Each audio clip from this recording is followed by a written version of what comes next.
under forever? Did we destroy ourselves or just break under pressure?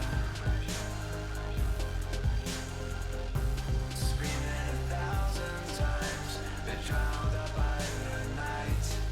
How we lost out here, I'm just blinded by the lights.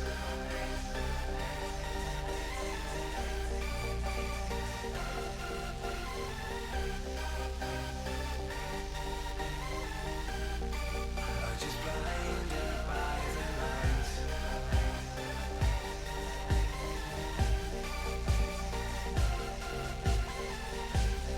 I'm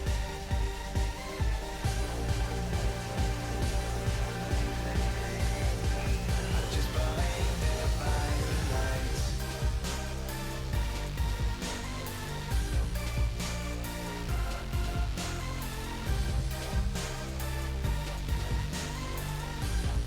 I'm just blinded by the lights.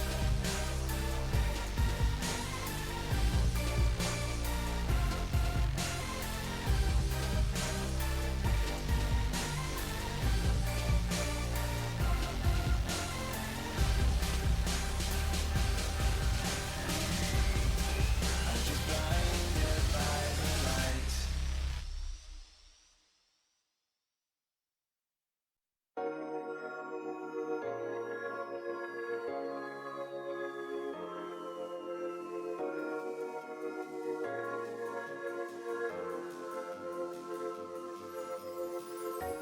Let them see your perfect imperfections. Don't hide from bad feeling, 'cause they just want your words. I won't let them take me. No, I won't let them break me. No one on this earth can bring me down. Now I'm standing tall, I won't ever fall. Concentrate on the tightrope, the hope that you make it through to the other side. Be who you want to be, who do you want to be? Oh, oh, oh, oh. Be who you want to be, who do you want to be? Oh, oh, oh, oh. Be who you want to be, who do you want to be? Oh, oh, oh, oh. Be who you want to be, who do you want to be? Oh, oh, oh. Let them see your perfect imperfections. Don't hide from bad feeling, 'cause they just want your words, words, words, words, words,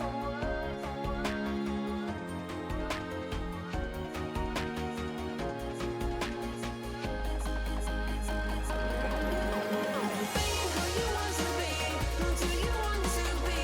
Oh, oh, oh, oh. Be who you want to be, who do you want to be? Oh, oh, oh, oh. Be who you want to be, who do you want to be?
afterglow.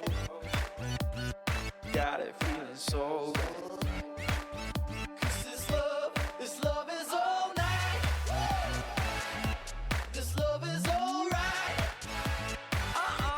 This love is all night. This love is alright.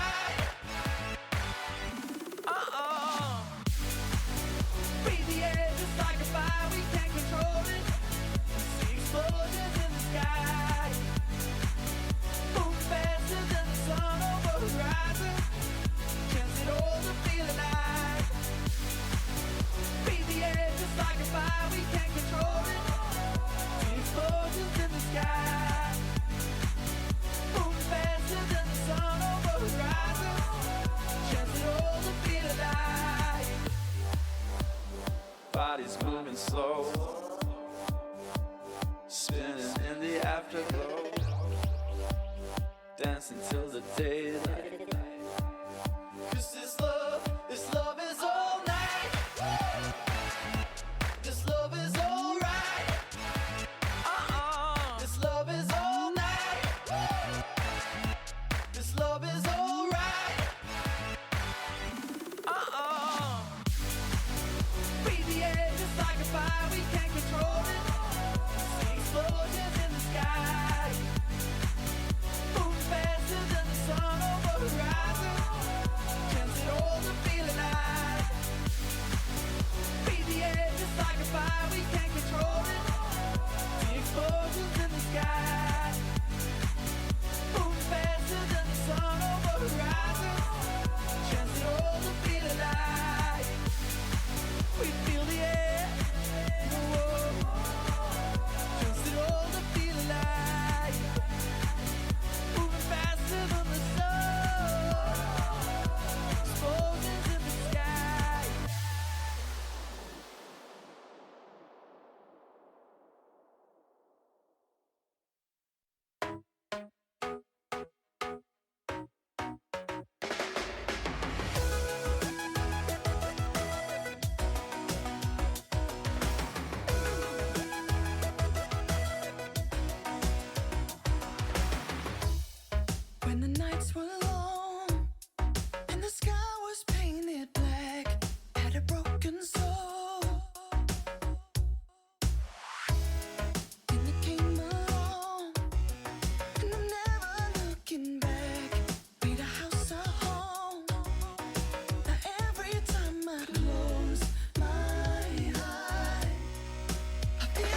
Back to the rhythm of my empty soul.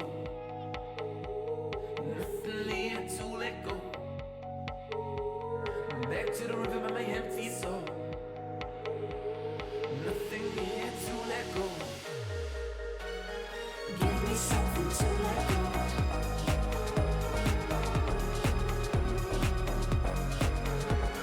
Give me something to let go.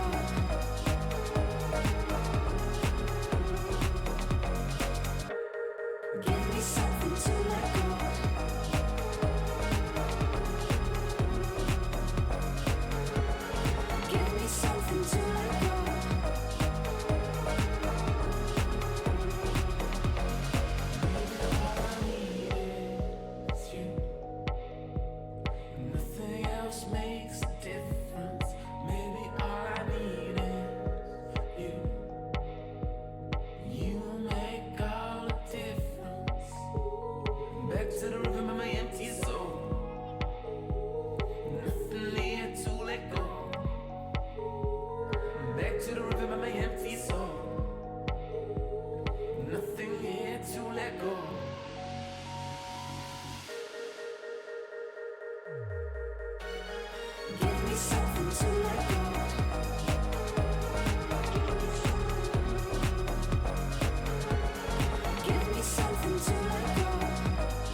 my little secret, my little secret. I can't hold on to the other side, 'cause it's been gone for days and I won't wait. No. Showering ashes for me to explore. Every bit of your heart, never seen before. I don't know what to tell you, I don't know if I should. Everything's burning like fireworks.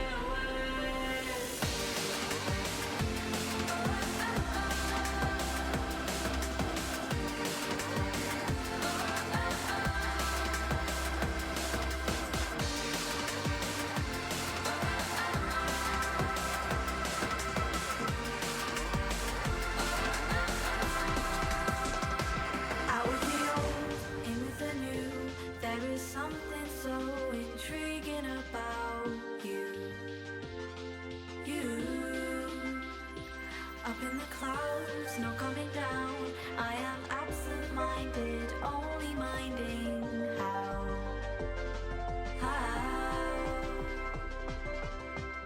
You take me and immerse me in your stare. Till I'm almost there. Showering ashes, call me to explore. Every bit of your heart, never seen before. I don't know what to tell you, I don't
setting. Girl, this time I'm betting you come alive and whisper in my ear. It's getting colder and I'm getting bolder.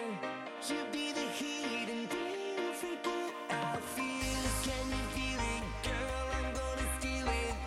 You got us down, it's like we're in a trance. Drop is coming, think this time I'm coming. Let's get on the phone and dance.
the shoes on, to see what it's all about. But you're never gonna lose on. Yeah, you make me wanna shout out. The shadow and double quick, like a rocket to the moon. Systematic, I'm automatic. Cold.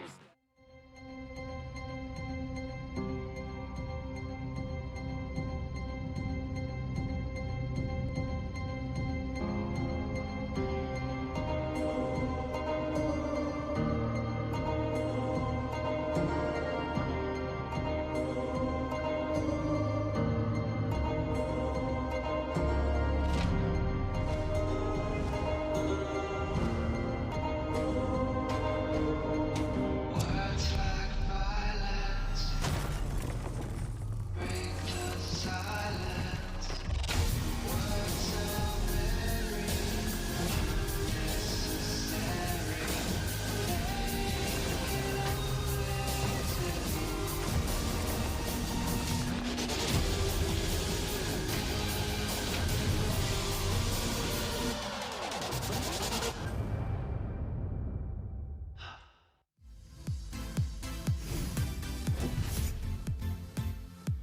Hello, everyone, and welcome back to our final day of cross conference here at the LPL. That's right, we have gone all the way through intergroup play once, and now we are knocking out all of our cross group play. And today is the final capstone to finally get to see which of these two groups, which of these two teams are actually the better. Already, you can see Chao Gu loading up into their rooms after a pretty crushing defeat just a few days ago, and Snake looking for another win on their own before they get back into intergroup play. My name is Dom Romer. Joining me on the broadcast today is going to be Zach Rusty Pie and Indiana Froscure and Black.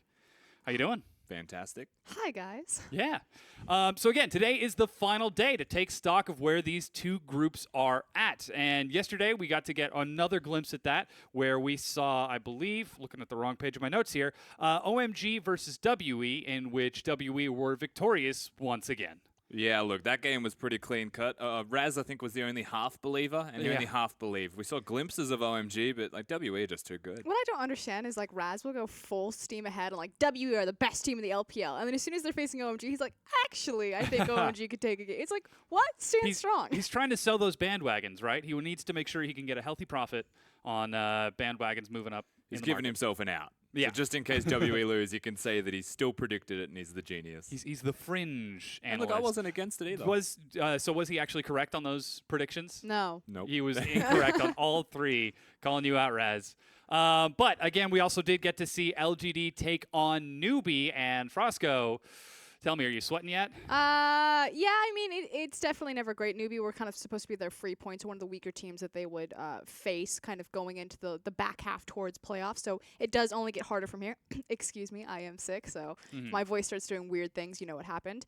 That said, you still saw what I still see in LGD. You know, they randomly get that Twitch game, and they just crush Newbie, make it look easy. The problem is that they can only seem to do that 1 in 5 games. And unfortunately for LGD, Newbie found 2 games in a row to do it themselves. And ultimately, when I look at that match, I think that Cool and Swift as a combo is the best combo from Newbie, as long as Cool is playing well and they're working together. Yeah, and that cohesion is so important for them. Now, a team that was playing together and did find success yesterday was the final game of the day in Game Talents versus IG, and Invictus Gaming were victorious in that set as well. And that was a battle of basically the solo lane. As Game Talent's very good skirmishing, mid-game team fighting type of team, but they didn't get there without having a massive disadvantage because Rookie and Duke are just showing up to play right now in the LPL. They're freaks. And that was the really big highlight for me yesterday was Duke's performance. We always know that he's probably the top or best top laner in the region right now, but he really solidified it yesterday. Like every competition, he just breezes past them. Yeah, and it certainly has been showing. Invictus Gaming are sort of making a climb up the rankings. And again, we sort of have to raise that question as to whether or not they should be in second place or not. But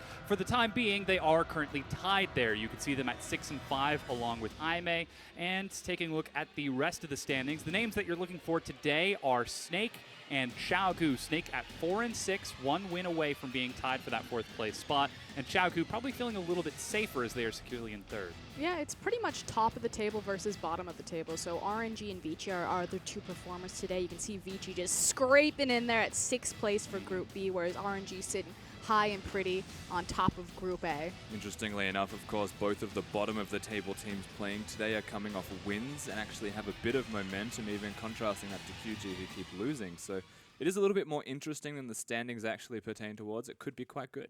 Yeah, I'm certainly going to be looking forward to these matches. I mean, Vici certainly has some potential, as you said, coming off of a win. But in addition, we also get the chance to see Snake take on Xiaogu. And Xiaogu, just a few days ago, didn't exactly look like the Xiaogu we expect. I mean, sure, they went for something creative, rocking the Kled mid, but they got destroyed. And there's actually a really interesting thing about the Kled mid. We had to go back and I asked a couple of questions to some players and stuff to see what they thought about picking Kled. And the premise of this picking Kled mid is that you actually have a Lulu and another shield with the Shen actually as a part of the team composition. The way that it's meant to work is Kled goes in, he gets de-skulled, and then they shield him so that he can auto-attack and get Skull back really quickly, which is about 1,500 to 2,000 health that you get back immediately, and you're still doing damage throughout that time. So it's actually a really cool team composition, but it was a little bit too cute, I think, from them, and they should have had a bit more damage on the roster. Eventually, Kled just did nothing, and they did just cheese. Yeah.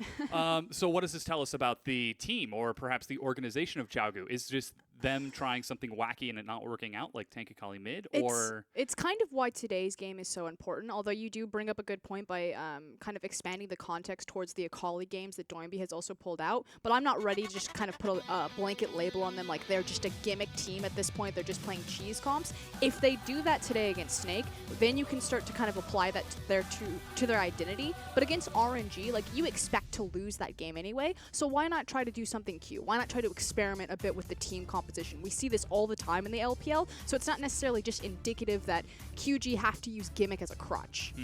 Well, hopefully we'll get to see them play their A game against Snake. As we said, they certainly are currently expected to win if you look at the raw standings alone.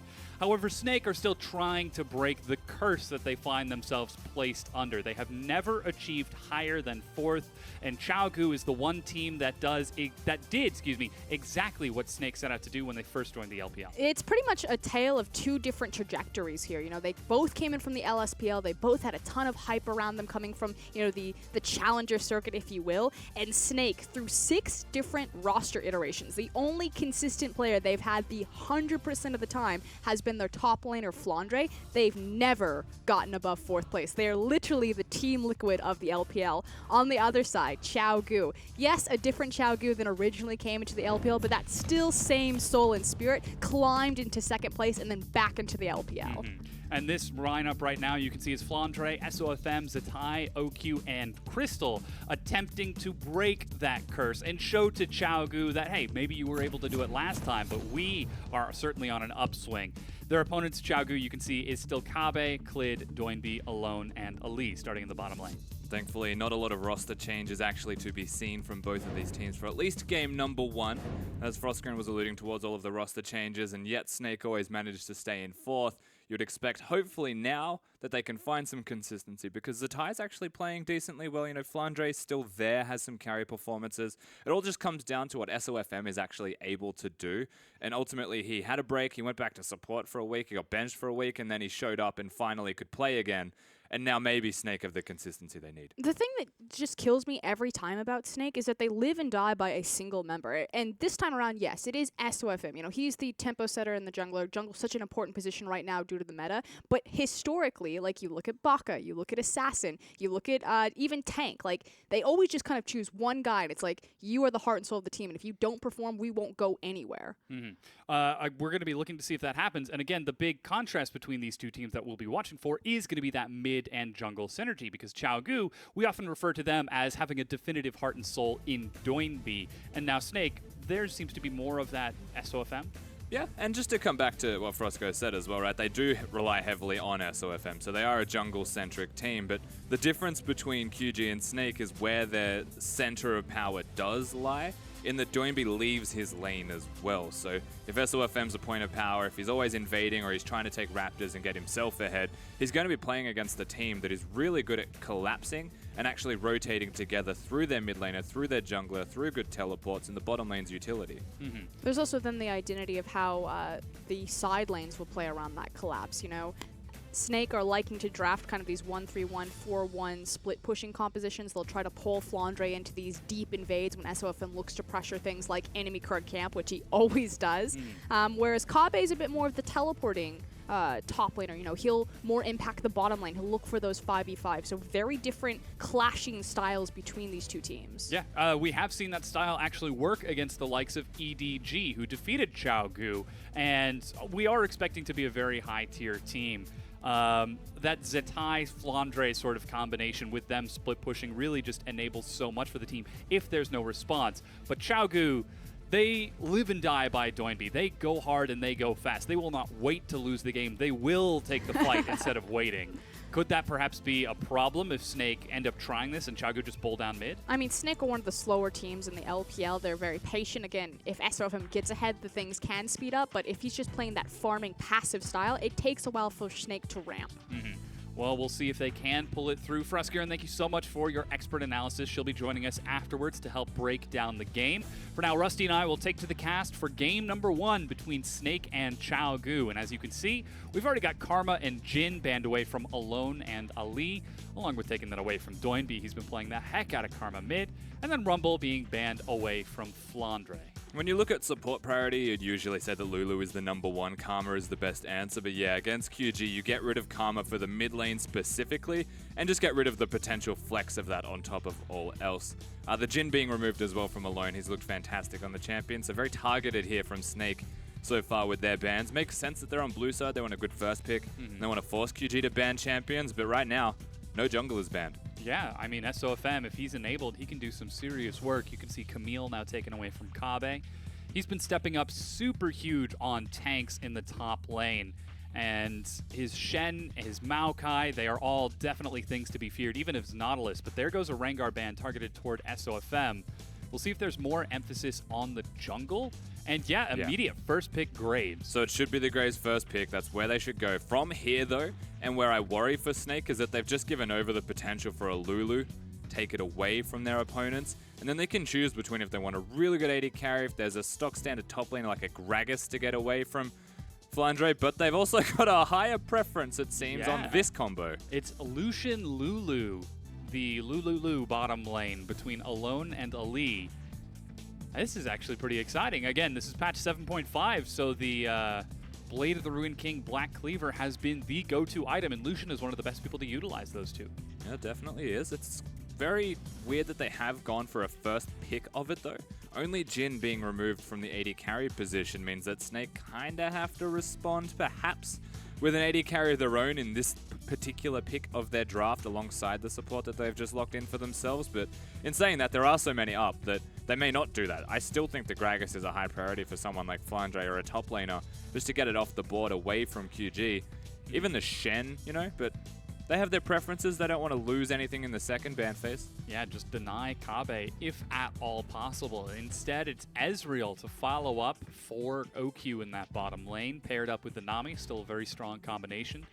Xiaogu, with that bottom lane picked up, they've got a veritable ocean for the rest of their picks. Doinby, you can't really ban him out. Kabe, you can attempt to limit his pool, but he's just been playing so stellar regardless. Yeah, and Doinby also now about to pick potentially the jungler for his team. He'd want to do that given the Rengar gone and Graves pick coming into the second ban phase. Interesting that they would look towards a Lee Sin, however, when there is still an Elise available and a Kha'Zix.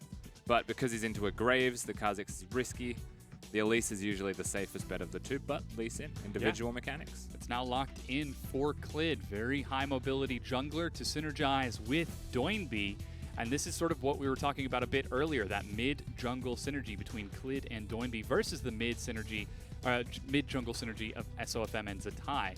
So we'll definitely keep an eye on that during the course of the matchup itself, as Kennen is now the next ban towards Flandre. And I feel like it'll just be top lane bans, honestly. Take some away from Kabe, the Shen as an example, one of his best champions. You don't really need to ban the Maokai anymore, though. So I'd say perhaps just the Shen can be taken away as they've already banned Camille. Maybe Gragas or Nautilus, maybe? So I think they're both good picks, right? And I'm suggesting that for Flandre, even though he wants to pick a split pusher, because I feel like Gragas can do both Yeah. incredibly well. The Nautilus is something that they could look towards, but QG are obsessed with the Maokai more than that. I wouldn't ban it, however. I think you can pick Gragas into it. We've already seen the Banner of Command Gragas do an excellent job at trying to pull those split pushers away, as Vladimir is the final ban from Doinby. So again, respecting that huge scaling mage for Doinby in the mid lane. And that's the Nautilus immediately being looked at by Kabe. Yeah, definitely worth looking at. Again, we said they prefer Maokai, and I'm glad if they go for Nautilus over it. Just because it's got more wave control, you know, you can control the minion waves earlier on. If there's jungle pressure, then you continue to do exactly that, and it means Flandre's big win condition for Snake of split pushing isn't as prevalent, but as expected, that's how they respond. Yeah, Gragas picked up by Flandre in the top lane. Now Zatai will have to show his mid lane, so Doinby gets counter pick. And I'm really going to be keeping an eye on that top lane, whether or not that Nautilus is going to bleed down or if it's going to be Gragas able to keep him occupied as Zatai takes his go-to standard Orianna. Nice, safe, long range in the mid lane. And it's not even just his go-to standard anymore. It just seems like the LPL's go-to, as now he has locked in the Orianna. Doinby can choose if he wants to be an Ahri, perhaps. He'll lose laning phase, and then he can go for a Victor, which is much more standard, win laning phase a bit better. Or he can just default to something that is a bit more assassin-y if he chooses. But the counter pick's there for him. He's good at everything. Yeah. Victor is the final pickup for Chao Gu, and with that, we've got our final rosters set up. Chao Gu going about as standard as you can in 7.5, and hilariously, Snake doing the exact same thing. Yeah, pretty sound team compositions. The only real quarrel I had with it was an early rotation of Lulu and Lucian. Lulu's obviously the highest priority. Nami's a good answer to it because you can sustain through the damage, especially against a champion like Lucian, who is low range, and you actually do still lane decently well. Neither bottom lane has exceptional wave control. I'd say I give the edge to QG. Same thing with mid lane, I give the edge to QG, and that's where the jungle role is once again going to have to look towards the lane he wants to gank the most. He can snowball the Nautilus, or he can get Doinby going, and they can move as a duo. I love Ali's t-shirt there. Yep. He is definitely paying attention, and he is ready, Captain. As the coaches shake hands and we prepare to load onto the Rift here for game number 1. What are we going to be watching for early on in this matchup? Is it the Lee Sin? Is it the Graves? Well, there's a lot of actual just dangerous things everywhere. Yeah. Except for top lane, until a jungler Tank is tank, involved. yeah. But that makes sense, right? Tank off. I would always highlight SOFM when you look at Snake, and when you look at QG, it's Doinby and Cleared moving as a duo. And so, yeah, I mentioned jungle. I'm going to stand by that fact. However, when you look at bottom lane's 2v2s, it's actually super potent. There is a lot of chance, I'd say a very high chance that somebody dies down there, if not multiple people in just the 2v2 alone, before we bring junglers into play, or before mid laners roam or top laners teleport. So Yeah. it's going to be heavy hitting. We're certainly going to have to keep an eye on that. I mean, we've already seen Alone and Alif see success, and we've also seen OQ and Crystal find success. So the volatility of that could be a point of interest for those junglers early on. And just to be clear, Crystal's a Draven player. He knows what it means to go forwards, and don't let the fact that his Nami fool you. Which is also interesting. By the way, they banned away the Karma from his own team, basically, for a higher priority first pick.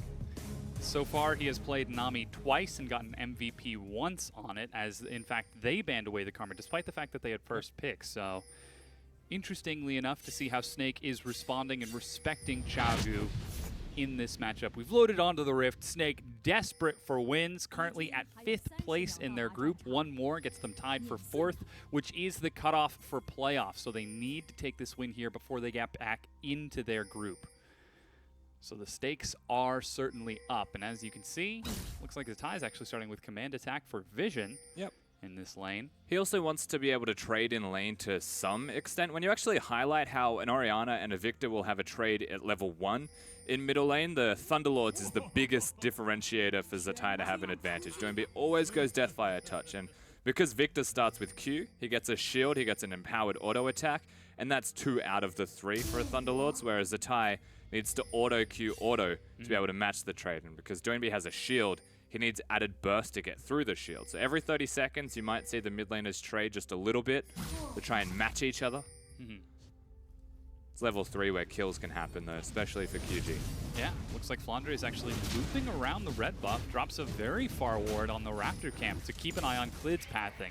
As SOFM starts off leashless on his Raptor camp, actually going to hold on to Smite for now and just rely on Graves kiting to start this off. Also running Warlord's Bloodlust, I believe we just saw coming out of him there.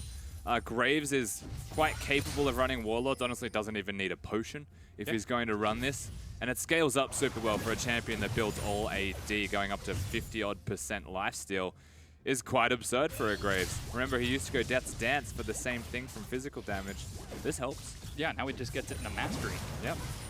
Already you can see Crystal using that ebb and flow to try trading with Ali, but he's shielding himself up to make that trade inefficient. Level 2's picked up by Chaogu as they press forward. And it looks like despite the early vision that Snake had on Klid at his Raptor camp, SOFM is heading towards the top side of the map, and Klid is now towards the bottom. Yeah, Klid actually focusing towards the lane that is already winning, perhaps trying to pressure that, but it also comes down to the side of the map that the junglers start. Jad actually recently released a video about jungle pathing and how ganks can be quite successful. Both of these guys doing the same path means that it's super unlikely invades are going to occur. They're just doing a standard level 4 clear, where they'll go back to base, or if they can't get a gank off, immediately after their grops. See, as it looks like SOFM is opting for the invade, now rushing up towards Krugs. He's already got push pressure on that top side with Flandre.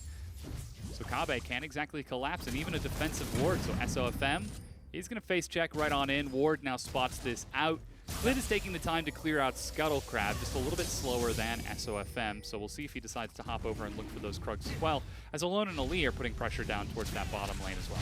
Yeah, note how Doinby immediately pushes up, knows that he's able to expend his mana because they got vision of SOFM, and he's still clearing the Krug camp with vision, but this is also good from Snake. However, the difference here is that Klid still gets a big one, and he goes over and takes a Krug, whereas the Gromp is still standing for SOFM, so they're relatively equal. One just has more numbers next to his name. Yeah, we've got the recall now out of those junglers. Tracker's Knife out of SOFM, no damage or boots, and another Tracker's Knife out of Klid, so nothing too exciting out of this early pathing as Kabe tries to clear it out, and another defensive ward from Zatai to keep track of Klid. So slow first 4 minutes. Looks like we didn't quite get to see that volatility in the bottom lane that we were expecting, as Alone goes for a first recall Vamp Scepter. And boots. And boots. And picks up some booties. In saying that, he's got a Lulu, so he doesn't necessarily need the extra damage from a longsword. Perhaps he was just 1 CS off, and he is 6 behind his opponent in OQ, is able to push an extra wave in. And on that side of the equation, you are expecting to see the tier come out of him super early. Yeah. Which is a very handy recall timing as well. Alone and Ali weren't able to prevent that one from happening. They didn't keep them pressured for too long, because SOFM is a scary man. Yeah. Shows up mid to help break the minion wave from Doinby and actually invades Klid. Smite is available for both, and SOFM gets the large Raptor. Klid gets some experience from the tiny ones, though.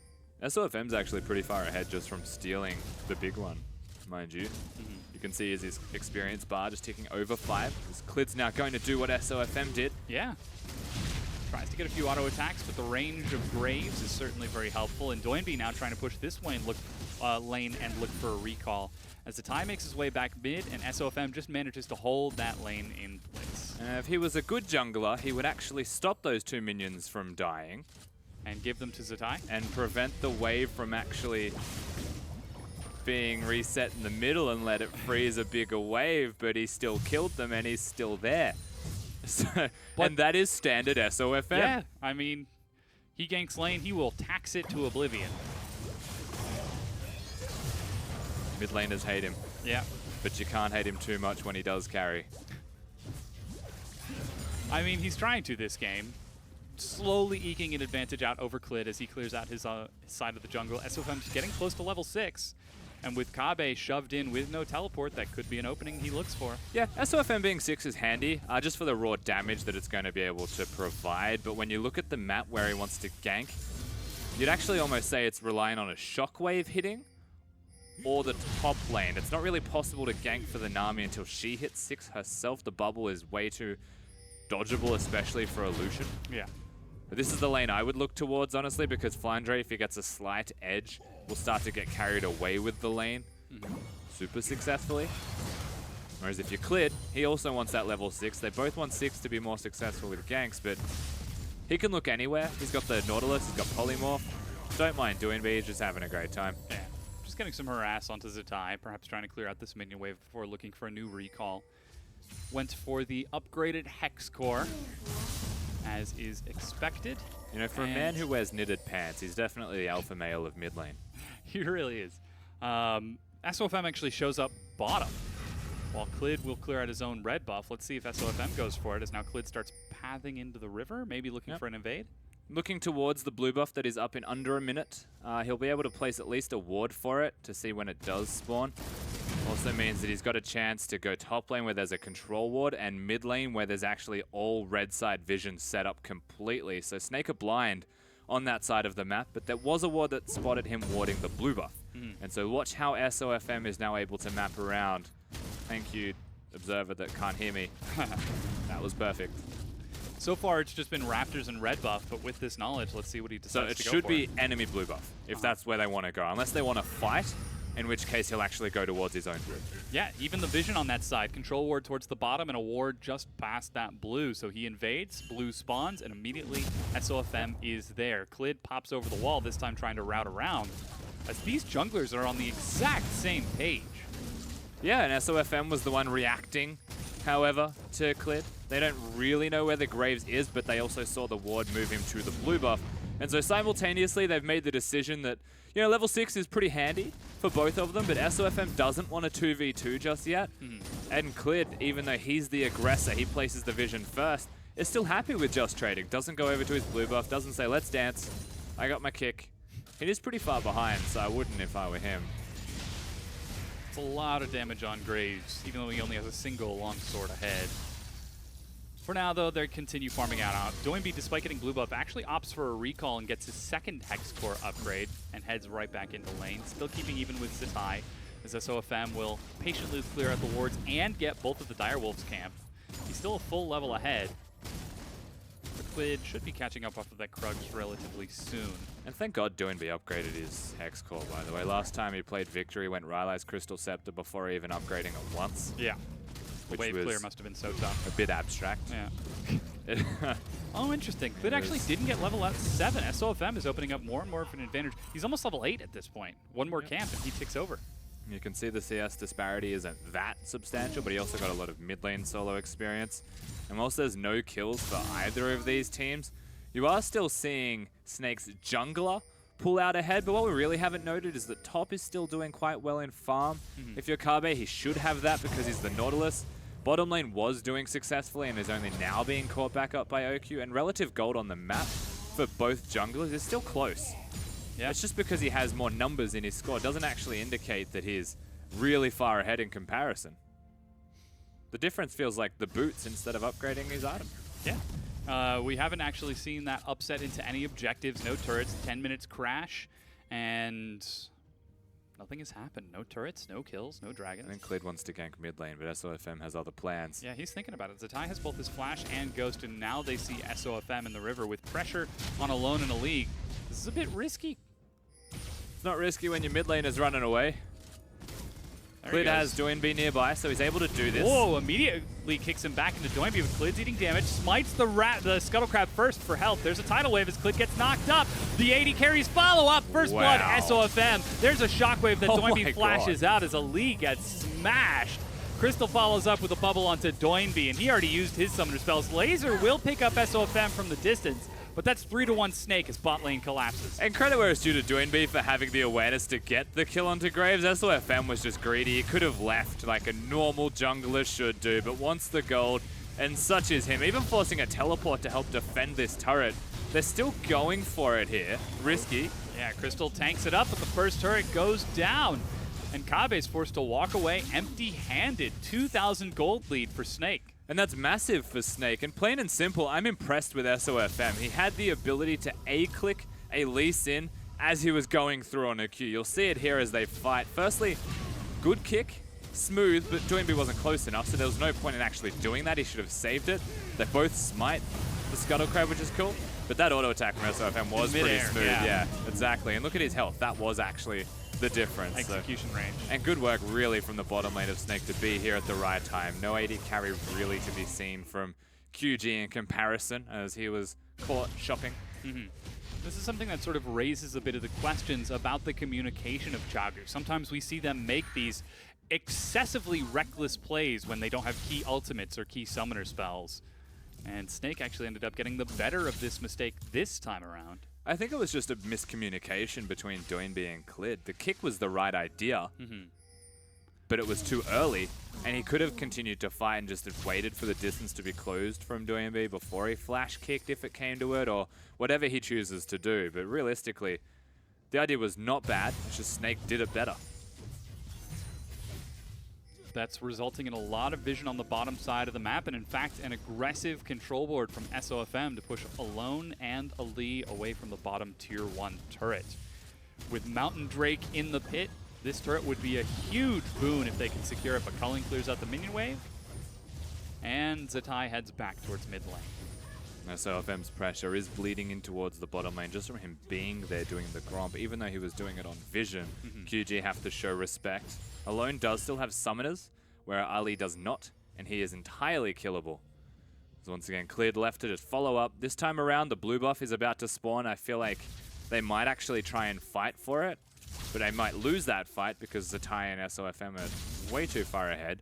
They actually need the bottom lane of QG to rotate, and that's where turrets might drop. Uh-oh, SOFM has found Clid, gets some good damage, and hops over the wall to start looking for the blue. Ali will spot this and drops a control ward. But as you said, Chagu look ready to fight it. They've got Doinby, they're bringing in Kabe as well. He is on the way, but Snake have already got vision. They see this happening, and SOFM ducks into the dragon pit. There's no vision. I don't know why he hit it. He was trying to walk through to his red. Maybe just A-clicked and missed. Yeah, either way, they're going from red buff to probably their own blue buff. They're okay with that. And Yeah. again, it's because QG can rotate quicker. Even though Flandre has a teleport advantage, they may not have been able to do it. They couldn't set up vision. It was already cleared out in advance. QG do the proper precautions and prevent it from going down, but perhaps not this one. Yeah, they show up bottom once again. There's no blue buff, but there is still that tier 1 turret. SOFM walks forward, finds Alone. It's all for the turret. Yep. And Graves with red buff shreds through turrets so quickly. So Snake just follow up on the play they set up just a few seconds ago. Yeah, turret number 2 drops for Snake. They are playing this incredibly well through just their jungler's strength. Zatai reactionary. The bottom lane just farming it out as a 2v2, starting to perhaps outscale in range and poke against their opponents of Illusion and Alulu, but QG aren't really reliant on winning lane with that. They want to get the second item on the Lucian, have a big spike with the Black Cleaver, and then just start bopping people with team fights. Yeah. That's what they're after. Well, he does have the Zerker Greaves so far. It's going to be a little while before he can finish off that Black Cleaver, though, as now the blue buff is attempting... Clid is attempting to steal away the blue buff of Snake. Recall from SOFM and lane pressure from Zatai means that it's an easy steal for Clid. They don't quite follow up on top lane as Flandre recalls and swaps it down to the bottom, but Snake, as you said, they're still relying on SOFM's strength, and it's showing that they're starting to pull ahead with some advantages. And he's going for the Black Cleaver himself. That's why everybody at the moment is going for 2 health crystals. Opposed to going for a phage or getting a longsword. They just decide, everyone in unison, that they like multiple health crystals. And that's fine. It's just weird that everybody's doing this at the moment. I actually really liked what OQ just did there. He didn't have any vision. He knows that blue was likely invaded, so just tossing the Mystic Shot and even calling SOFM over there to make sure that try is clean and clear so that OQ can farm safely. We've criticized his communication with the team in the past, and 15 minutes in, that shows that they are at least talking, which is a step up from last week. And that, if nothing else, he is aware that QG will do crazy things. Yeah. Because obviously, as you mentioned, the blue was gone. Better safe than sorry. I like that he was safe, however, and didn't go over aggressive. The first time we saw him play on that Jhin, he was not safe, and he was sorry. Well, so far, he's probably feeling pretty good about this game. 16 minutes in. I feel like QG will collapse. Yeah, Snake are setting up for that top tier 1. Kabe's got teleport, and he's actually pulling back from the minion wave now that Flandre's disappeared. And the problem here is that Zatai has already taken the mid lane turret. Because that's already down, Doinby has to answer, has to sit really deep. And if he wants to come and join the fray, which he is, you can see he's missing minions. very obvious when he's rotating. Because that's actually a teleport out from QG. They're in. Yeah, they're going to try to force the fight. Tidal Wave is sidestepped as Clid gets in there, but He's so very too in. does Kabe. Knock up onto Zatai. He's separated from the team. There's a hook to follow up. Doinby eats collateral damage in his zoned away, but Alone is still able to get it. Flandre shows up from behind. A huge cask splits Xiaogu up. They have got to follow through, and it is, in fact, Alone who's coming up big with another kill onto Crystal. And that was such a good flank from Kabe to the point that Snake didn't even see him teleporting. They were so focused on getting the turret down. Now QG get their eye into the turret themselves, and that's exactly what they need. The teleport play from QG, get the team fight, get the AD carry going. Yeah, they're taking top tier 1, but Snake are trying to make them trade for it as they look for the mid tier 2, pulling Kabe back. True Shot Barrage, Wow. oh, is not enough to kill Ali. 30 HP. Yeah. He cleared the ward. And there's one next to you. Flandre's going to Flandre's come still in. there as well. He sees it. He knows that he walked into the brush. Oh, he got out. Wow. He actually survives. Flandre's like, ah. Unlucky. Yeah. 17.5 minutes in, Xiaogu finally fire back. They answer with a couple of kills and their first of the game, but it's still down about 1,400 gold, and that Mountain Drake will certainly be helping Snake later on. However, Xiaogu have shown, hey, we don't lose slow. We win fast, we lose fast. They definitely do. However, Flandre has got an idea. He's got a trick up his sleeve. He wants to buy a banner of command, and he's going to place it into a side lane. Yep. He's going to make Kabe wish that he was never a top laner. I mean, this is expected with Gragas top, right? Yeah, We've but not seen it this every early. time. This is incredibly early. He hasn't Okay. gone for any armor. Has just gone for the Spectre's Cowl. Hasn't upgraded that. And granted, the Locket or the upgrade from Aegis gives multiple resistances, armor and magic resistance. This is still super early. Yeah. Snake, they've got some sort of plan. It's SOFM. Ooh, gets kicked in, but Clid doesn't follow up with the Sonic Wave. This is the exact same play, but this time without teleports. Knock up again onto Zatai. Flash hook. Zatai manages to get his ultimate off, but goes down to Doinby What's as Xiaogu Doinby? continue to chase. He gets a laser onto OQ and continues following up. That's Arcane Shift and collateral damage. They turn onto Crystal once again. It's another 2 kills, but they've already gotten the turret. And it's so simple for them, though, to get these kills. Flandre not able to join, doesn't have the teleport, never proactively in a position, always split pushing. These pesky Ezreal ultimates need to stop. yeah. But still, QG get the kills. They have the Kabe engage. It's the perfect type of engage onto an Orianna because the Shockwave has a deadline. If you don't actually get it off as you get knocked up or before, then you're most likely going to be dead, and the Shockwave is an afterthought. So Kabe's playing this well. He's selecting the right targets, and then Doinby's always up there at the same time anyway to catch them on the flank and prevent them from escaping. It doesn't amount to a lot. Granted, Snake still have a gold lead, but they're getting kills. They're actually getting momentum on the map, and that momentum actually translates into map control and can get them perhaps the next Drake, extra turrets to fall down, just because Snake will feel more inclined to give them up. Yeah, that momentum is also yielding gold, which in turn is giving stats. Alone is only 850 gold away from finishing off that Black Cleaver, and Doinby now has got his Rylai, so even better chase as Kabe gets bigger and bigger. So Xiaogu might have had a bit of a slower early game, but they've certainly found their momentum in this set, and with Ocean Drake up in 30 seconds and Snake getting rebuffed effectively, they could look for that neutral objective as a next point of strength. This jungler, man, I saw them, yeah. he's totally going to face check. He's still going to check. Oh, Doinby's there. Laser is going to slow SOFM just a bit as the control ward is cleared out. Clid follows up, but they're not quite finding entryway just yet. Kabe is again walking into the mid lane. He has got depth charge, and he's almost got teleport as well. But already you can see the banner of command was used by Flandre, so it's do or die time. And it makes sense. They want the tank to be present. They want to have someone stand in front of the Victor, in front of the Lucian. Flandre is just trying to teleport, but he needs the group. Oh, he pins Kabe against the wall. He still manages to get a cask off as Doinby follows up onto SOFM. Rylai's is slowing so much, and SOFM gets destroyed by Doinby. There's no saving SOFM there. However, Snake still have the Shockwave. They still have Wave Clear with the blue buff on Zatai. It comes down to if Kabe can hit the hook onto the primary member here. Otherwise, the turret may well get saved. He's got Flash, and Clid is looking for a flank as he's still got a Dragon Kick as well. Doinby's firing across the turrets. There's no vision. True Shot Barrage doesn't clear out the entire minion wave. They're even slowed, but the wave finally is cleared, and Chagu decide to keep the turret standing. Even OQ having the ultimate, the final defusal there. And so they can hold on. QG will go back to base, you would expect, but they can continue to pressure. As you mentioned, Lee Sin having the ultimate, he's still nearby. And if they find an opportunity just to get a cheeky kill in, it might still result in a turret. That was actually Chaogu forcing the play there. They grouped as 5, and it was Snake who were forced to respond by pressuring bottom and pressuring mid. But Chaogu got the dragon, they managed to get the kill, and even got pressure on the mid-tier 1 turret. So, as you said, that momentum now is starting to shift into proactive plays from Chaogu. And Snake are... I'm not entirely sure. How do they get the momentum back once again? Is it item breakpoints? Is it looking for flanks from Flandre? It's just playing slowly. They need to stop trying to force things. The problem with what they were doing there is just trying to establish vision around a non-impactful Drake of a 20-minute ocean. And I don't know if it's because Snake want to fight, but if they are going to try and fight, they need Flandre to be there. Like, that's why you go Banner of Command. You put it in a side lane so it's pushing, and either you threaten a second side lane so you pressure and draw members whilst your team just sits back, or you group with the team. But we've actually just seen Kabe be the person grouping, getting engages off.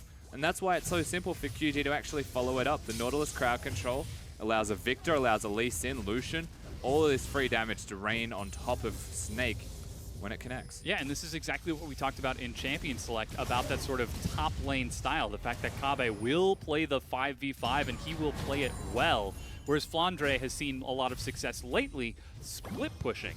But he's on Gragas, and he's not utilizing the Banner of Command correctly. He's just not utilizing it at all yet. We just saw Kabe clear one. Yeah. That's fine. That's how it should be done. And Flandre's here, so that makes sense now. Except that Kabe this time has teleport.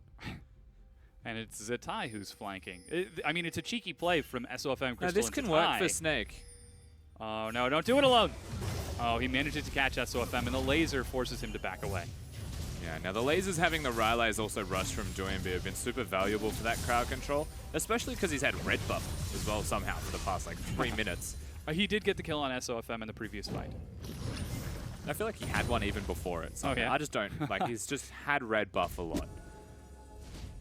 He needs to be very healthy. Looking for that sustain. However, he is looking for that minion wave top, a good side lane control set up by Zatai, which means he can get a good recall off. Luden's Echo is now finished. And Kabe is forced to answer Flandre in the bottom, level 14 to level 14, Spirit Visage and Banner versus Spirit Visage and Sunfire. Yeah, so one has minion control a little bit better, you would expect from the Nautilus. Gragas has to actually expend consistent mana to be able to keep up with the wave clear that's coming out of Kabe. And prolonged split pushing whenever the banner isn't going to be available, Flandre should slowly start to lose as time goes by. And that's when Nautilus gets the advantages. That's why he's able to constantly leave the lane and roam. Flandre's setup of the banner minion is actually in the lane that he is staying in too. If the lane assignments are that you're focusing or prioritizing the Baron side of the map, and you actually put the banner minion bottom, that's okay. But you then have to go to another side lane. Yeah. Except that he's going with it to the same lane, and then Kabe's just going to be there like, sup dude? Yeah. So you have a banner minion. It'd be a shame if Someone I were slowly, to auto-attack it, slowly killed it. He's actually just completed recall for Merc Treads and the Glacial Shroud. So starting to build up a little bit tankier as he's heading bottom. Let's see if he doubles back to catch the minion wave as Kabe is actually going for his own recall. And Kabe, you know, the only way that you can match, usually, a banner of command is to get one yourself. Same thing applies with rock portals. We'll see if that's the direction he does want to go, because a cloth armor can be anything that your heart desires. Yep. Except for damage. Unless you Well, count Dead Deadmans. I really count it. Yeah. It's not a huge amount of damage. As it is, though, you can clearly see Snaker setting up around the Baron. They've got vision galore, and Chagu are attempting to answer. However, it was Snake who got there first, so they are a little bit later on the take. SOFM eats a few hits from Baron, who says, "Get out of my house." Banner of Command minion now used bottom. Flandre is walking towards the mid lane. Kabe still got teleport, though. And it appears we've just found ourselves into a Baron stalemate. Yeah. As QG, they're obsessed with the buff. There's no way they'll let it go for free, and if they do, then they'll definitely go into a deep depression. Where do you think the obsession with Baron comes from? Was it just like losing to EDG? Oh, okay. That one specific game where EDG just controlled the Baron the entire match. You mean the one specific set where they 3-0'd I them mean- by getting 24-minute Baron? Game 2 was a little bit closer, at least. It wasn't as bad of a stomp. I mean 2015, Dom. Oh, okay. Yeah. I thought you were talking about the one just a few weeks ago. Nope. Because they are in the same group, but no, yeah, semifinals. I casted that game, actually. Oh, man, that is way back. And Doinby's the only member who was on that Xiaogu team. The rest are currently newbie. Yeah, he's having that bad flashback. So Snake actually catch Xiaogu out of rotation and get a lot of damage onto the mid-tier 2 turret. SOFM taking a few cheeky turret hits as Clid clears out the minion wave. Sonic Wave finds SOFM, but there's no insect play to follow it up. Not yet. I don't know if SOFM's the person they want to immediately kick, especially without the vision of the rest of Snake and Flandre also here. Alone actually clears the wave because they don't want to go for it. The Infernal Yeah. Drake is where they're looking. No culling kind of hurts though when it comes to the skirmishes at the mid range. He does have his Black Cleaver finished along with Quicksilver as a Shockwave finds Clid and Doinby. True Shot Barrage and collateral damage miss as the Tidal Wave turns into a gentle lapping at Doinby's feet. I don't know if he couldn't see the ball, but I feel like they did that on purpose. Yeah. For some reason. They're forcing the fight at the Dragon as that's teleport from Kabe. Clid rushes in to finish it off as Doinby tries to slow the rest of Snake. Here's the cast from Flandre. Who's he going to separate? Kabe zoning him effectively. Alone finds a few hits. And SOFM's over the wall. He steals the Drake. Cask is still being held onto as the Chaos Storm is used. SOFM flashes and gets out alive, but only just, and the Cask is used to Clid? deny chase. Clid follows up with a Sonic Wave as Kabe has caught Crystal again. Alone is dueling OQ and doing enormous damage as the bubble catches Xiaogu in the back. Another hook from Kabe, and Flandre goes over, but Alone is doing so much work, but it is not enough. That guy's going to have to do overtime if he wants kills. And the tanks are just hitting each other. That's the biggest thing here is right now. QG? Oh, the hook catches OQ, but he's able to buffer Arcane Shift. The mid-tier 1 goes down in answer. And the only difference between them right now is that SOFM is the superior smiter and Clid is the superior member of hitting his Q. And that's how they all pan out. So SOFM dies, Clid secures it, but that's just a revenge kill because the Infernal Drake went over to Snake. So really Yeah. nothing gained. It's Mountain and Infernal versus Ocean and what's going to be another Ocean. So Xiaogu lost that opportunity for big bonus objectives, but And they will yeah. get that Ocean later if they get a chance. For QG, they should have been killing everybody there. They just didn't find any success in doing so. It could have been a Baron, could have been a bigger objective, especially because SOFM was the first to die. But for Snake, because he was the only one to die, that was a big win. Things looking good as they manage to pump the brakes on Xiaogu's train. However, Xiaogu have finally found a gold lead. They're up by about 400, despite being down a turret. So we're starting to see some advantages open up for this roster. Especially in the middle lane, Doinby having 3 kills now to the 1 and also just garnering a slight CS edge that is creeping up steadily. Yeah, he's finished off Void Staff, so that's finally damage against Flandre. Now he's got the Sheen working towards Lich Bane. Yep. He's gonna hurt. He's going to be able to do a lot of on-hit damage too with the Lich Bane when he completes that one. Doesn't go the Death Cap route, doesn't opt into any kind of extra burn damage with the Liandry's, which is something you often see from mid laners at the moment. He's just going straight in on the Q. Wants to burst everybody out, get that max cooldown reduction as soon as he can. That's why he's going for the Boots of Lucidity with it, because his item build doesn't start off with much. Yeah. However, it looks like Snake are setting up. Ooh! Hey! 1, 2, 3, Flandre! Juggles around the blue buff and takes it with his ultimate. I was just about to mention, Flandre has got Teleport, he's got Banner of Command, whereas Kabe does not, so this could be an opportunity to look for Baron, but with the explosive cast used for blue buff, maybe not in the next 30 or 40 seconds. And that'll come up soon. The blue buff being taken from Doinby is actually still quite valuable, but he has an Ocean Drake, so it's okay, as long as he isn't in combat. And now they want the enemy blue, but he'll be too late. Yeah, SOFM's making his way up there. He's actually holding on to it. He's Just sitting waiting. inside of the brush. And Oh, they're just doing Xiaogu are it. just going to force the Baron. I love In it. vision, they're Yeah. forcing Baron. They want Flandre to teleport right now. He's got it ready, but the Banner Command is on cooldown. Doinby trying to clear out from the side as He's they are not working teleporting. down the health. He's still holding on to this. Snake are calling There the he bluff. goes. It's very late, but Baron is already being cleared out. OQ tries to get in, but he hits only Kabe. Tidal Wave is going to find a knockup. There's an enemy redemption as Xiaogu secure the Baron. Doinby forces SOFM back as Flandre tries to go in, and Kabe misses a hook. OQ's continuing to pepper these shots across. But And they get out. Xiaogu just take it. I don't know what Snake were doing. You're watching them hit the Baron. in vision, and you decide not to teleport. Just one more wave. Well, guess what? One more wave was a mistake. Yeah. Very easy Baron from Xiaogu, and they're even able to dissuade the fight afterwards. 31.5 minutes in, their obsession with the purple worm pays off. But they were so hyphy. Like, they were ready to run away after were. the teleport came out. Kabe didn't have one. They needed to force that so there was no disadvantage in a side lane. And they're like, hang on, they haven't teleported. The Baron's at 3k. Maybe we just try and smite it anyway. And, you know, there we go, we're out. Just finish it, yeah. That was dumb. It looked like Xiaogu were ready to turn and fight as well. Like, we'll fight if you don't show up. We'll fight. I mean, he's not showing up. They were just being hyperactive. Yeah. And it worked out better than it should have. 1,500 gold now for Xiaogu as they press forward with the minion wave in mid lane. Kabe has got his teleport up again and finally equalizes the turrets as all of the outers have now been dropped. Clid once again looking for a flank as the rest of Xiaogu pressure up into that mid lane. They're now setting up vision in between mid and bottom and probably going to look to rotate between the two until they find a weakness in Snake's defense. And Clid is very good at being on flanks, placing vision in the right areas and actually setting up for sieges with his team. It's not an easy team to siege into, however, it actually is reasonably reliant on Akabe's lane. As you can see, Doinby trying to exacerbate it further. That is an now he's a knight. Iceborne gauntlet on Doinby.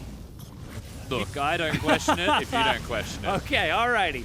I mean, he's done crazier builds before. As the bottom Yeah. tier 2 goes down, the mid tier 2 is actually not cleared out in time, and it falls as well. Look, it's Iceborne Gauntlet. I've seen him do it on LeBlanc. Now I've seen him do it on Victor. Do I like it? No. Will he continue to do it? Probably. I mean, it actually kind of works with the Knight's Vow from Kabe. Bonus Arner is increased radius as Doinby eats a cask and actually just walks over the top of it. I said that last time. He lost. I'm not going to commend the usage of Iceborne Gauntlets. Do not do this And at Knight's home. Vow. He is a professional stuntman. You will injure yourself playing this at home. I think even the funny thing is we call him a stuntman, but sometimes he still lands on the concrete when he tries to go for that LeBlanc full armor style. And again, Snake, they're desperately trying something, but Xiaogu are just pulling him back and forward, now working the side lane in top. There's no answer for alone just yet. Yep, tower should actually go down in the top lane. Snake are choosing to fight instead. They're bringing everybody down. They want the Nautilus. I mean, this is probably... Yeah. All right, it's 33-53. He gets a knock-up. Doinby is there. A hook gets turned around. He fires a laser, and Doinby's actually getting huge damage. Crystal might die. He does indeed. Doinby's still able to get a kill as Kabe finally drops. Doinby's got a double now. So a 2-for-2 trade despite 5 members of Snake being there. 5v2. Xiaogu knocked down the top inhibitor turret, and now they start walking mid.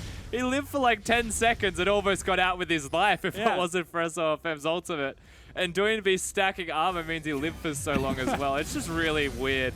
QG, they set up in a side lane. Snake were desperate, and they're like, oh, we have to fight now. We just have to engage on the Nautilus. Not the Lucian, mind you. It has to be the Nautilus. Nautilus has teleport. That'd be silly.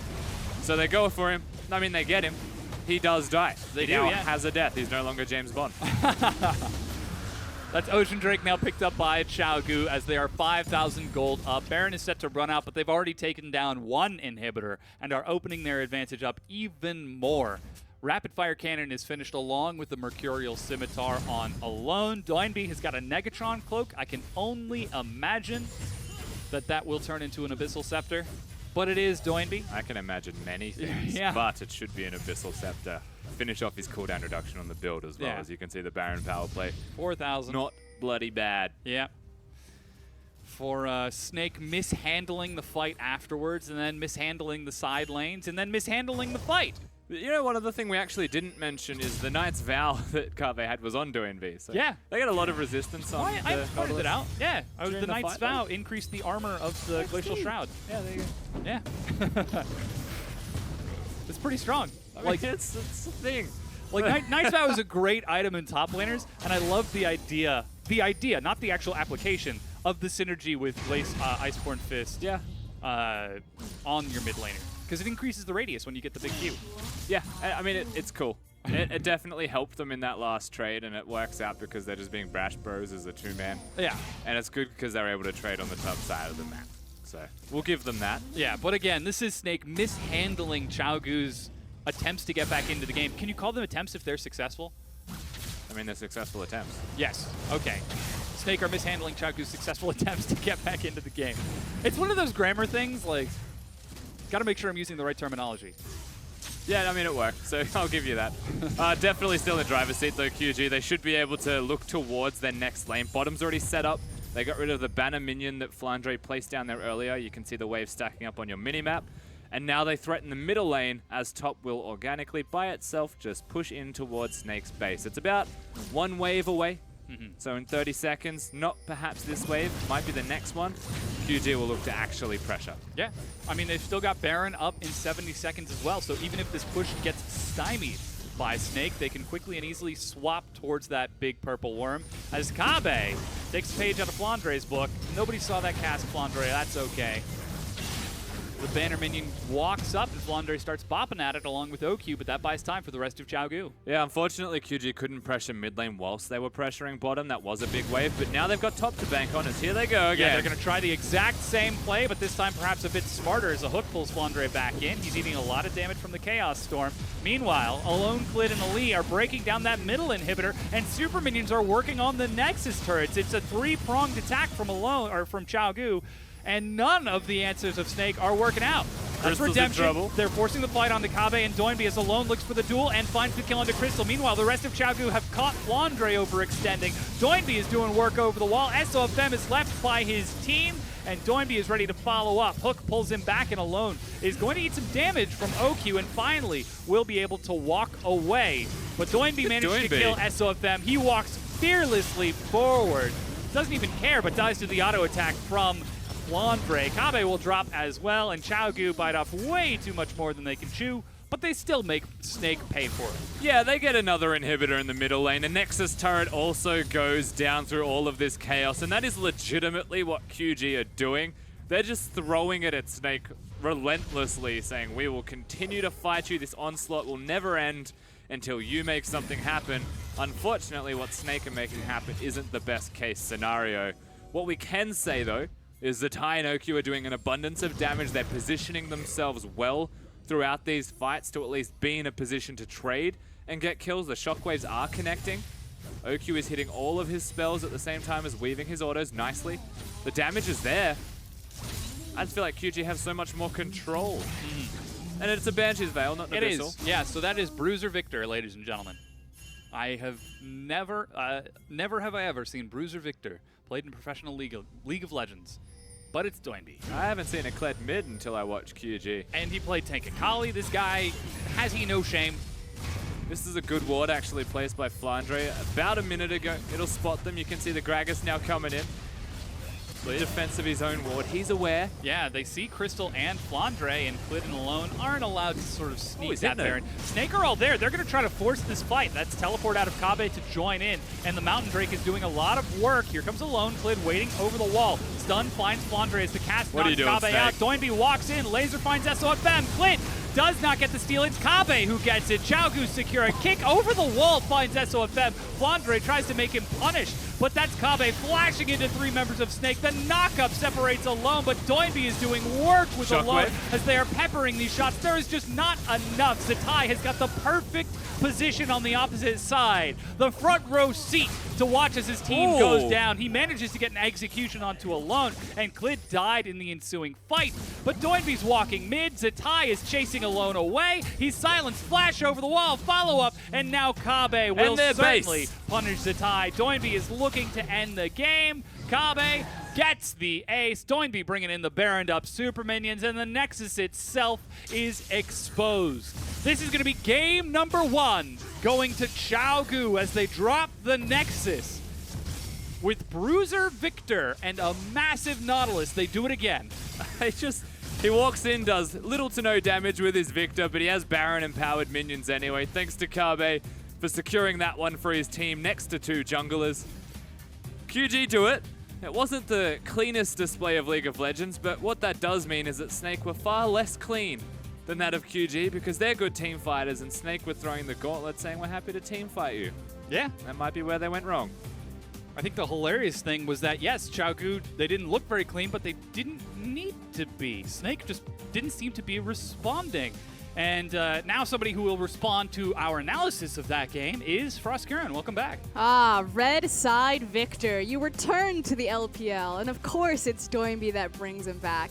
So here's the thing about red side. We talk all the time about champions that are super potent on certain sides of the map because obviously it's different shaped. The big objective for red side Victor is Baron. And you could tell that Baron was a very important objective this game. And Victor is so punishing around that Baron camp with his gravitation field or gravity field, as well as just his Chaos Storm in general. It was just so abusive time and time again. Yeah, Doinby had a huge influence in that game. He was able to keep Zatai locked down. And again, just tossing out that gravity field to do a lot of work. You can see the gold graph. Things looked good for Snake up for the first 15 minutes, but then it just went downhill. I'm ready for this damage chart. I was going to say, yeah, he's going to do an absurd amount of damage. And the scary thing, and the only reason I was expecting this, is if you get a tank ahead, a tank still does damage. If you've got a tank with a damage-based kit, he's going to do a whole lot more. Doinby was doing a majority of the work. Iceborne Gauntlet Rylai's. Classic Doinby things. Oh, I crazy. love this And then guy. the Banshee's Veil as well. Okay, let's start at the early portion of that game because, like you said, the gold graph showed it. Snake were actually doing really well early game. They did this beautiful thing where they basically just isolated every single matchup, 2v2, 1v1, even 1v1, particularly in the jungle. And SOFM was out jungling Clid so well, and then it just kind of snowballed when they finally got the collapse. But at that point, he was already like a level and a half over the Lee Sin. Yeah. So like the beauty of Snake's game plan of like we can't 5v5, but we can 1v1v1v1 really well, and they did that. And it worked for them. You're like, oh, okay, this is amazing. They start taking all of these towers. The problem is that they were 3 towers to 1, but they have Orianna Ezreal. So even though they're technically ahead in the global gold, because their champions don't peak very quickly, like Orianna 3 items, Ezreal hadn't completed the Trinity Force, the Lucian and the Victor were online right at that moment. And so suddenly, despite the fact that Snake had the gold lead, QG were looking for the 5v5 because Lucian had the Blade of the Rune King completed and Victor had his Hex Core upgraded. And they're like, we're strong right now. You look at the gold, you're like, why is this working for QG? QG are looking at their items like, let's fight. Let's do it right now. So is this a drafting setup from Xiaogu in the very beginning? I mean, obviously they priority picked the Lucian, and we saw how effective he was with, I think it was Ali and Clid helping him out, whereas Kabe and Doinby were just Bash brothers. I mean, I think QG did consciously draft themselves towards mid-game strengths. Yep. Again, they're building to get the 2 items that are cheaper than their opponents. They last pick Victor, which I think is one of the reasons they're able to do this as well. Hexcore is pretty cheap to upgrade, and then you're super powerful as a result. And they force fights at the time that they start getting these items, even just the 1-item spike. And the beauty of this to me is that they actually had the Nautilus with it. The Nautilus is able to push waves, can control the Gragas early, and then just rotate up. And as they spike, Kabe's letting them fight. And we really need to underline Nautilus in the first replay. So we said it on the desk, you know, Kabe is the better 5v5. He gets an incredible deep teleport here. Snake had no idea they just lost track of it. Flandre, you know, he wasn't anywhere near Kabe. They can test the teleport. He comes in super delayed. And by the time Flandre lands, like, yeah, he throws down the cask, but the damage has been done. And again, at this point, this is QG saying that even though it's extra towers, 2 to 1, we're ahead right now because our items are strong right now. He did 57.7% of his team's damage. Yeah. He did over 50. 244% gold to damage efficiency. He is worth 2.5 average players. And I want to then go into the next replay to show why he is so worth it. It's at this Baron. This is the Baron that they sneak, but this is why red side Victor is so strong. He sets down the gravity field and then he chains it back to back with the Chaos Storm, and there is no way that SOFM and Zatai can get into the fight until the damage has already been done and the Baron has been taken. It seems so simple, but the LPL uses this trick repeatedly. They are so good at fighting around Fog of War and fighting around terrain. Jarvan and Victor have always been big champions for this region because they run towards that Baron pit and they just look for choke points. And those choke points definitely yielded rewards for Xiaogu. I mean, Doinby, again, picking up the MVP, speaks to how this team plays around him. And during the course of the game, we were kind of wondering about that item build, but now that we have you to explain it, it seems like it's making sense. Because he kept SOFM out of the fight every time he was coming around. That was still weird. Getting the Iceborne Gauntlet, and then just duoing with Kabe on the bottom. Let's be clear. It was a 2-3. We're justifying mid-game item builds. When he gets to late game, it's no holds barred. He's just gone wild. Like, that was not normal. Well, then I am wrong, in fact. And I am just enjoying the fact that Doinby is a crazy player. It is one of those things that it's so easy to be a fan of Doinby because he just does bizarre things. Yeah. He'll play the Kled mid, Nautilus mid, Maokai mid, AP Maokai mid. He's done the Akali. Twice. Now he Yep. comes out with the Iceborne Gauntlet Victor build. Like the fun thing about Doinby is just how innovative he is and how he understands that it's not just, that standard blueprint build path. He'll do exactly what his team needs him to do, and I don't necessarily always agree with it. Like Iceborne Gauntlet Rylai's on Victor. Maybe a little overkill. Yeah, I don't really see that one, especially because he's against like so many Magic dealers. Like maybe if it was an all AD team, you could kind of justify it, but he was against Oriana Gragas. Like let's pump the brakes here. Okay. But ultimately, he's still just so much fun. Yeah, an exceptional performance from Chaogu, and while his build path wasn't exactly justified, his performance certainly was. We'll see if he can do it again in game number 2.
Some adorable poros greet you as we are back here in the LPL. We're just about ready to get into game number 2 between Snake and Chaogu. We just saw Bruiser Victor from Doinby help them close out game number 1. And again, joining me on the desk is Rusty and Frosco.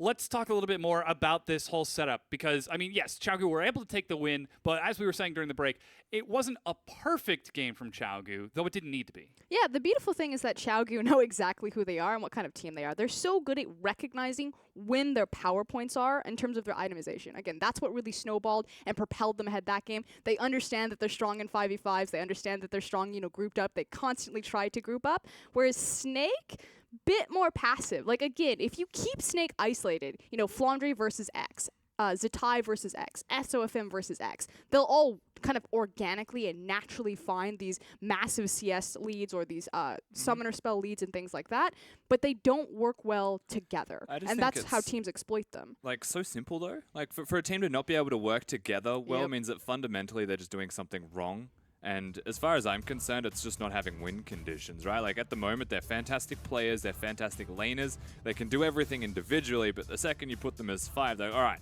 how do we actually even team fight? Like, do they even know they're a front-to-back team composition? Do they know they should be split pushing? Because that's what they default to doing even when they shouldn't be. And it makes sense that they would default to split pushing because, again, it kind of keeps them isolated where it's like OQ and X support just don't get caught. Let Flandre and Zatai 1v1 win these side lanes. And hopefully that'll snowball into an objective advantage. Yeah, and we're seeing how that's hurting them against a team like Gu, who are so capable of grouping up as a collective unit and playing around their star mid laner, Doinby. He is a monster, and the big thing about Doinby, we already highlighted, he did 57% of his team's damage to champions, which is unparalleled. And it's, yes, he is the star of the team. Yes, Doinby is the heart of this team. They live and die around their mid laner, but what you don't see that we highlighted in the post game is that they actually live and die around him working for them. Like, he is the best passive mid laner that plays for his team that can somehow still carry because they work so well as a unit. It's just incredible to actually watch unfold because you have to think an extra step every time you see him. I mean, this was the thing in the old QG with now the new newbie roster with Swift and crew. You know, what made them so successful and so explosive was that all of the resources were given to Swift, which was so unlike any other team, including Doinby. Like, he would constantly be following this jungler around. He was playing, you know, the Karmas and the Morganas. The Lulus. Exactly, the Lulu supports. Like, just a secondary support in that mid lane. And yeah, he came out with Victor, and yeah, he did explosive damage. But like Rusty is saying, like he's like the backbone. He's not the muscle of the team, if that makes sense. Well, certainly still strong enough to bring the team to victory here. Question is, can they do it again in game number 2, or will Snake finally show us, hey, they found identity in this sort of 1v1, sort of individual strengths, but the sum of Gu, while not mechanically you've got a 1 + 1 + 1 + 1 equals 5 for Snake, whereas you've got like a 0.8, 0.8, 0.8 plus maybe like a 2 for Doinby. But there's a multiplier in there because they can 5v5, and that's the big thing. Gotcha. Unfortunately, I think that Snake will drop here unless kind of a team plays into them. Like, if a team doesn't play or forces a 5v5, Snake will fall over every single time. But if a team chooses to match Snake in kind of their split pushing ways, then that's when Snake actually have a chance to take a game. But I think QG are too smart. We'll see if they can follow through with that intellect once again, or if we get a Kali or a Kled mid. It is Gu, we never do know. But again, Frosco, thank you so much for your analysis. We've entered into picks and bans for game number 2 here. And Gu, with side priority in this game, have elected to go to red side for this second match. So again, prioritizing that last pick, maybe looking for that second round of bans as well. Give them that last pick. It's the second half of the draft now as well with the 5-ban system. We have seen one change already from Snake through the ban phase. They have a different priority when it comes to their first pick. Jhin, something they banned away in game number 1, hasn't been banned here. It was banned from Alone, but OQ is also a really good Jhin player. So we'll have to see where they want to go with that. And if it is priority over someone like a Lulu that, I mean, just should be first pick with Karma ban. Yeah. Interestingly enough, identical bans out of Gu. If it ain't broke, don't fix it. And there's the Lulu hover from Snake as they banned out Graves, so a little bit less priority on the jungle, this time perhaps looking towards that bottom lane, or perhaps disabling Ali and Alone. The direct counter to Lulu. Now the difference here is that they can't first rotate Lulu Lucian again for QG. They still want the Lucian apparently for Alone. I guess they'll go for something along the lines of a Nami to empower it as their support, but they want the jungler early. Yeah, it's Lucian and Lee Sin for Klid once again. He ended up falling behind SOFM in game number 1, but still had a huge impact as, whoa, this would be new from SOFM. It's always possible. Even the most aggressive junglers need to learn how to calm down every now and then. But this seems so counterintuitive to his style. Actually, he always it loves doesn't. to pick up advantages. So Ivan's still very good at picking up advantages and counter jungling where he excels. SOFM excels at counter jungling. He just happens upon people when he has advantages. I feel like the difference between SOFM in game 1 and 2 is that he's just not going to have kills, but he'll still farm the same way, if not better, when it comes to countering. And now with a double support setup from Snake, that means that Syndra could be a priority. And with the 80 carry from Gu already locked in, they might have to look for something else. They lock in a Syndra, and I'm not against the Syndra pick here, but QG can respond with whatever they would like into it, Vladimir even as their third rotation, if they want to. Now, the reason that you wouldn't go for it is because obviously they need to pick their bottom lane before it can get banned out. But if you're QG, you'd probably ban Caitlyn here, and then you'd probably ban Kog'Maw. Yeah. Like, straight away. They have an Ivern Lulu. There's no way you let Kog'Maw through. There's no way you let Caitlyn through. Yeah. There's the Caitlyn ban immediately, so Chaogu on that page. They are ready to go. Snake get the opportunity to somewhat pare down Kabe and Doinby once again. Ben Vlad, probably. Yeah. Don't want to give him that enabling mid laner. That, and of course the Shen. Yeah. Very good counter to Syndra. And if they don't get a Vladimir in the mid lane, can prevent the Syndra from all-inning people just by putting the shield there. Yeah, there's the Vladimir first. So Shen still could be an option. We'll see if that gets through or if Snake will be listening to this broadcast. They better be. As another cannon you ban towards peanuts. Flandre. Here we go. This should be the Shen we're expecting unless Snake knows something or are afraid of something that we aren't quite taking into consideration. We're also not considering the mid Lucian. If we're gonna talk about, look, it's Doinby. All right, we're not considering mid Lee Sin yet either. While we're going, Yeah, there's the Shen. Okay, so here's the big showing. They've already seen the Syndra. Do they save counterpick for top lane, or do they just go ahead and give it back to Doinby? it should be the Nautilus. There's no reason to change that up. It worked very well for Kabe, especially with the Shen taken away from him. He has wave control over even the assumed member in the top lane of a Gragas. He can switch from the Gragas to whatever he likes if he wants to go deep on a Renekton, but that gets diffused fantastically by the Nautilus as well. It's all about just picking a top laner that has wave clear that nulls the lane advantage Flandre gets early. That Gragas could be another option for Flandre. He didn't exactly wow us in the previous game, though he got some good casks and was able to keep Kabe occupied for the most part. But it's first OQ who gets to pick his lane, his AD carry matchup into the, what we assume is a Lucian Nami. But we'll certainly find out if Chaogu want to give us something wacky. Never count them out with the wackiness. Again, champions like Renekton, we just mentioned it, very good at lane control, but Nautilus is also quite good at diffusing that. And this is where someone like the Ivan would come into play and why I wouldn't expect for Renekton. But you never know with Flandre. He might just go Yasuo. He might just decide he likes Yasuo. It's been a long time. But Gragas is the pickup instead. So once again, returning into the exact same matchup on the exact same sides between Flandre and Kabe. You can see the brilliant yellow of Ali's shirt as Victor is the next follow-up from Doinby. So very similar composition from Chaogu. They swap around a few minor things, trade Nami for Lulu. But other than that, it's the same. I'm getting the vibes of Deja Vu that's about to come out for the side of QG if they get a victory. We'll have a very barren analyst desk if they do win. But Snake have changed it up. They have given themselves the Ashe for engage, Syndra also for mid-range engage, and then the Ivern to perhaps counter jungle or at least control where Clit is going to be. A more supportive style to be seen from the Viet import of SOFM. Yeah, it certainly is interesting to see him take this. You said it is very possible for Ivern to take advantages on an individual basis against a Lee Sin, but he's going to have some follow-up from the rest of his team. If Ivern goes deep all alone, then that's easy collapse from Doinby. That's easy collapse from Kabe. And this is super interesting of Snake to have Ashe as their AD carry of choice. The engage from the arrow isn't all that necessary when you actually look at their whole team composition. They've got the Syndra stun, they've got the Ivern stun. Lulu can actually slow people down so that things naturally will catch up, and a flash body slam if they choose. But they want that extra reliable engage, which to me is counterintuitive because they've got the Lulu-Ivern combo to protect an AD carry. Instead of being something like a Kog'Maw that can sit in a protected area and actually get off a lot of damage, they're relying on the Ashe to do that. Now, the reason that I do like it is because Ashe can still go Blade of the Ruined King now. Still actually does an abundance of damage to a lot of people, especially when supported. So the patch favors any Blade of the Ruined King AD carry with this comp, not just the Kog'Maw. Yeah, it is a bit interesting that they decided to go for it, as it is even almost identical pick order from Chaogu in this matchup. So they had to have known that the Nautilus was going to be next. But deciding not to go for the Kog'Maw, perhaps the threat of Doinby breaking out a dive assassin itself was enough. But we now prepare to load onto the Rift here. Snake are going to have to show us something new, as they're great at 1v1v1v1, but this time they're playing a composition that sees success when they're all clustered together.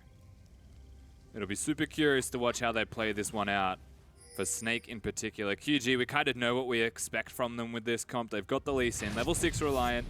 Victor, I don't know if he'll go the same item build, but we'll have to watch and learn as he progresses towards his mid-game spikes, which again, Froskerin mentioned this, they will spike around the 20-minute mark opposed to the 25 to 30 that you'd see from a lot of Snake's Game 1 roster. However, they spike pretty early this time as well. Yeah.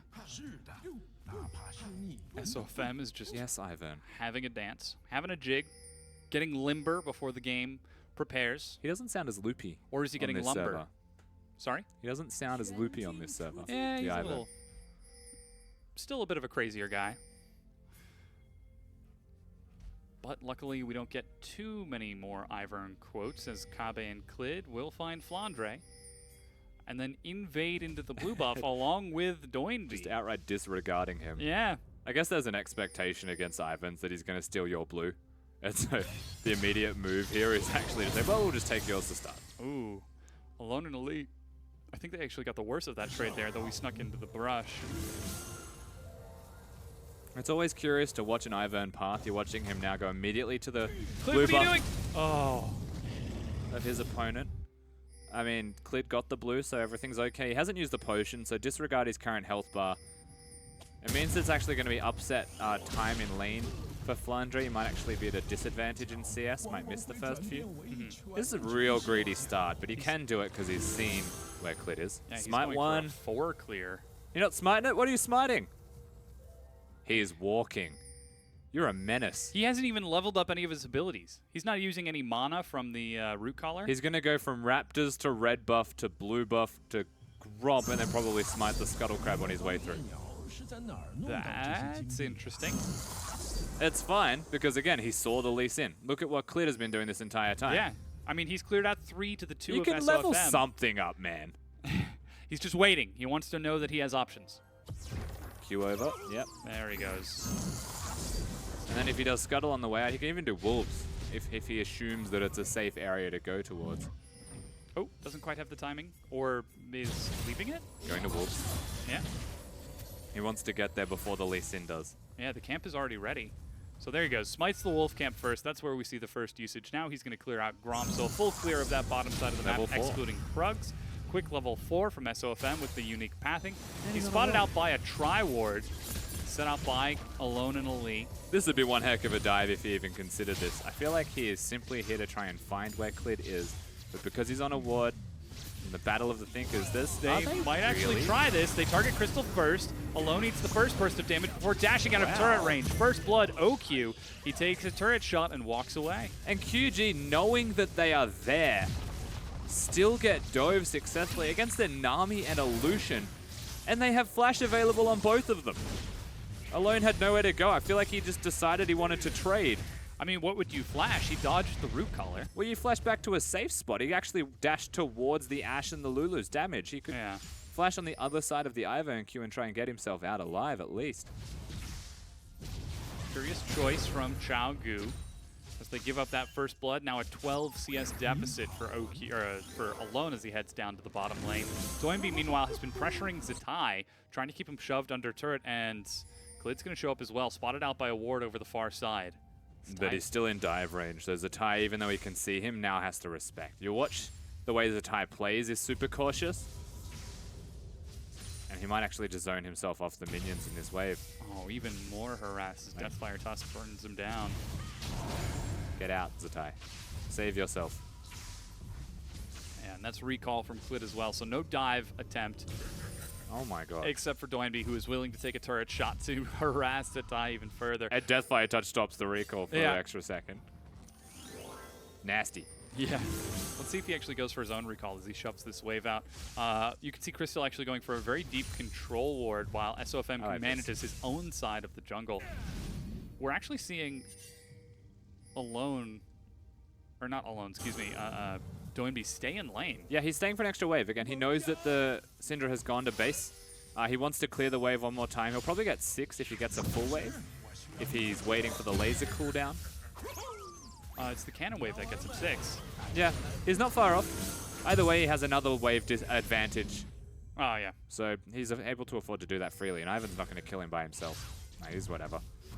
Yeah, SOFM actually just shows up in time for his Raptor camp and denies the invade of Clid. So just patrolling the jungle, making sure he's got vision on Clid, that he can keep him away from level 6 and keep him away from lanes. This is very amusing. The CS is the same, but SOFM has such a big experience advantage. Yeah. He's really close to Daisy. One more camp should do it. He might go to the Krugs instead of the Scuttle Crab just to get the 6. I wouldn't trust the Scuttle. Doesn't give enough experience. It may, depending on the Scuttle level. Okay, he's got Smite. SOFM is actually ahead of the clock on Scuttle, so I think it would only give 10. Yeah. But invades, gets a quick ward, and we'll decide to head on back to base. Level 5 is now picked up by zoom Clid. out. Sadists. It's really a terrifying skin. As Zatai continues to eat damage, gets his own level 6, decides to pop Power Unleashed, flash from Doinby. Oh, man. Missed the Sonic Wave. Zatai still has his own flash, and Doinby respects it and walks away.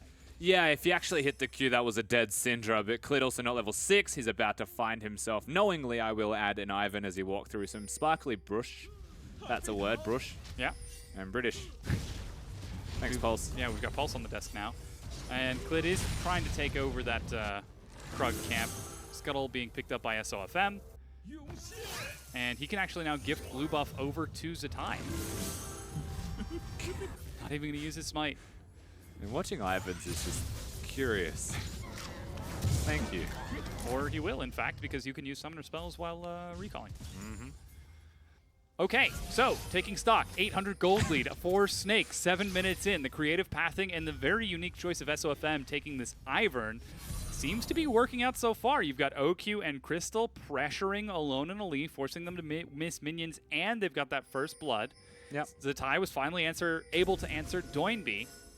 And in the top lane, it's still close to even. Flandre's down just a little bit of CS, but that's no problem this early on. Yeah, the only real problem for QG is through their bottom lane that was meant to be doing okay, but they're just outright losing. I do like the Ashe pick with the Lulu for that reason alone. The kill threat also there from the Ignite helps Crystal to control the laning phase a little bit better. And it's why I don't like the Lucian first rotation. I really just don't see a lot of merit going for it that quickly. It doesn't win you a game. So they have to kind of focus that bottom lane if you were QG. Unless we get to a 57-minute 5v5 fight, and you would get you a rather- sonic wave from across the map. For Lucian? For Lee Sin. Sorry, I totally misheard you. Okay, Lucian's not Yeah, worth the first Lucian picking. early draft. Yeah, Because the only thing you get from it is the mid-game spike. yeah. Yes, the 2 item. But you can get that from an Ashe. You can get that from Caitlyn even if you get a 1 complete item with an advantage from a gank. Like, there's other options. Well, so far, Clid hasn't been ganking too much. Attempting to move around right now, but almost every single bit of vision is matched as Zatai gets some good harass on the Doinby. Clid starting off the Ocean Drake here. Hello. SOFM sees it coming. He's got his root collar ready as well, and Clid and Ali have got to back away. The Zatai even starts showing up as well. Yeah, Zatai's actually controlling this middle lane, so realistically, even though there's a CS advantage for Doinby, Zatai's the one that rotates first. He missed a Q on the red buff. He did. Is he gonna? No, he doesn't have smite again. Thank God. And he makes his way back towards base. He just recalls constantly. Yeah. We'll complete this one. Mobies and getting a little bit bigger. Flandre and Zatai now stealing away everything they can from Clid. He's got smite. Doesn't make it there in time. Unlucky. Well and truly on struggle streak, QG. Yeah. They're just slowly losing, and again, we're waiting for them to group. Oh, Crystal. man. He's got flash, hops over the wall, alone, gets an auto, but decides to let him go. Yeah, doesn't know who is on the other side of the ward that he just placed down. It was stopped by a control, and SOFM was there. Most likely would not have actually gotten the kill, especially without the culling available. Oh, and pops Daisy they as go. well. There's no culling for alone, as you said. So that's a lot of pressure onto the bottom tier 1 turret with Daisy tanking and Brushmaker to prevent any follow-up vision. The first turret goes to Snake. And it happens again. So this is exactly what we saw from game number 1 with SOFM having a slight edge, controlling the bottom side, and then just going down there as Snake's 2v2 ends up winning it. And slowly but assuredly, we are getting some deja vu almost of game number 1. And this is around that point where QG start getting items, and they're just waiting for those to be completed so they can upgrade them as Daisy just suddenly appeared. And now he's gone. Was Daisy even really there? I don't know. There is no Daisy. That Fair enough. was a cask. How badly do you want a cannon minion? 45 gold. That is 45 how the bad best he gold wants he's ever had. Yeah, I know. Well, with that cast down, teleports up for both top laners. But Xiaogu spot the recall from SOFM, knowing that Daisy teleported away. Look how quick SOFM is. And they burn through that dragon. SOFM might be trying to cut them off at the pass. He's legitimately already there. Yeah. Balloon's recall gets stopped, you'd have to imagine if he stays. This brush has always been here. Ignore it. Yep. Oh, he actually catches him there. He's just stopping him from recalling. He did it in vision. Yep. Twid gets his smite, secures Dire Wolves, finally able to secure some of his own camps. As now OQ and Crystal bring themselves towards the mid lane. Flandre heads bottom, and now that duo starts to rotate top to catch up with Kave. And this is an added bonus from Snake. They've actually adapted to game number 1. They've brought their bottom lane around the map. They haven't just put them top lane. They haven't actually just said, you know what? Yeah, look, we got bottom turret. We may as well go to the top one, see how it goes. That's where QG actually broke the map open. They're threatening the middle lane with the arrow. Doinby's an aggressive wave clearer, even 1v4. If the arrow is available, there's a chance they pick him up. However, QG have an answer to that because he's got the cleanse for himself. So things are still mapping out not poorly for QG, but not the best. And again, this is where Snake finds strength in that 1v1v1v1. They need to try to extend this as long as possible, prevent Xiaogu from hitting those critical item points, but we're getting closer and closer to the Blade of the Ruined King on alone. Doinby already has 2 upgrades on his Hex score and will soon have his 3rd. Blade of the Ruined King was already finished for OQ, so he actually might be able to fight and match alone if he finds it. Woo! It's brush. Ignore the brush, it's always been there. It's also in turret range. They've actually just placed it for no reason at all.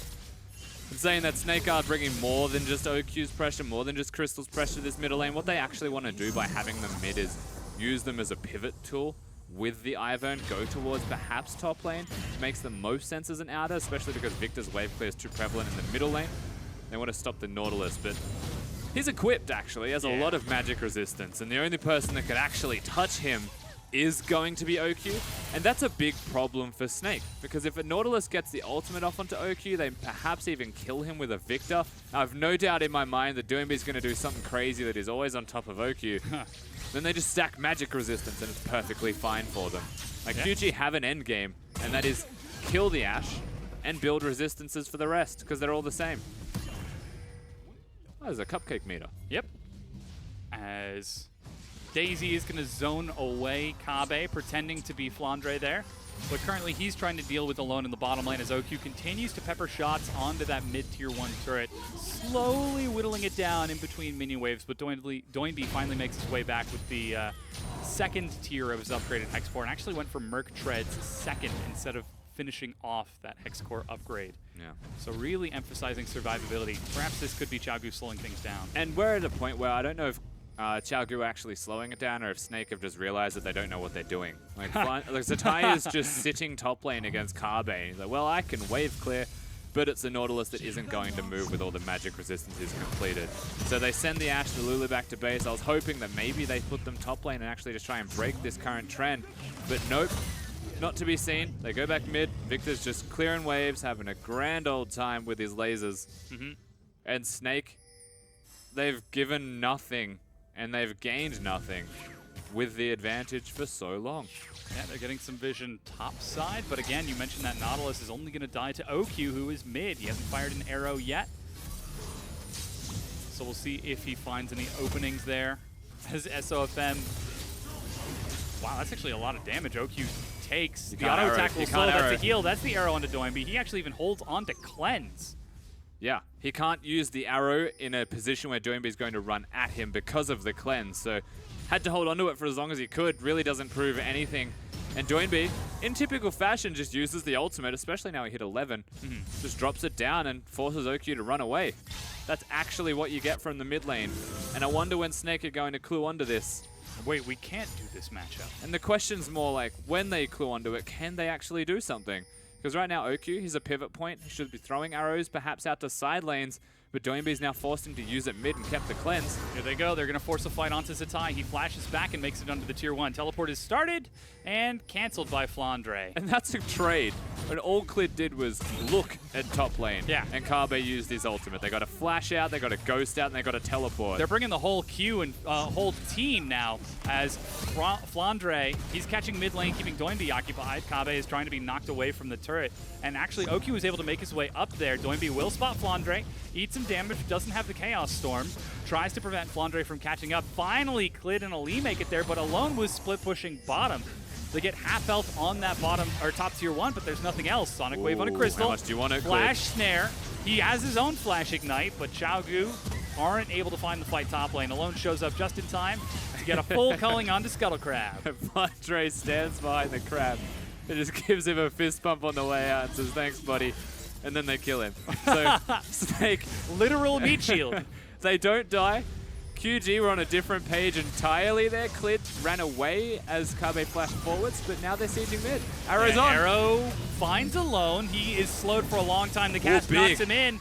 Doinby tanking it though as Alone will get out. Teleport from Kabe brings him back in. They look to continue this fight. There's no wave clear as OQ can't get Watch to the the minions north, in the though. back.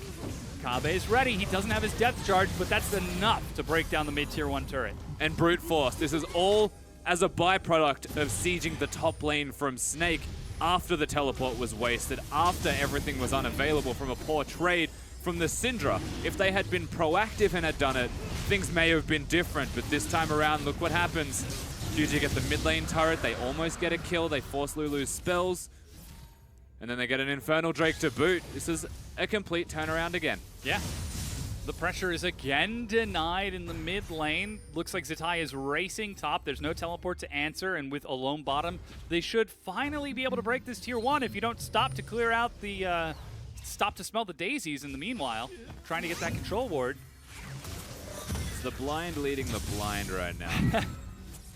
When you're watching Snake play League of Legends at the moment, it's rather frustrating to know that they're such a good team and Yeah. really just can't get themselves an advantage. In fact, they've been sticking at about 1,000 for most of this game, and that's closed a little bit. Back for QG. Sieging this top lane, it's realistic, but they're not going to kill Kabe. He should just walk at them and auto-attack them. Tidal Wave down mid lane looking for Crystal. He actually is going to eat the damage, forced to flash away, but Ali follows up with a bubble. Doinby gets the execution onto Crystal. Kabe's managed to hold top lane. OQ just got his arrow off cooldown, had his heal. What a shock, Dom. I cannot believe that this just happened. The Kabe with the magic resistance everywhere. Just Syndra's magic damage. What are they doing? You tell me, man. It's the blind leading the blind, and we're That's the one with them. the vision here. Flashes away, but he's still slowed. Kicked back in. Teleport used by Flandre, but he's already dead.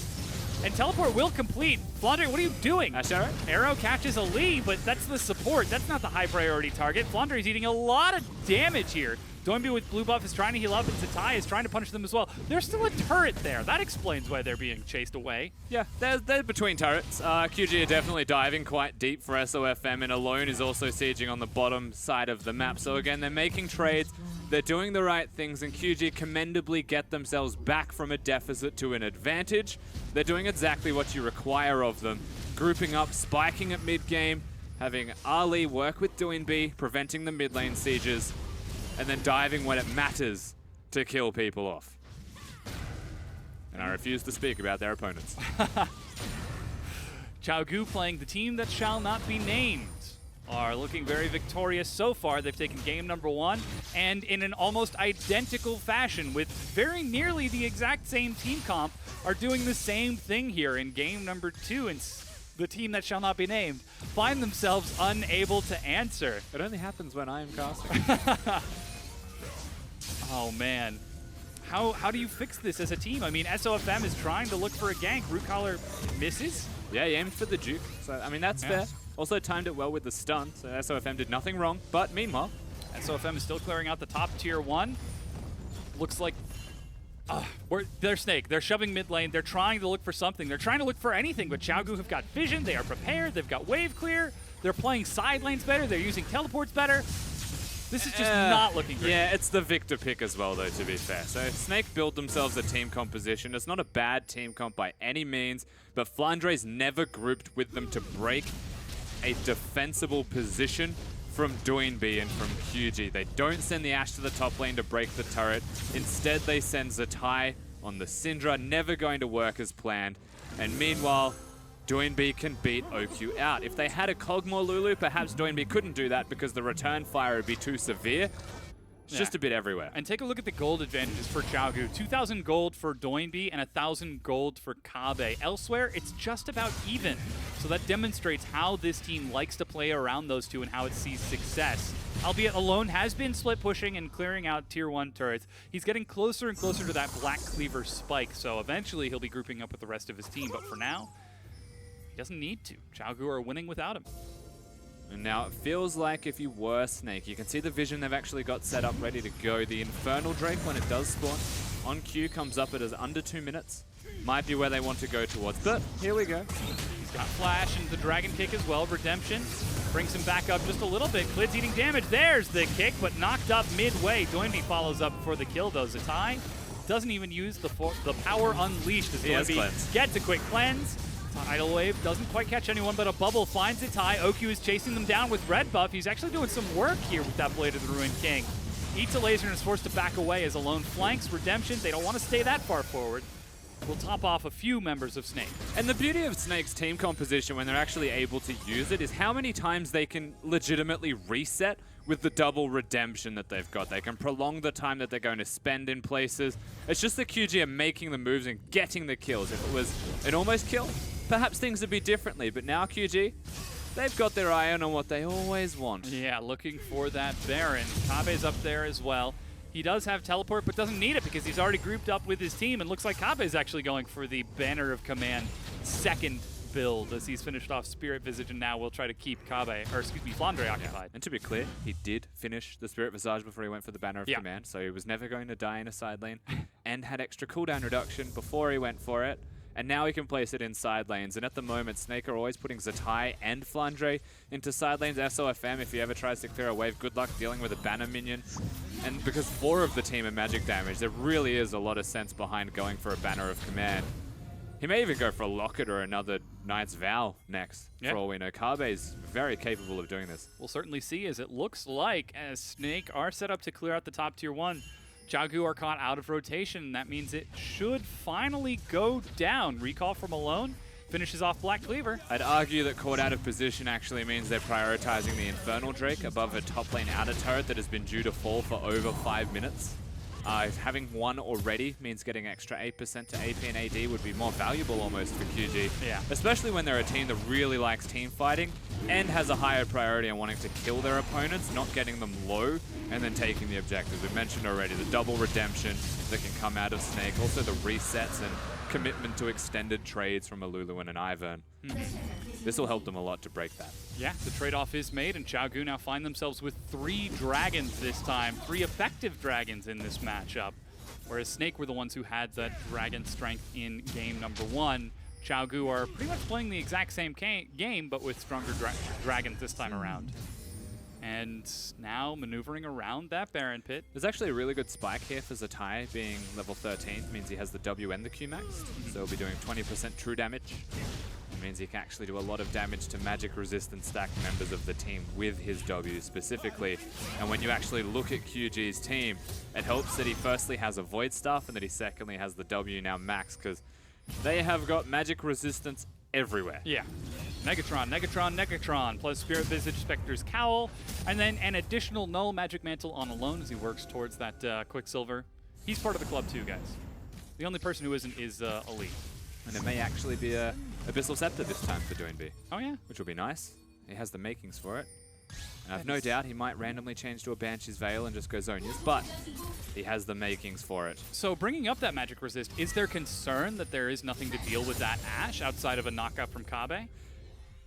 So itemization, they've decided to go towards the magic resistance, knowing that their best way to win this game is to kill the Ashe. So when you look at their team comp, right, they've got a Nautilus. If he can get on a flank, or if a Lee Sin can get on a flank, then they reset the position of the Ashe to either not do damage or be killed. And so they have 2 available options there.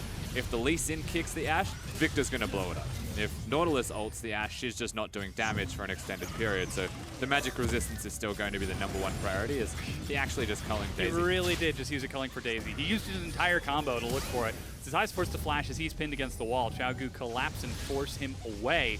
They now have priority in that mid lane as Kabe's continuing to shove bottom. Flandre is trying to deal with Kabe, trying to deal with that. He's got a banner of command of his own, but Yeah, banner battles. bannered minion versus bannered minion. Loud war cries and low impact. Yeah. Ah! Gentle slap. Xiaogu now shoved down the mid lane. Mid tier 2 turret is cleared out without an issue. Very simple stuff, honestly, from QG. Just catch them on rotation, set up vision, and something we have seen from week 1 of the LPL of this split for QG is their ability to just go with an advantage to a lane and then set up to rotate immediately to another. And the fact that Snakes still have all of the vision control in their blue side jungle and they still are slow to the mark when it comes to rotations just speaks to how dominant QG's position is actually on the map right now. As that's tragic. Oh, Nautilus. All right. He's fine. He's just helping him out. So he stunned it before it reset. There we go. Takes an extra second. Like, Yeah. just annoying.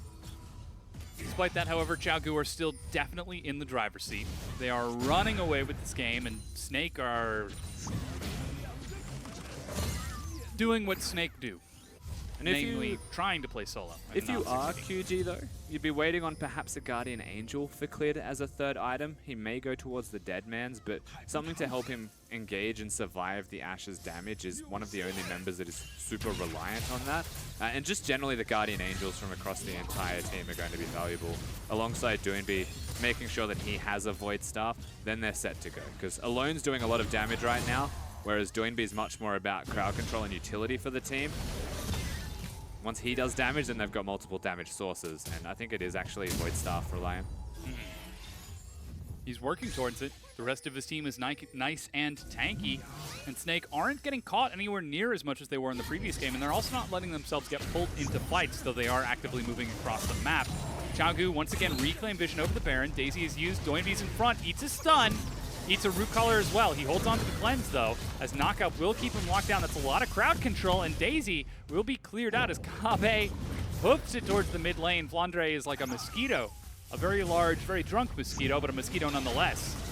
Another stun finds him. There he goes. That's the Clash Flens combo. As now Clid tries to get in there. Zatai makes his way out. Clid follows up and gets the execution. Will survive, but Crystal tries to punish and gets the execution on the far side. Alone, meanwhile, diving into the back along with Kabe. They've found OQ. They've got the crowd control. They have got the damage. Alone is looking for it, but he's got to change targets to Flandre and will try to shred through his health. Whoa, Alone. And doesn't have enough. He drops as Flandre punishes that AD carry, but it's 3 versus 1 on an inhibitor. Yeah, and because Flandre does actually die, QG have more than enough power now to threaten this. Doinby still full health, played the perfect team fight around Zatai's range and around him doing damage. Zatai had no choice but to go for Clid. The fact that Clid dies prevents perhaps the Baron from being looked at from QG, but because the inhibitor's there and OQ cannot deal with that many people, really easy free objectives to be seen from this QG side. And it all starts from actually getting caught out by the repeat mid-range damage of a Syndra. But again, look at the Chaos Stomp. Always tracking the right time as Crystal does flash to ensure he gets the kill. Alone's the real talking point of this though. We already mentioned he has big items. He's spiked in damage. Flandre cooks a little bit, but he's all right. And Alone just gets too high. He can dash different directions. He doesn't need to go that way forwards. He goes towards Ali. He gets a heal. He lives. Yeah. But not this time. He goes down. Snake, meanwhile, in desperation, are attempting the Baron. Teleport from Kabe to collapse from the opposite side. And Snake now see this. They try to retreat as they take damage from over that wall. Look but at Kabe is trying to head them off, trying to prevent the escape. Look, what? catches Flandre through the wall somehow. Alone is continuing to fire shots. Knock up onto Zatai. Tidal Wave is going to keep them locked down as Xiaogu finally catch up to Kabe. He's got a redemption to heal himself up, and OQ goes down to the redemption from Ali. Kabe continues to chase. They will not be stopped. The orbital Clid has kick. defense laser. Clid follows up with a clean insect onto Zatai, but he's pinned against the wall, able to drop alone. But Doinby and Kabe, the Bash Bros, continue to chase forward. Whoa. The hook onto SOFM is even dirtier than the last one we saw. Get out, Kabe, but they still get the fights. QG now mid lane threatened. Baron potentially taken from Snake was completely eradicated by just the Chaos Storm.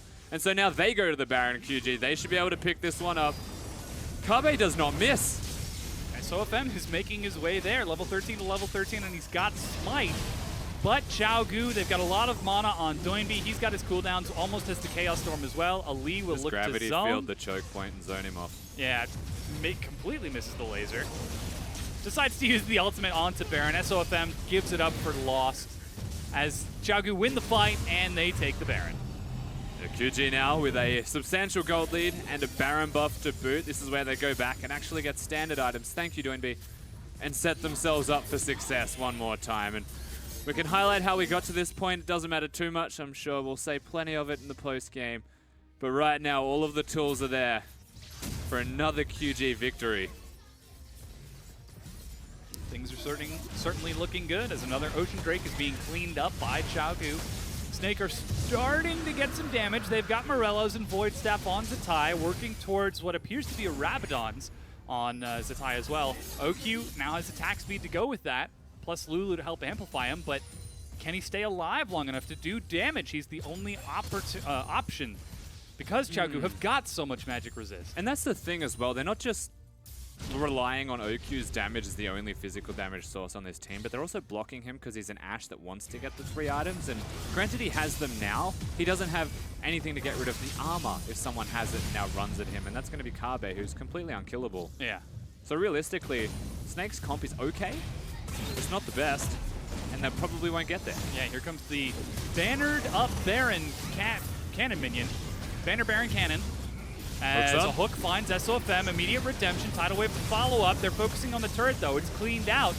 Kabe was just a distraction as Chaos Storm finds SOFM. He's healed up, Clid follows, and doesn't get the execution. It's Doinby who does. Meanwhile, the rest of Snake are flashing into the fountain to try to escape. It doesn't matter that he's got 3 items now. OQ can't do anything as Gu are on to the Nexus turrets. They're just diving to look towards ending this game. Snake have to do something right now or it's over. I don't think they can afford to. It's now or never.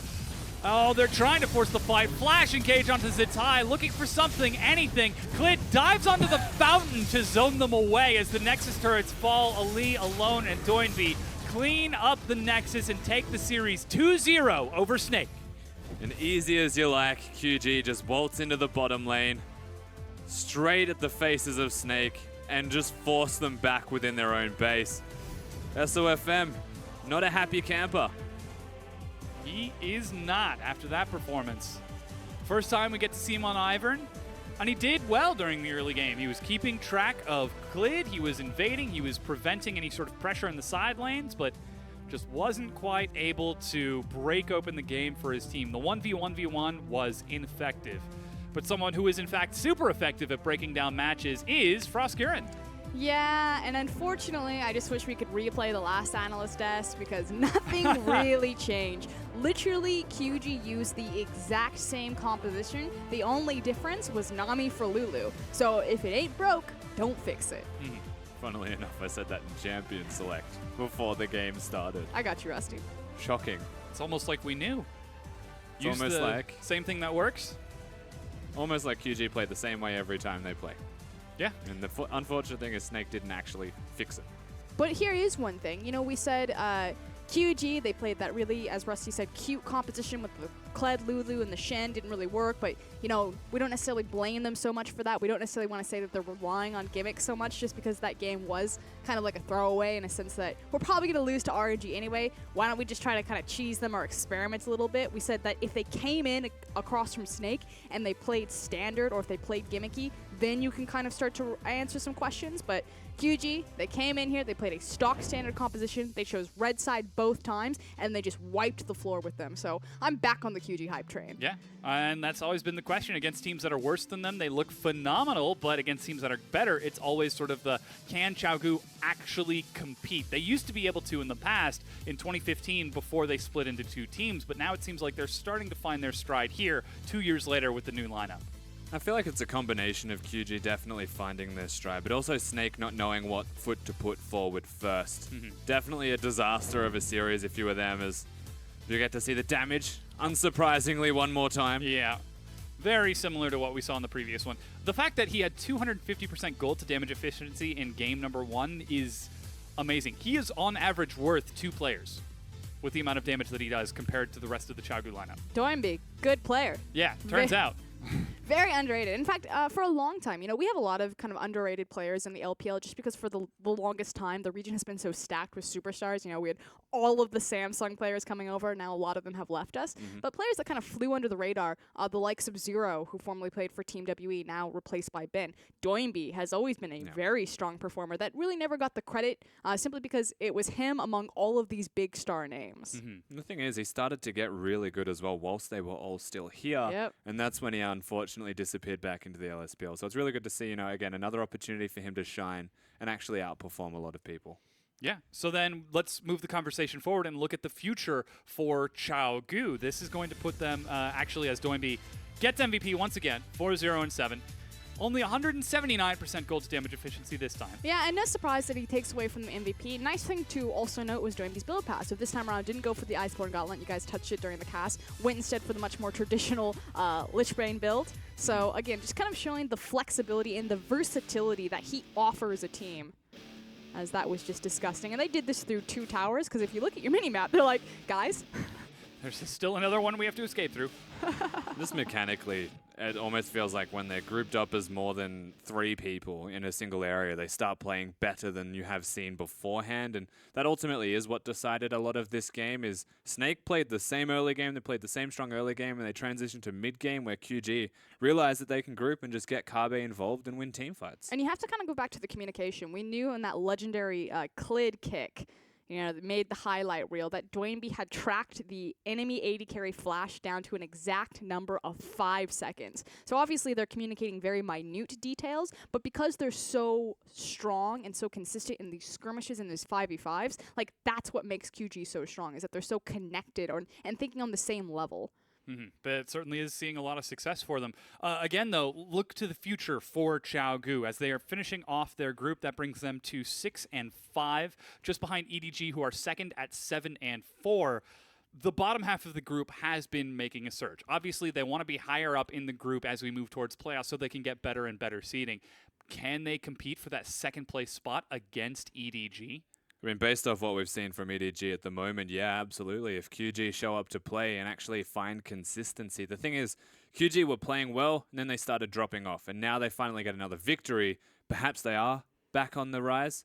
And if they are able to continue consistency and grow their strategies, maybe put less cheese against the top teams, I think they can actually challenge EDG's spot at number 2 in the group. I'm actually going to go the other way. And while I do agree that EDG, like you're saying, I have kind of fallen down and QG are rising up, so it should work. But my issue is that QG are good at the 5v5s, and the 2 top teams in the group, EDG and Team WE, they do have their weaknesses. Like, you can very clearly see their Achilles heels. Like, WE, they still kind of struggle with a consistent early game. EDG, they struggle with macro mid-game. But the thing that they don't struggle with is 5v5. And that's where QG find a lot of their strength. So I think stylistically against those top 2 teams, WE and EDG are still better. But against the bottom teams, Newbie, Vici, even though they are surging up, those teams really struggle with 5v5. So I'd say that QG, very strong 3rd place team in their group. Which is one of the more interesting things to contrast, though, because throughout all of cross groups, QG haven't looked that great. Yep. And they're against teams in the opposite group that are more renowned for their ability to be individually strong and not just a team fight incredibly well, yet they kept losing them. And so, like, now we finally see them able to skirmish, able to mid-game team fight again.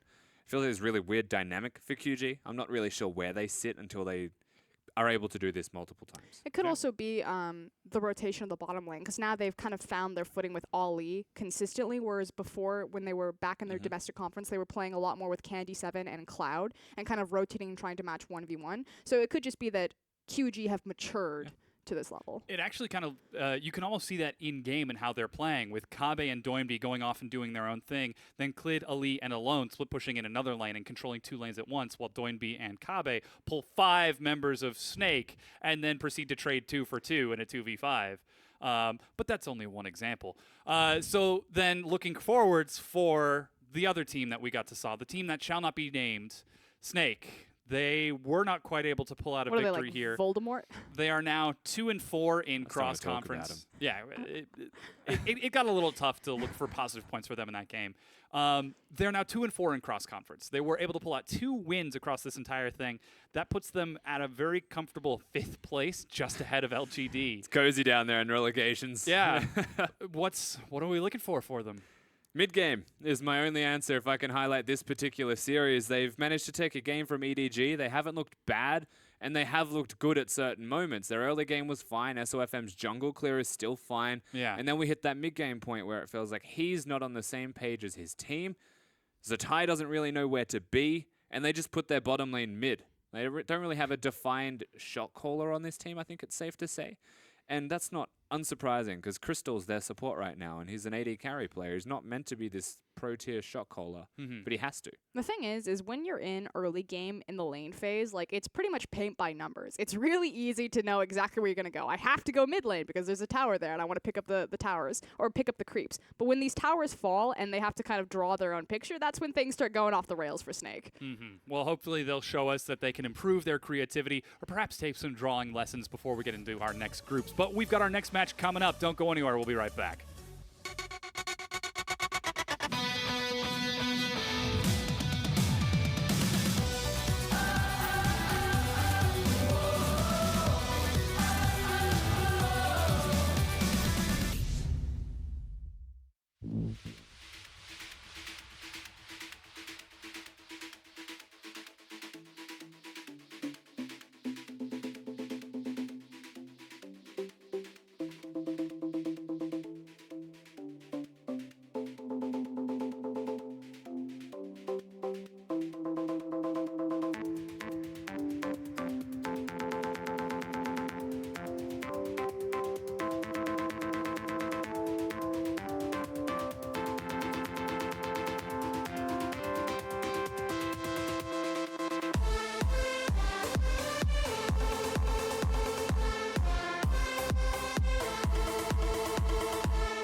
Welcome back, everyone. We are just about ready to get into our final game of Cross Conference, the final chance to see Group A challenge Group B here at the LPL. It's week 7, day number 4. My name is Dom. We've swapped our analysts around before we get into this next set between Vici Gaming and RNG. And Vici right now at the absolute bottom of Group B, taking on RNG at the absolute top of Group A. Yeah, you come into this one, you'd be like, definitely no chance.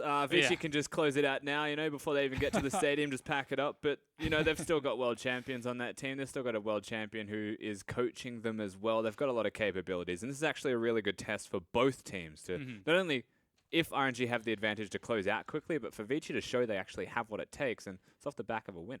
Yeah. They were able to defeat Invictus Gaming just a few days ago. The big question for Vici Gaming was, we know they have a strong early game, but for some reason, they just could not convert it into a mid-game at all.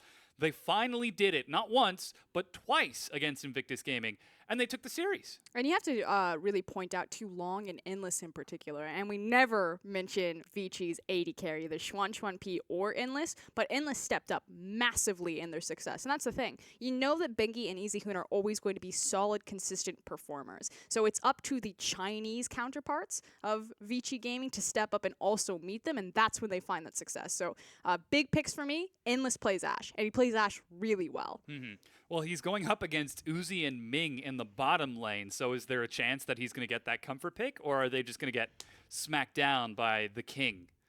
Remember, if you do pick Ashe, you're just going to have a Lucian and a Lulu running at you extremely aggressively. Yeah. And that's the thing with RNG's bottom lane. It actually is still okay for him to get the Ashe. It might be a big priority pick. Uzi might take it away, but it's about how the 2v2 actually plays out here between RNG and Vici, because there is an aggressive bottom lane and a young, potentially inexperienced or incapable to deal with bottom lane against them.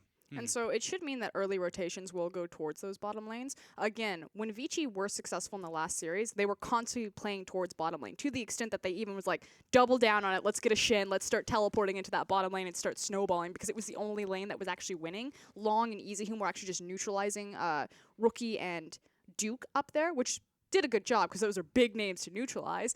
But against Uzi and Ming, I don't necessarily know if that same roadmap will work, and that's concerning because that's the only roadmap that's working for Vici currently. Yeah. So just taking a look at the numbers here, they went Karma Caitlyn both games in early game number rotation, 1, and then immediately in game number 3, when Caitlyn was first picked away by IG to deny Endless, he went with the Karma Ashe bottom lane, and then Elise prioritizing it, Shen, as you said, and we also got to see Easyhoon play Vladimir, which is always a pleasure. So this actually, sure, you look at the numbers yourself, you're like, 6th place versus 1st place. This is going to be an absolute stomp. This is an opportunity for us to see if this growth from Vici is consistent, to use the buzzword, or if it's just a one-off, that we're able to take a single win against IG. And I do actually have to, once again, highlight all of this back to your original point, because as a matchup, they could be consistent, but if they play consistently, they're playing into the strengths of RNG. They actually need to change where they're focusing, where they're attacking, and how they're playing on Summoner's Rift, because if they go 2v2 hand bottom,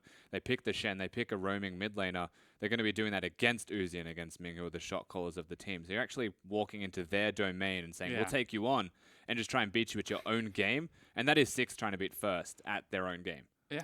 The one thing that RNG would have in the wheelhouse before is that not only can they match Vici at the own game and then also, like you said, be stronger, just brute force it, but they could also kind of play through the mid lane. They could play through the top lane. They could play through the jungle. But this was previous RNG when MLXG was on the team. MLXG still nowhere to be found. So there's also this big kind of question of what iteration is RNG and how strong is it with their new jungler? Well, I mean, we saw them with Yihan just a few days ago, who still demonstrated exceptional success. I mean, it wasn't even Bebe. The fact that you could still see Uzi and Ming popping off, Xiaohu and Let Me are still doing work, and then Yihan just sort of filled a supplementary role. But it's so easy to do when you have a performing Xiaohu in the mid lane, when you have Uzi and Ming in your bot lane. Like, as a jungler, if all of your lanes are just naturally winning, of course you're going to look good. The difference is, like you said, Yihan was more of like the support to his team, whereas MLXG, yes, he still has all those factors, but he's the guy who's leading the charge, and it's really his team backing up his decision making. So it's still very different dynamics in the limited tape that we have of their new jungle. Yeah, I mean, it creates a great sort of expression for Vici Gaming. If they're able to take a win or even look strong in a single game, what better way than to walk into the lion's den and at least put up a fight before you get devoured? Okay.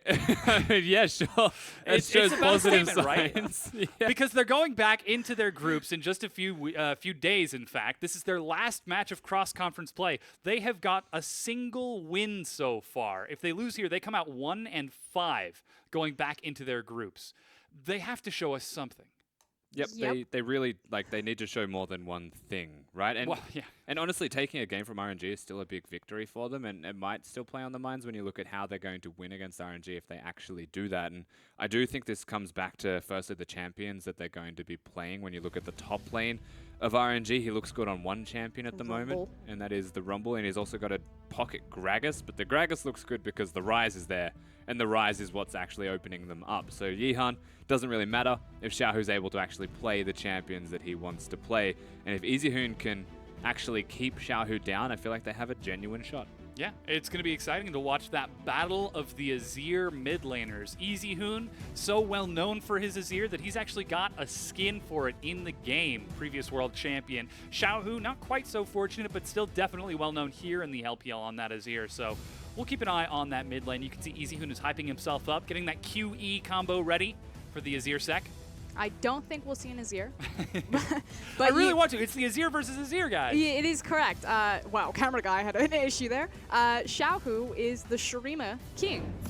He played Cassiopeia and Azir almost exclusively. As we take Yeah. a look at the lineups, it's Let Me, Yihan, that is not MLXG, Xiaohu, and then Uzi and Ming.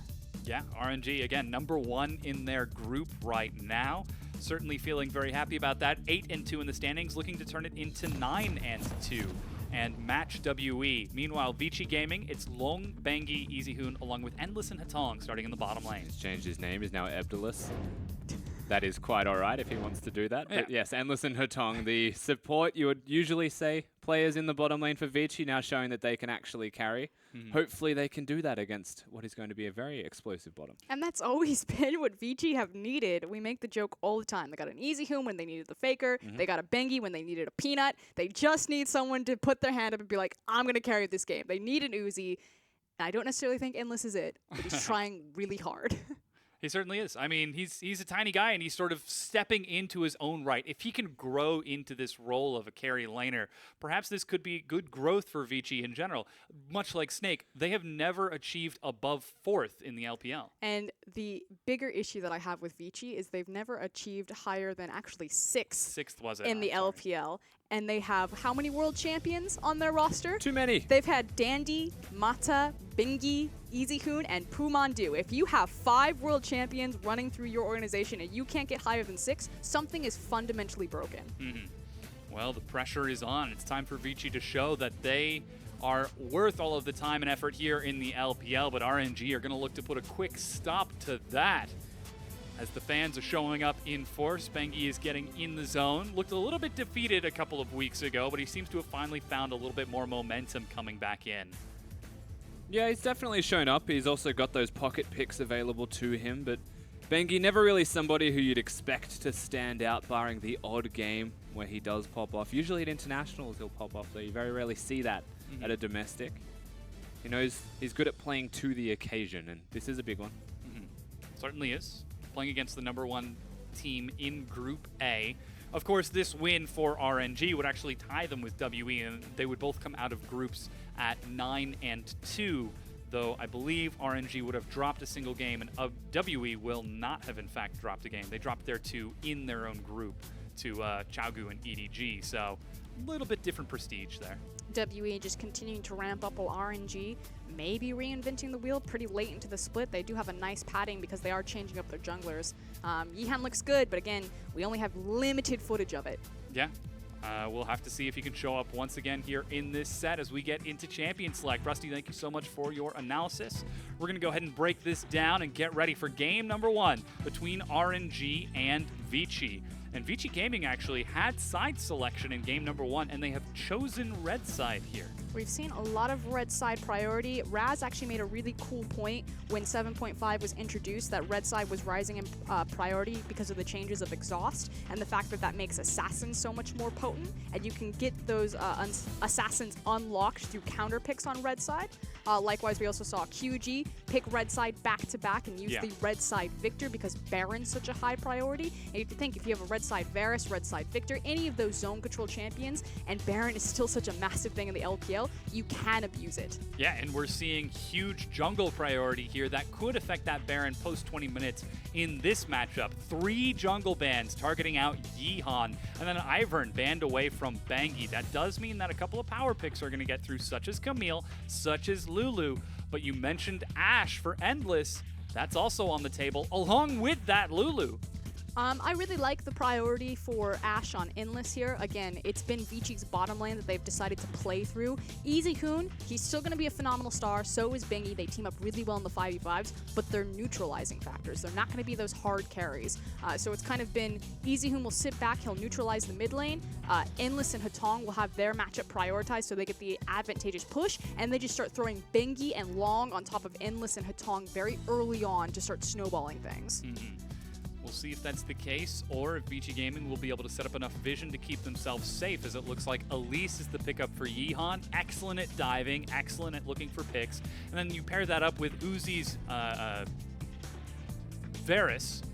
Ooh, that was tough. Now it's the champion. Yeah, that certainly could be a very terrifying bottom lane, but Renekton is now the follow-up for Long in the top lane to deal with that Camille. Yep, looking for that counter. I'm going to call it a soft counter pick into Camille, especially because she's been hit with the nerf bat a couple of times. Also, the recent item or ingredient changes to Black Cleaver, not on the last patch, but on the one before that. Now that it goes through the Kendall Gym, it actually makes Renekton even stronger because it gets earlier health stats and tank stats, rather than getting those long swords. Yeah. But either one works for him.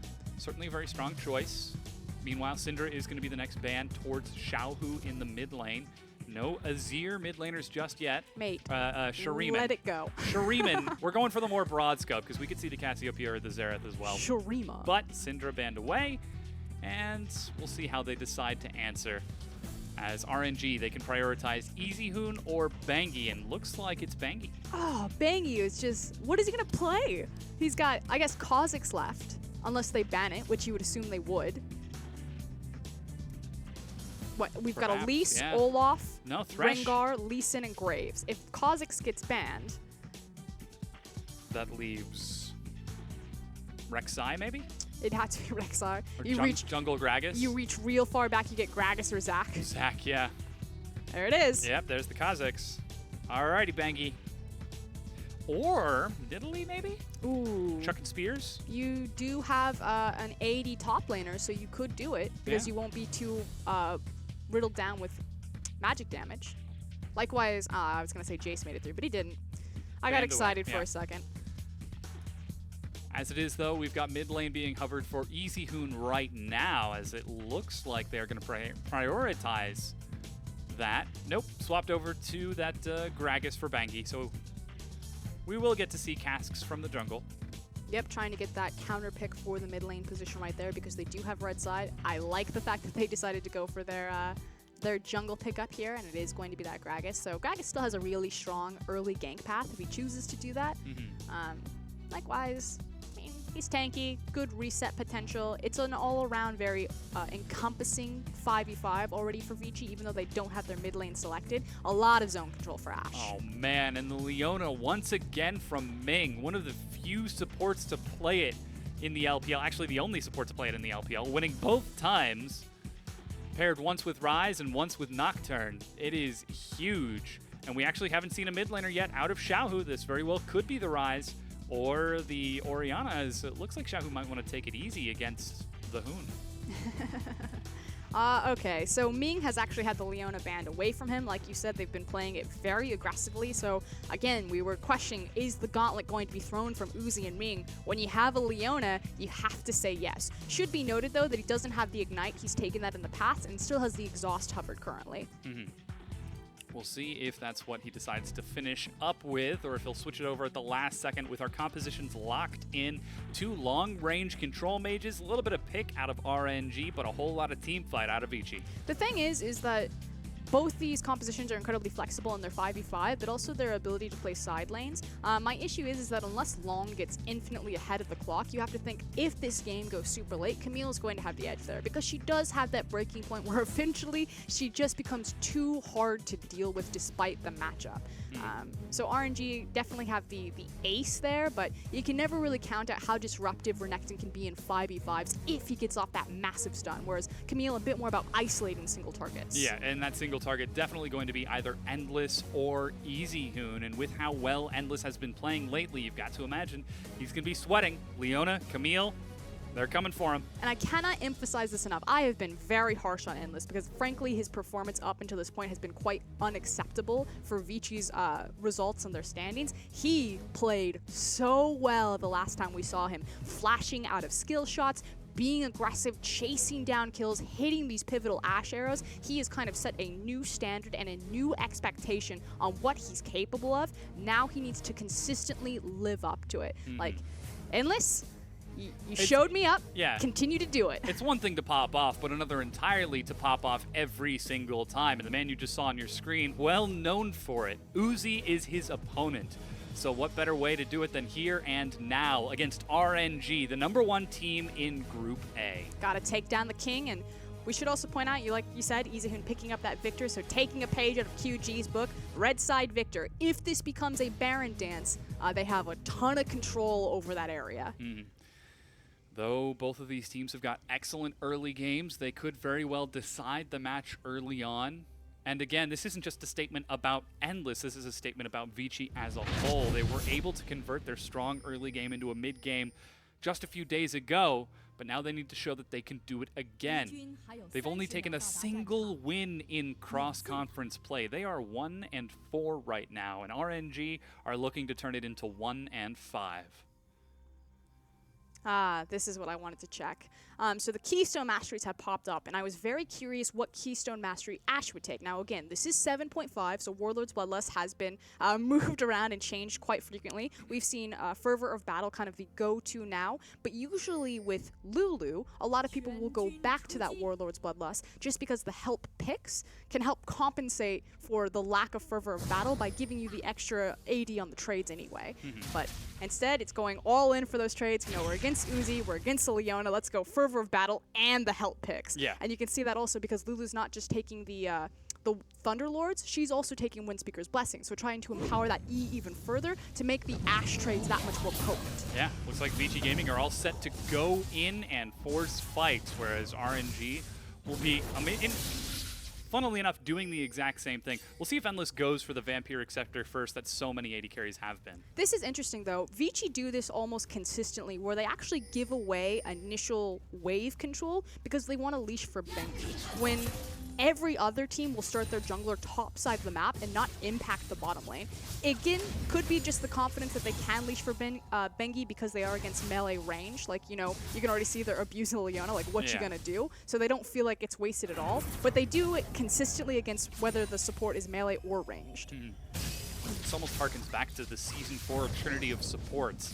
You've got the Dive, the Peel, and the Caster. Zyra, Thresh, Leona. But this time it is going to be Caster against Dive. And that's the key word there, Dive. You know it's an Elise, you know it's a Leona, you know that RNG are going to be looking bottom. So again, double down, everything is in on this bottom lane. Vici's bottom lane has been popping off. You know you got Uzi in yours, and you have set it up perfectly between Leona and Elise that if that wave ever starts going the other direction, you are dead. If you're ever overextended, you are dead. Well, they're certainly pressed very far forward just now, and with Scuttlecraft having just been taken by Yeehan and a Blast Cone to get him over the wall, there's no ward from Endless and Tadong. They saw Elise there. Oh, this is so bad. 3-minute Blast Cone over the wall. LGD will always usually clear this out. There he goes. Now he sees it. Hatong is backing away, and Endless walks through the minion wave to get out. Okay, yeah. They know Sees he's him there as well, yeah.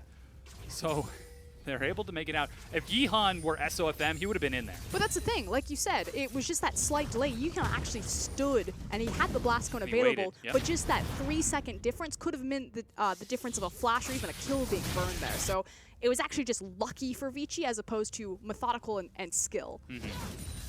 Oh. That was close.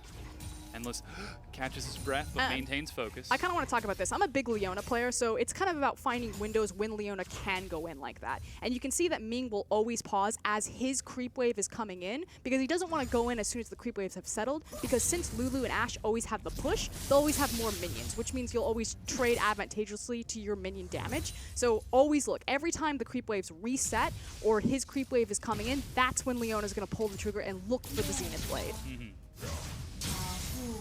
We'll see if Endless and Hatong will be aware of that, or if they end up falling down there in that bottom lane, as EasyHoon right now is keeping Xiaohu, locked down in the mid lane as the minions crash in. Good last hitting from Endless so far as level 4 is picked up, and the arrow completely whiffs. But then we have to talk about kind of the different power spikes for Orianna versus Victor. Like Xiaogu demonstrated last game, Victor is a very mid-game heavy power spiking champion. Just the cost efficiency and the itemization through Hex Core and when it makes him strong versus Orianna. We call her kind of the 3-item breakpoint mage. She really needs them to start popping off. If she gets ahead of the clock, she can be quite devastating, will always be good in those 5v5s. But Vici should peak much earlier than RNG in terms of their 5v5 strength. Yeah, you can see Bangi right now just sneaking up top into Letme's lane, perhaps looking for a counter gank or just supporting Long as he shoves this wave in super early. That's actually going to be recall out of Long as well as he looks for his first item. Going actually towards the Phage first as Yihan invades with Ming. Ming, that is not bottom lane. Normally you see this invade over the bottom side of the map, you know, placing vision around the blue buff, especially because they know that Bangi started blue, so it will be the first buff to respawn. So placing that vision so you can challenge it if you want to. So quite curious that they've chosen to ward the top side of the map. So the minion wave pushed in, EasyHoon is safe, though Yihan is waiting just outside of vision, right on top of the Raptor camp. You can see Bangi's already invading on the opposite side and will spot that out, and now he will spot Ming making his way bottom. So they should have vision at this point, as EasyHoon actually will now see Yihan walking forward as well. This is possibly a 2v3, however, because Hatong is also kind of sitting off in the sides. So I like the fact that RNG know that they don't have eyes on Lulu. Both supports have made their back, so you know they're going to be looking to place their control wards, and they just kind of reset it. We don't know where she is. Ming has already made his way back bottom lane, so let's not risk anything. You could actually see Hatong with making his way towards that mid lane, left Endless alone with that giant minion wave, but he heads back bottom, so no solo experience for Endless to get that early level 6, unfortunately, but he's still going to catch most of these minions as they crash in, though Uzi will certainly look to harass as he's now invading towards that blue buff, clearing out the dragon. Did he spot those 2 wards? Yes, he did spot the one just behind the Cloud Drake, but not the one that was in Pixel Brush in River. It auto-pings when the Scryer's Bloom goes over it. Bangi's actually heading up towards the top side as you can see Long invading the blue buff as it spawns for RNG. So now, yeah, this is the strong early game for Vici that we were expecting. But it has to be the question that you would assume then that Yihan should be invading with Uzi and Ming on Vici's bottom lane. Again, it was kind of that curious maneuver of placing the vision towards the top side of the map. It might indicate that they were going to give a lot more of their time and resources for Letme, you know, the Elise Camille duo up in the top lane. But against a Renekton, that's kind of dicey, not to make any sort of pun. But because they don't have that vision, or they didn't invest that vision that they placed top on the bottom side, they frankly don't see this blue steal or blue trade, and they haven't initiated it yet. Yeah, it's a full jungle clear out of Yihan. He's level 5 right now as he works on Krugs. Bangi's actually invading and will barely be able to make it around that red buff, I think. Long trades with Letme. Yeah, that's the belly slam, and Yihan eats a lot of damage. Red buff is doing work here.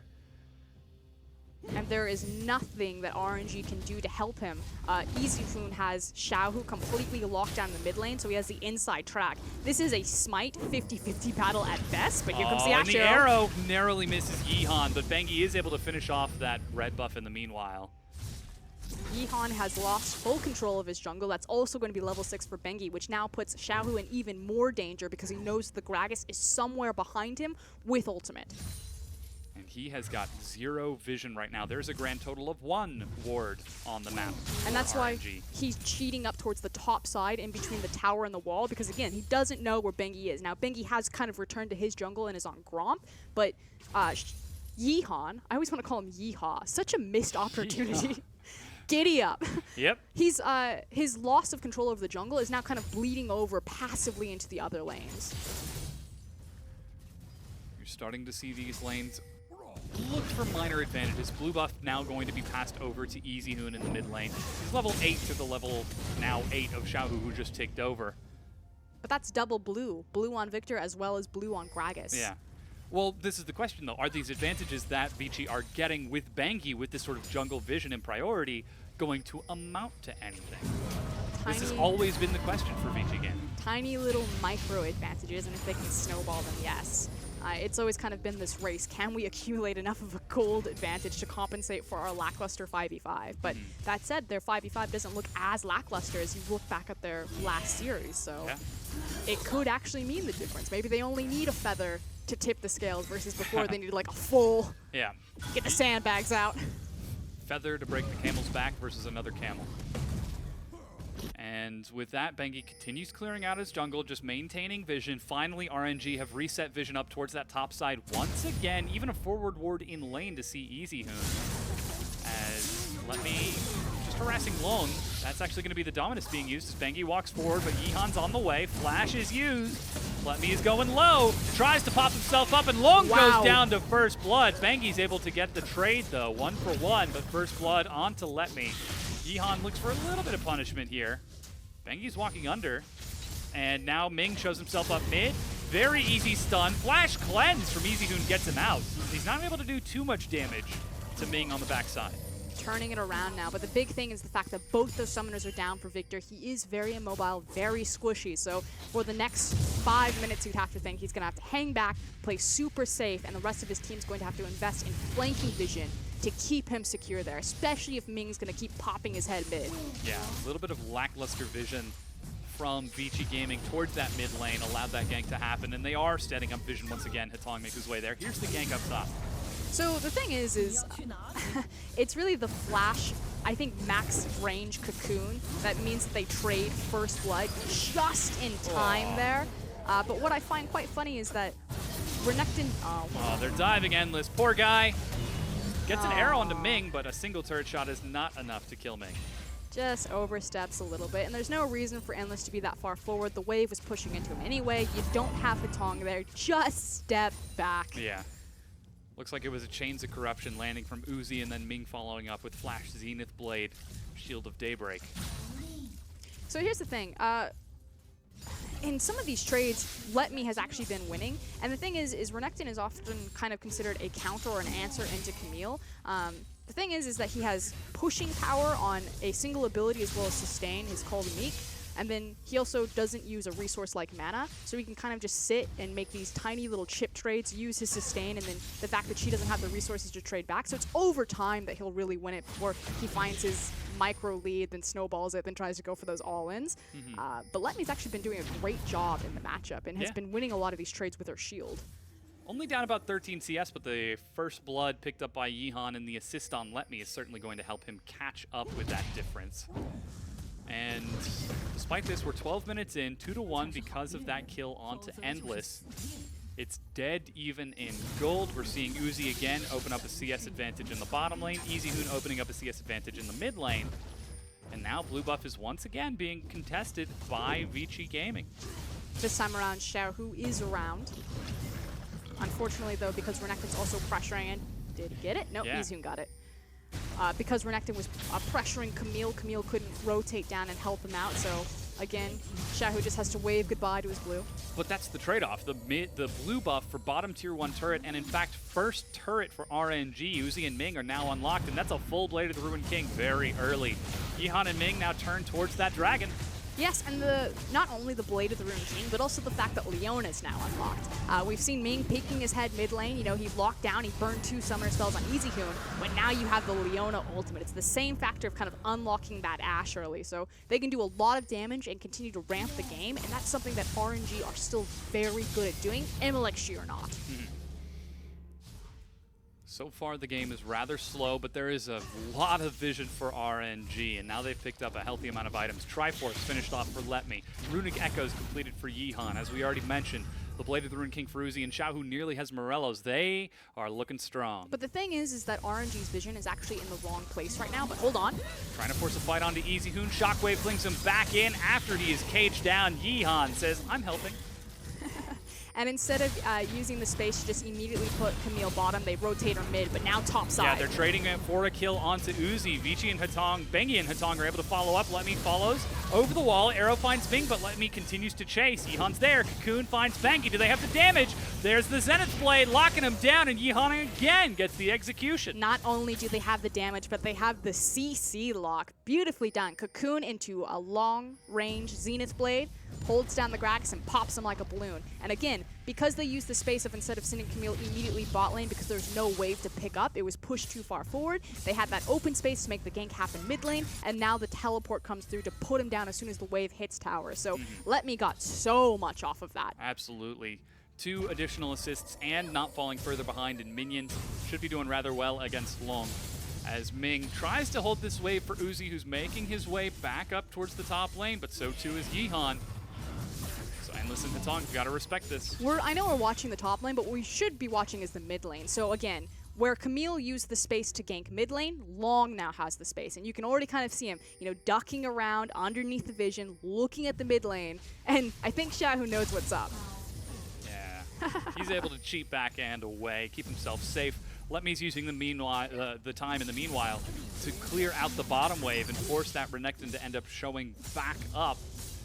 As we get towards that 15-minute mark, it's a 1,700 gold lead for RNG. They are the ones who are victorious in the early game. And right now, RNG need to prioritize getting their vision back out on the map. They have really good kind of defensive vision, particularly with their control wards on top side. But if they want to continue to press the tempo of this game, they need to either neutralize that vision, get it in the river. In fact, Let Me and Xiao, who just placed a bunch of wards over bottom side. And it opens up abilities like this. Again, the Hextech ultimatum onto Easy Hoon. He's flung back and executed by Xiao, who easy rotation, easy kill. But that's why that vision is so pivotal there. So they know that they have the information to make that play. Oh, the 80 carry duel. Blade of the Ruin King is not completed for Endless, but he's able to walk under turret and holds on to his summoner spells. Ming, though, looking for the dive, possibly. That's a very low health Ashe. Oh, man, here he goes. Oh. And there he goes. In and out. Long is actually collapsing as well as he teleports up towards the top lane. No follow-up from Let Me available. Flash slow is not quite enough. Only manages to get it slow onto Hatong. Turns to stall out Long as best he can, and Uzi is left for dead. Ming says, sorry, mate. Ming tried his best to use the zoning ultimate. He caught 2 members, but Long flashed to the other side. He even hits him with the Zenith Blade to just try to buy Uzi slight more time. But at the end, he's like, I can't. I've done everything. Can't do anything. Good collapse from Vici Gaming to turn that back around, and now they're looking for the top tier 1 turret.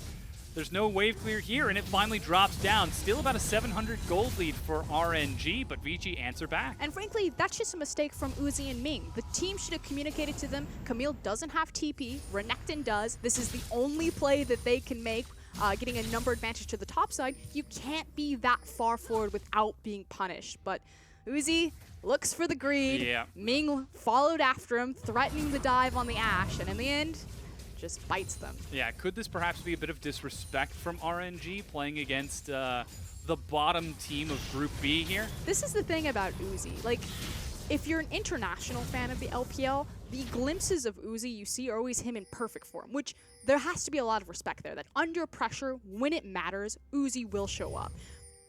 But I've watched hundreds of games of Uzi, and he has this tendency to overgreed, to disrespect, whatever you want to call it.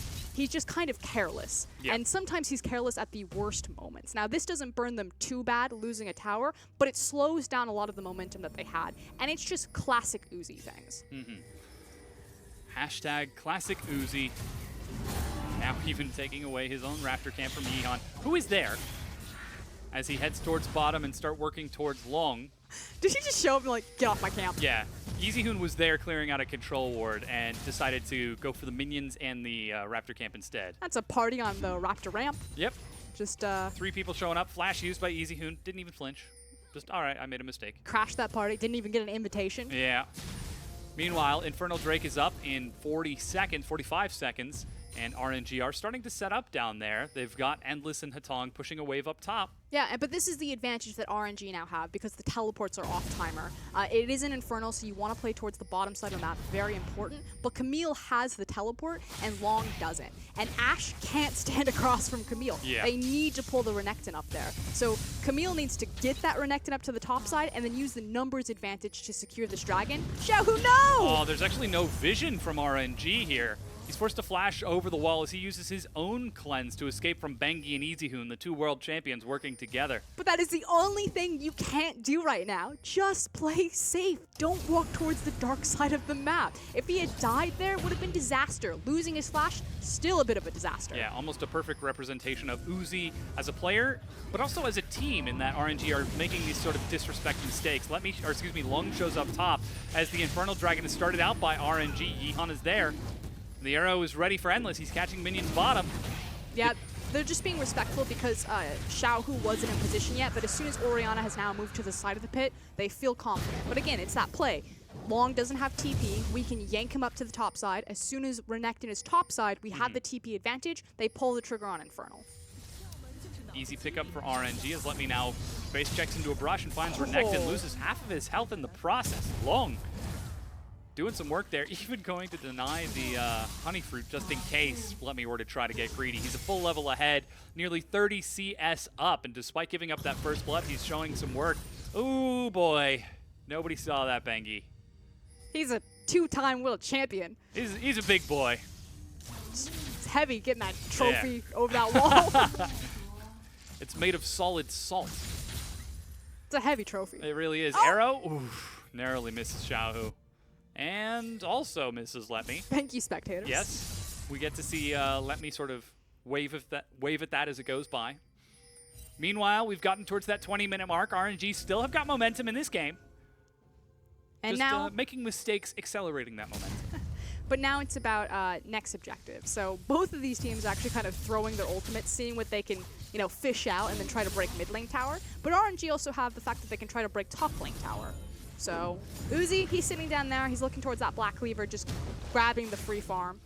But you'd have to think that something's going to give in this top side river. We're going to keep bouncing pressure points between mid and top lane, and someone will get caught by a Leona ult, by an Ashe arrow, by a Varus ult, and then everything's going to explode. Yeah. And what's scary is that would be right in front of Baron. Yes, especially on the top side here as Let Me gets a ward. Now sees Bengi. Probably doesn't want to take any chances and get caught. Xiaohu's playing super safe in the mid lane with his flash and cleanse on cooldown. Even with Ming's here to protect him, he's not extending too far forward. As the vision from RNG, he's actually fallen back a bit, except for the one ward in the Baron pit itself, as they're just sitting back waiting for those cooldowns, waiting for those opportunities. Uzi actually heads up towards the top lane. Yeah, he's pushed the wave, so they've gotten Long to respond to it. So RNG technically have the tempo advantage because they have more control of their side lanes. So it's freed up that they have the numbers advantage because they have earlier backs to get back out on the rift and be in the place that they want to make plays, which again is top side. We're trying to break top tower and we're trying to break mid tower, and RNG, advantageous back timer, they're here first. They go straight for that top tower. Endless starting to fire shots against these minions. Ming is there as well, but Bengi and Endless are enough to clear out the minion wave.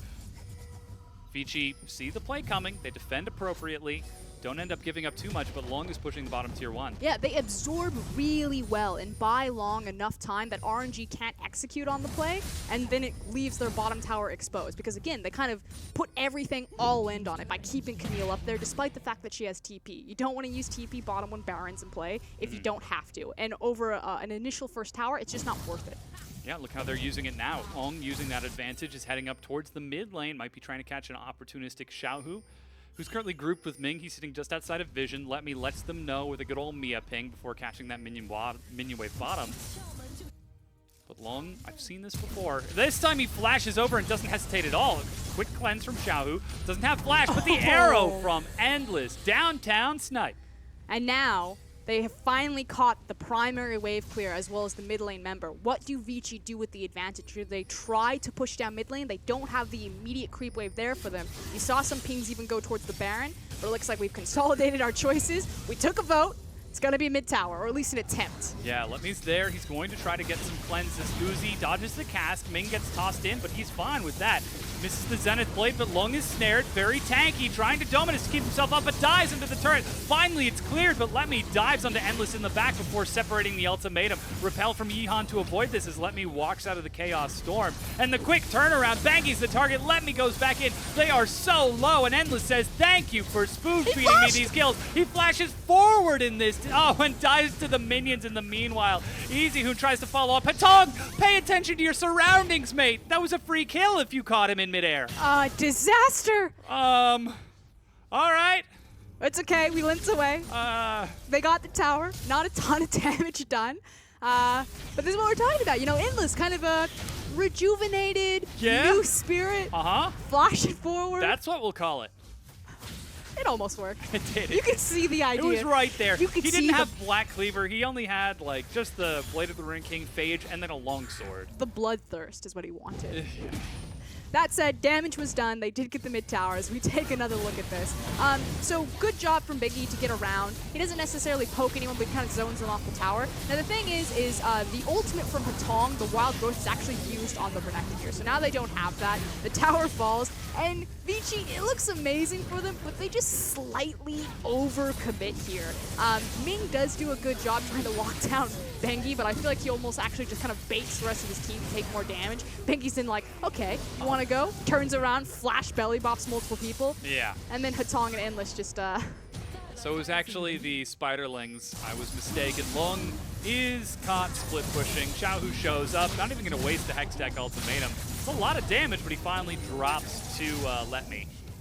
And unfortunately, Vici aren't in position to make use of the fact that so many resources were expended on Godzilla in the bottom lane.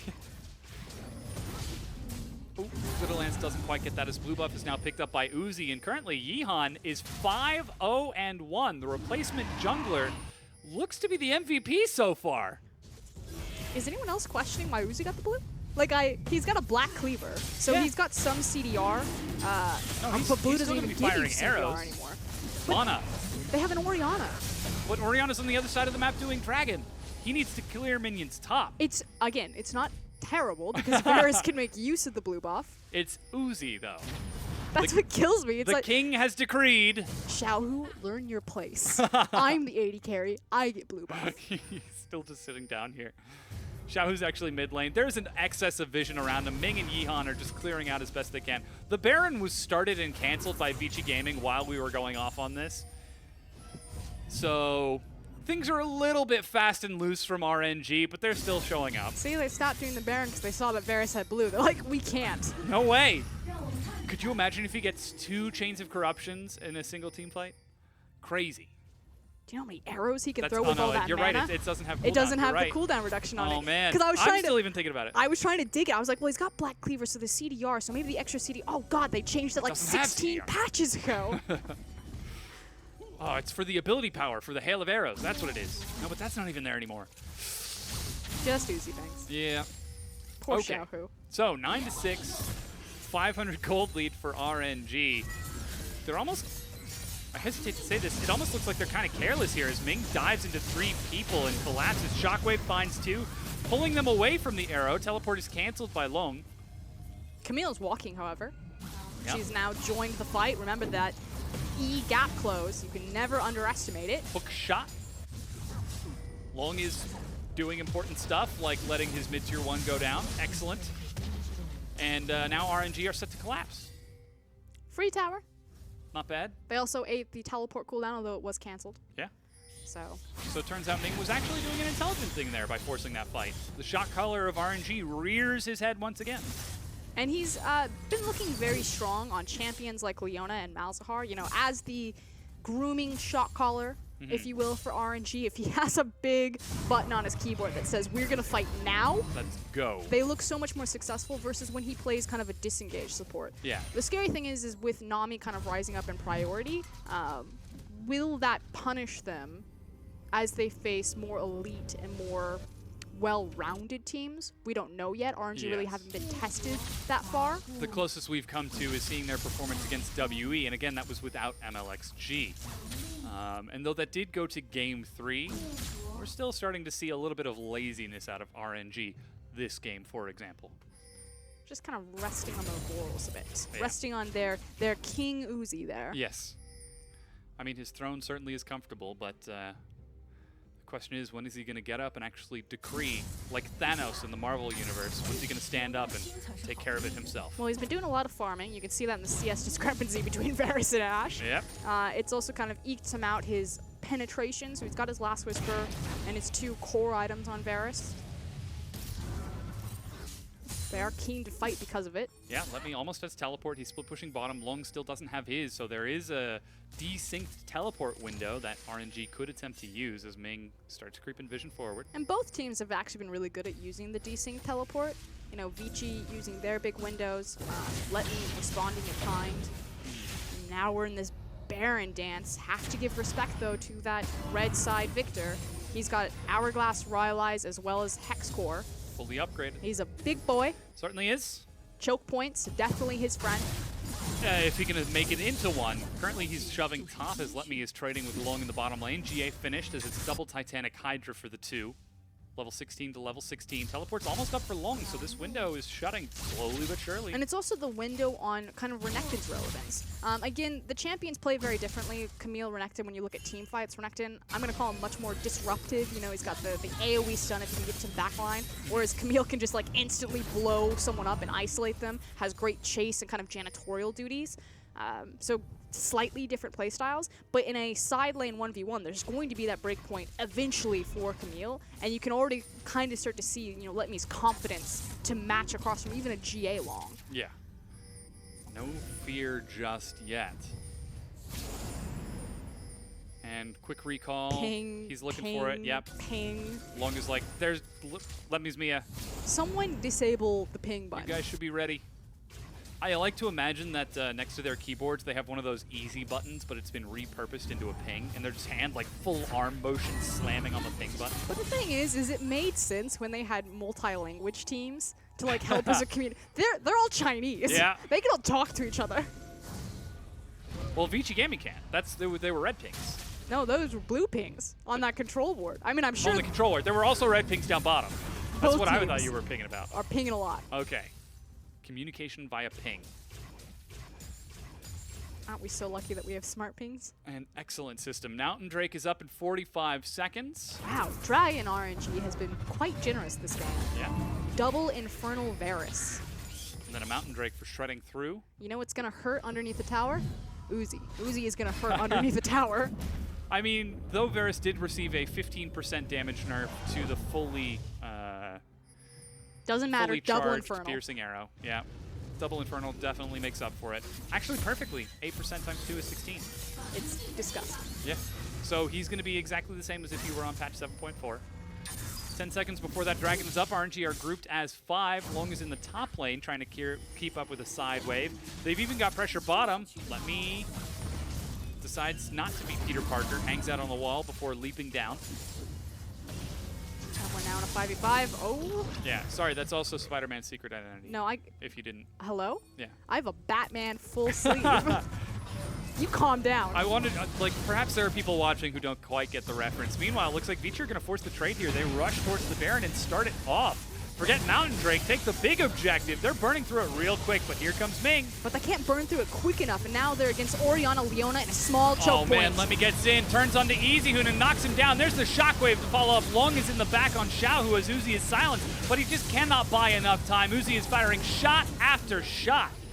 And will clean up another one. Ming eats some damage before Long finally gets topped off by the Guardian Angel. In fact, he will finish off Ming before finally getting cleaned up by the rest of RNG. So, 4 versus 2, Bengi's got Smite. Okay, here's the thing, though. Oh, hold on. 14, level 14.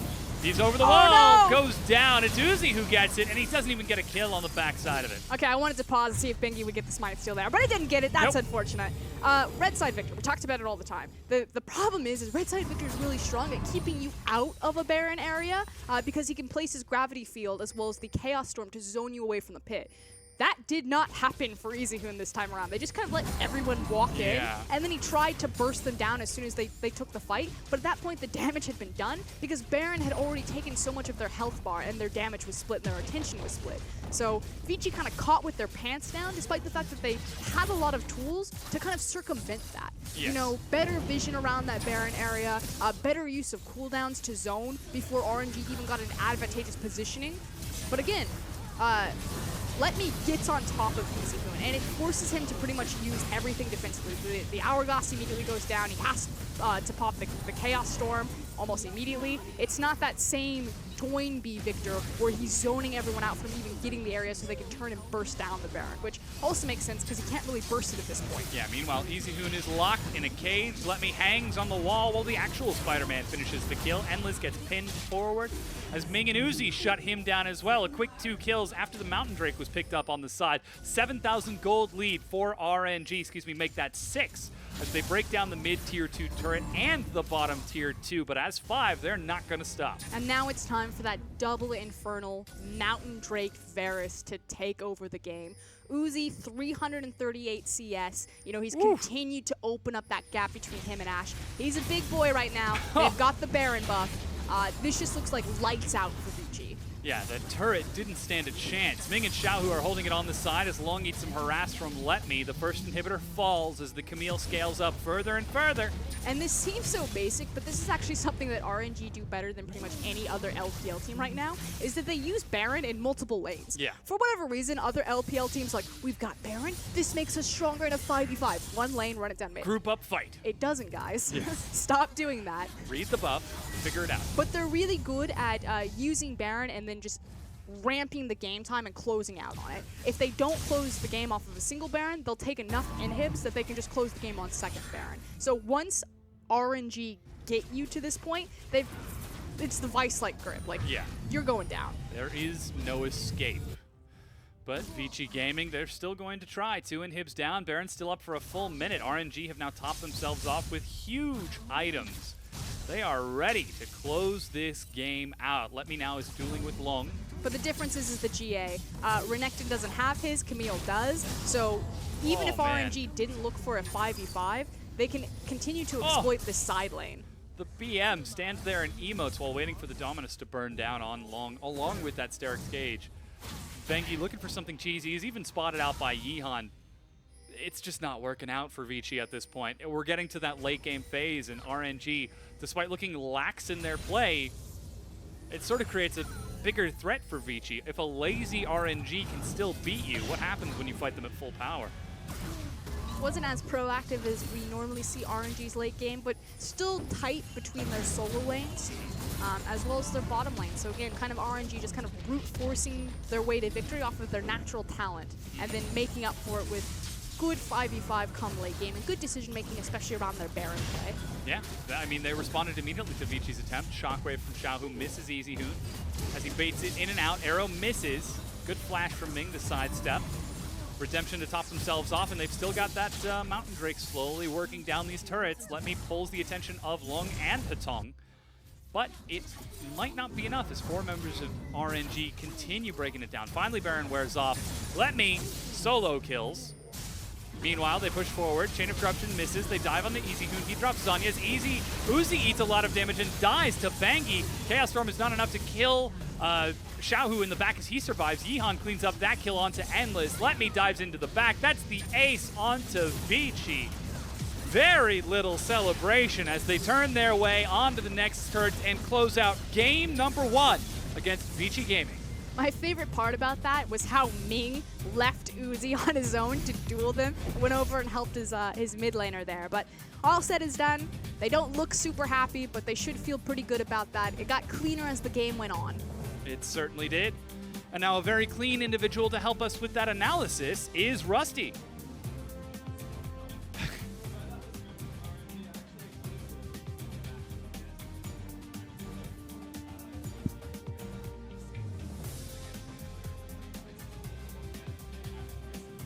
Now, even in this game, and remember this was meant to be last against first.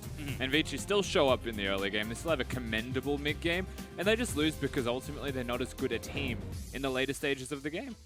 Yeah, here you can see they actually opened up rather well in the early game. They did have a brief advantage at the 21-minute mark when they were able to pick up a few kills, but just not enough.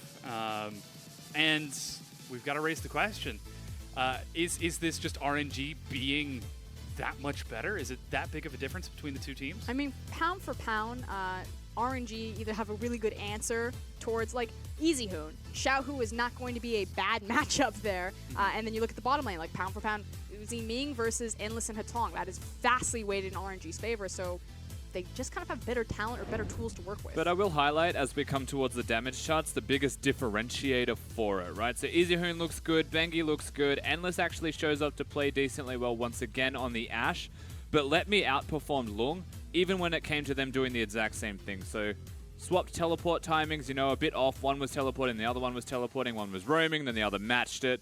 But every time Let Me did it, it felt like he was getting just inklings more. And because he's a champion that'll start to outscale, it'll always be much more valuable for him to get these things. Lung, I mean, he farmed well, he was 60 CS, he was ahead of the clock at 35 minutes, but he was dropped off. Yeah, and again, that's sort of the late game Renekton versus Camille matchup. You saw that despite being ahead, despite being almost a full level ahead in some cases, by the time the game ended, he just couldn't deal with Let Me's Camille. Even in the lane phase, yeah, Long did have the CS advantage on Renekton, but again, like you kind of expect that. Let Me was still kind of winning trades that he really shouldn't have been winning, which was kind of curious. So I actually think he played the matchup really well, even early on. Yeah, and that's why I'm most impressed with him, I think, above all else. Yeah, their mid laner performed well. Their jungler, Yihan, by the way, actually getting a lot of early ganks off, is looking incredible for someone who's just came in as a emergency substitute to a team. Did not expect to see a performance that strong from him.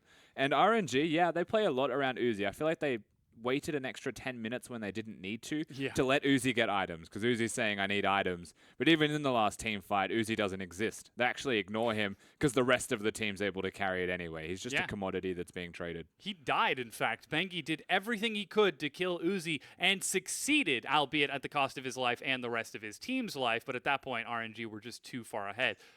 But it also kind of underlines something that RNG are better at Vici doing, which is playing around their side waves. And again, this sounds so basic, but RNG are at the top of the table because they have better fundamentals than any other team. They understand you can use Baron in multiple lanes, and you can try to pull people apart as opposed to just letting all of their wave clear sit in one lane and combat your Baron. They understand, you know, prepping the waves before you go to an objective. And they understand that when long lanes are opened, how to appropriately bounce the waves back and forth to allocate resources onto key targets. Uzi had a massive CS advantage because they kept bouncing the waves back to him, and then they would use proper back timings to kind of beat Vici to other objectives. So it's simple, it's basic, but it works really well for them. And I mean, like, whilst you call it simple, it's also super complicated because you have to do it in 3 lanes at the same time. You've got people that are delegated to doing it up to 3 minutes in advance sometimes. I just expect everyone to be able to do it. Not always that easy. MVP will go to Let Me, though, Rusty. So that is 6, 1, and 9 involved in 3 out of every 4 kills. Huge performance out of him. Yeah, Let Me was going berserk, and there is actually one super important team fight where Let Me is the hard carry of it. As we So the one that we were talking about was at the Baron, but unfortunately we don't get to see that one. In saying that, Let Me, when he's able to engage, get side lanes, split push, impact the whole map himself. Like, the one at Baron, he was engaging. And usually you'd look at a team with a Leona and say, Ming's the shot caller, he's going to go. But it could be quite simple as him saying, well, I am actually going to be the one telling you to go. And because he gets both carry targets, like, it's just so simple to follow that up.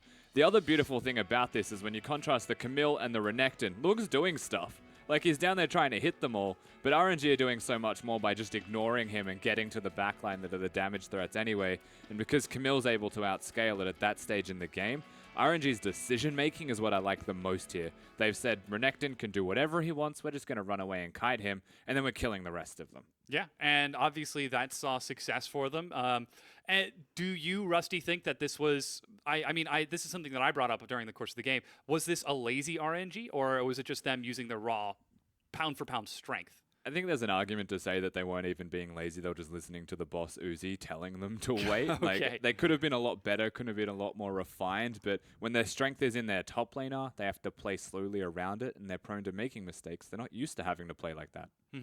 Well, we'll see if they can clean it up in game number 2, or if Vici will take us to a game 3. We're going to go ahead and take a quick break while we get ready for that one. Don't go anywhere. We'll be back.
Welcome back, everyone. We're getting ready for what could be our final game of Cross Conference here in the LPL. It's Vici Gaming versus RNG, and we just watched the lazy lion of RNG devour the helpless Vici Gaming. Don't quite have an analogy for them as an animal, but it was pretty brutal. I don't know how to respond to this one. We just called them a lazy lion and we agreed in the break. Because Never they're the kings of the jungle right now. They've got King Uzi on their team. They're the kings of Group A. They were the kings up until WE were there, and they seem kind of lazy. So lion symbolism. No, I'm with you. There we I'm go. with you. All right. So they definitely still beat their helpless opponents in Vici. I will did. give you that. They outscaled them quite well. I will also agree with you there. So it was honestly towards a point where Vici were helpless because RNG's team composition was outscaled. They actually got 2 Infernal Drakes as well, as if RNG Yeah. couldn't have favored them anymore. And they were just at a point where their team fighting was too strong. And to be fair to Dom, I think you're trying to imply that they're being lazy simply because RNG aren't being innovative and not pushing their boundaries, but kind of resting back on their correct me if I'm wrong. Yes. They're resting back on their strengths we already know exist. Their Yeah. ability to play once they have Baron, and their ability to just kind of sit back and let their lanes naturally win because they're just better players. Yeah. We good? Yes. Okay, got it. That's kind of the point that I was hoping to emphasize. In that case, then, should we hope for them to sort of improve that in this next set and go 100%? I don't think you necessarily need to. I mean, Rusty said it earlier. Vici are strong exactly where RNG are strong. So you don't need to reinvent the wheel here. You just need to continuously throw the same punch, and yours is going to hit 10 times harder because you got Uzi. Yeah, and just to even like take that one step further, Vici aren't even strong there. They're trying to be strong there. They're actually putting emphasis on trying to make it strong against the team that already has it there. And so they can sit back. They can wait for Vici to make mistakes. In saying that, coming into the next game, I do think that Bengi was a positive point in game number 1. He was proactive at the very least. He was getting around. He was fighting people, trying to make things happen. And unfortunately, he just didn't get enough. But they did get the ball rolling at certain stages. To be ahead in goal at 20 minutes is no small feat. I think it was also not just that Bengi was playing really well, but Yihan, I always want to say Yeehaw every time. Yihan, I felt his 2 initial backs were actually kind of a bit wonky, you know, teaming up with Ming, heading towards the top side of the map, placing that vision as opposed to placing it bottom side. We said normally you team up with your jungle, you place the vision bottom side because you'll contest the blue or you maybe look for a dive. This kind of showed their hand that they wanted to go top lane, but they never really did. So found that a bit curious, but he definitely cleaned it up, tightened up gameplay as the game went on. Yeah, I mean, he had an excellent performance in that set. Didn't get MVP, unfortunately, so not quite able to really demonstrate that. Tragically, though, we're still not seeing the massive jungler that we used to see out of old RNG with that MLXG. And even in some regard, like Bebe had a huge step up, but Yihan just not quite there. He's more supplementary. It also kind of makes sense that they would then play around Uzi a bit more. You know, if MLXG is not there setting the pace, then your next, probably loudest voice is going to be Uzi being like, I'm waiting for those items. You know, we need to stall out. So while he wasn't necessarily the big carry that we saw that game, you could definitely see the tempo being set by Varus's breakpoints. We have now entered into pick and ban for game number 2. We're going to go ahead and say thanks to Rusty for his expert analysis. He'll be joining us afterwards as we have an identical set of bans out of RNG. Your eyes do not deceive you. They actually had side selection and chose blue side here. Meanwhile, Camille banned away from Let Me along with Rengar and Lee Sin from Yihan. That means Graves gets through and RNG swoop it right up. So it's the difference between prioritizing the first pick or the priority pick on blue side versus the counter pick option that red side gives you. And I find it quite unique that every other team that we've seen today have been prioritizing that red side because they want the counter pick, whereas RNG were like, no, we don't necessarily need to counterpick you. We think we're better anyway, and said we want to get exactly what makes us strong. Yeah, that Graves picked up will enable Yihan quite a bit. However, now Vici have gone back towards Lulu and Ashe in the bottom lane. Identical first-round draft from them. They followed it up next with Renekton to answer Let Me's Camille, but that Camille is banned away, so we get to see something a little different this time around. But that means that Varus will fall through back towards Uzi. It is locked right up. But the thing about Let Me is he is a carry-oriented top lane or kind of bruiser. We don't necessarily expect him to go through traditional tanks, so this pick makes perfect sense for him. Rumble now locked in for Let Me in the top lane. That's going to certainly do some work against Long, but that's Bengi on Elise.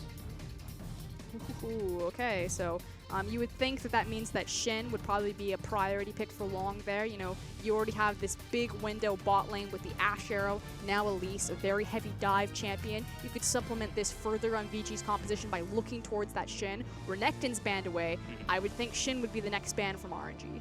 Yeah, Leona's actually banned away from Ming here.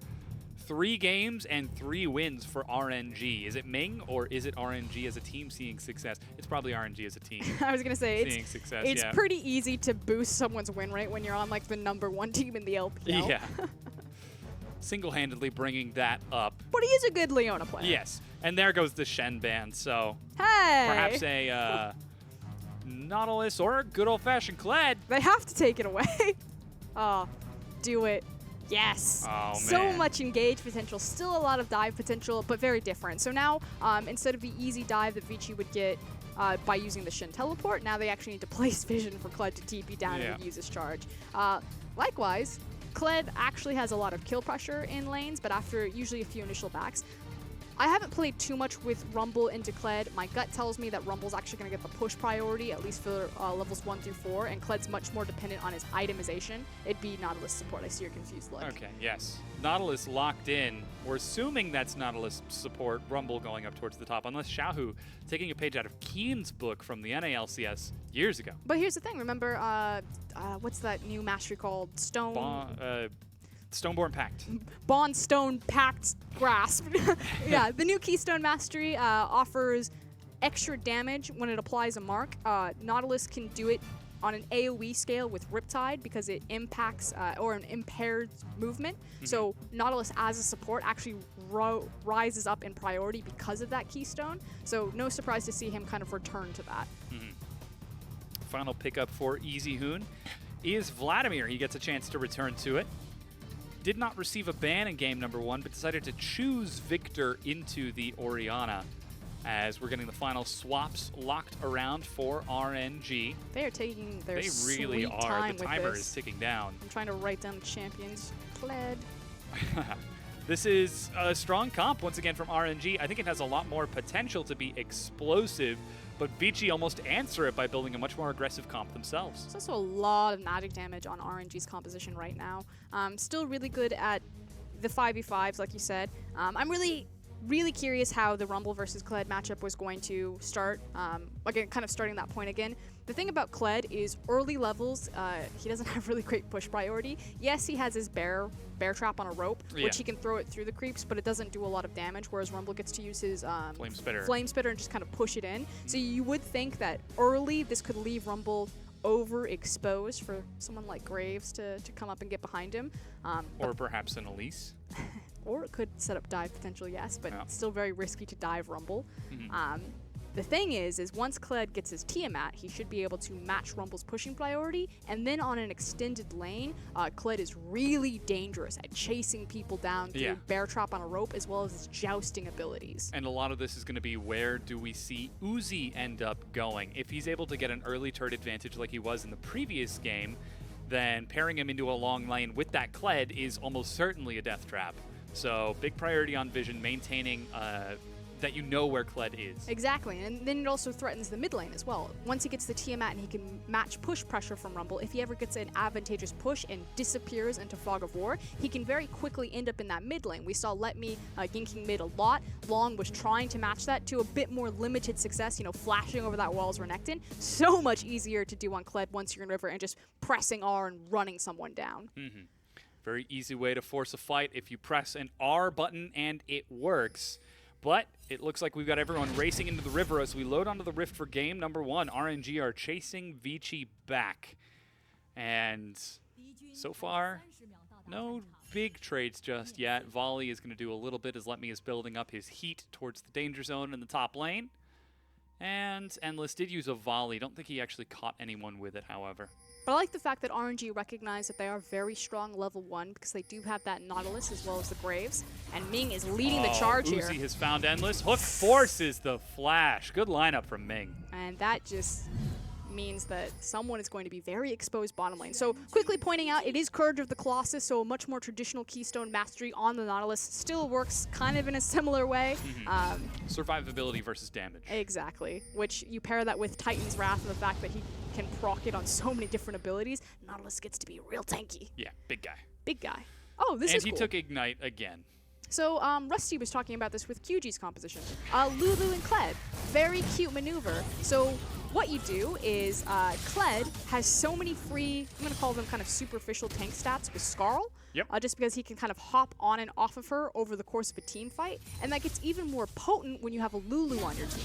So when Kled falls off Skarl in a team fight and Lulu still has wild growth, you can put that on Kled so he can continue to stay in the fight, build up his courage, and then get Skarl round 2. So it just makes him ridiculously tanky and a massive problem in 5v5s. Yeehan is actually invading the blue buff for Vici, and then you can see all of Vici are collapsing. Yeehan just hops right back over the wall. Xiaohu ghosts to follow up Flash Hook as they've caught Endless. He doesn't have his Flash because he used it earlier. Just used heal. That's a quick shield. They're trying to get the execution. First blood as Yeehan follows through. Bengi is running. He's got Flash. He's chased. Red buff. Yeehan does not chase with a Flash of his own. Bengi's under turret, but Xiaohu, Ming, and Yeehan are still there. And you have to imagine that Yeehan didn't chase simply because he'd already used his Flash to be so aggressive in that fight. RNG, no chill. Yeah. Absolutely none. There's no Netflix happening. I think they heard us. This is the very, very angry lion.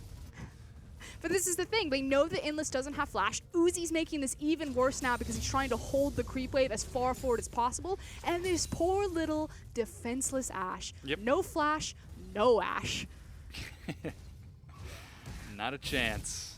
Xiaohu heads back towards the mid lane. He's actually down just a little bit in experience, barely ticking over to level 2 because EasyHoon spent time clearing that wave out. But it's already first blood for RNG on Yeehan, plus an assist on everyone except for Let Me.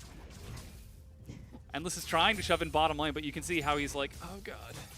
I know we've got the minion wave, but don't catch me with anything. He feels safe right now because they do have the river warded up, and they expect Yeehan to either be back in base or towards the top side of his jungle. Likewise, Nautilus wasn't there. It's a bit safer just because Ming also doesn't have Ignite or Flash. He used it to force Endless into that scary position where he eventually fell down. But here we go. Bengi, what you got? He sees it. They see blue buff. Quick smite from Yeehan locks it down. Bengi has to settle for Scuttle Crab. And we can check up top lane, and it's just as I thought it would be. Rumble, he's really strong at level 4 because he gets 2 points in his, what is it, Flame Splitter. So it's super obnoxious. He pushes waves. He can hit you while he's doing it. Hate that ability. And he's got the push on Kled, and poor little Kled underneath his tower is really reliant on itemization to compete with that. Yeah, Long is now using his first potion, so still not too much trouble as Ming finds his home. Tries to go for an effective trade and definitely makes it worth with some follow-up from Uzi. Yeah, the fact that they out-trade that because of Courage of the Colossus proc on top of Titan's Wrath is just so disgusting from Nautilus. Like, the fact that a melee support can match trades or out-trade 2 ranged champions, one of them being Ashe, that hurts. That hurts my soul to watch. A lot of denial going on as Ming and Uzi step up in front of the minions to push Endless back, saying, all right, game number 1 was even. Let's see how you do against the full power. The weights are off. RNG are swinging hard. You banned my 1,000 Leona? gold 5 minutes in. Yeah, you banned my Leona. I take Nautilus. Who needs skill shots? He's still got that giant R button. So again, Ming has really kind of identified he is the traditional, old school, Tabe Chinese support. Yeah. We go forward, we never go backwards. Look to the future and the enemy nexus. I don't play Nami. It really does raise an interesting question for RNG as a whole because, oh, Yeehan's actually ganking mid. We'll get to that later as he's found Yeehaw. EasyHoon. That's a ghost. Stun doesn't quite catch him. He's able to walk away, but red buff is burning him up. Good flash. I like the fact that once the pool was done, Xiaohu timed it well, trying to find the stun as soon as he came out. But this is what I'm talking about. Yeah. Kled. Violent tendencies. In an extended lane, like you said, as soon as he's playing around his W cooldown, which is fairly long, I believe it's about 12 seconds, maybe 16 seconds on first level, he can trade quite effectively. Dashes back in, forces the flash, turns it around, looks for first Oh, blood, no! but eats a turret shot.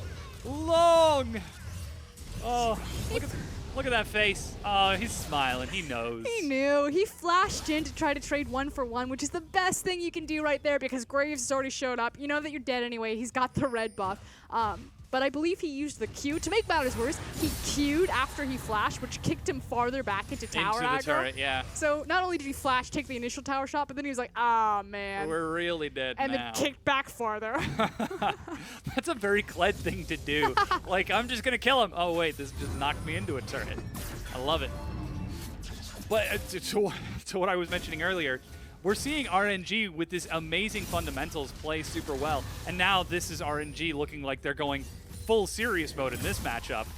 When they play against higher tier teams, the likes of SKT, the likes of KT Rolster, in the future, does this playstyle continue to see success against perfect League of Legends? That's the big question to answer, and no one really knows at this point. Someday, hopefully, we will find out. Of course, that means they have to get to these international events first of all, and the road to that starts with playoffs. And they are in a good spot right now. I was going to say, it makes it so much easier because if they continue this dominating streak out of cross-conference back in their own domestic group, they would make a hefty run through the gauntlet. Oh! The full violent tendencies proc. He goes back in! Level 6 is picked up. Bear Trap yanks, let me back! But he doesn't lose Skarl in time to get the buckshot. So he's got the Tiamat. He can match the pushing potential of Rumble.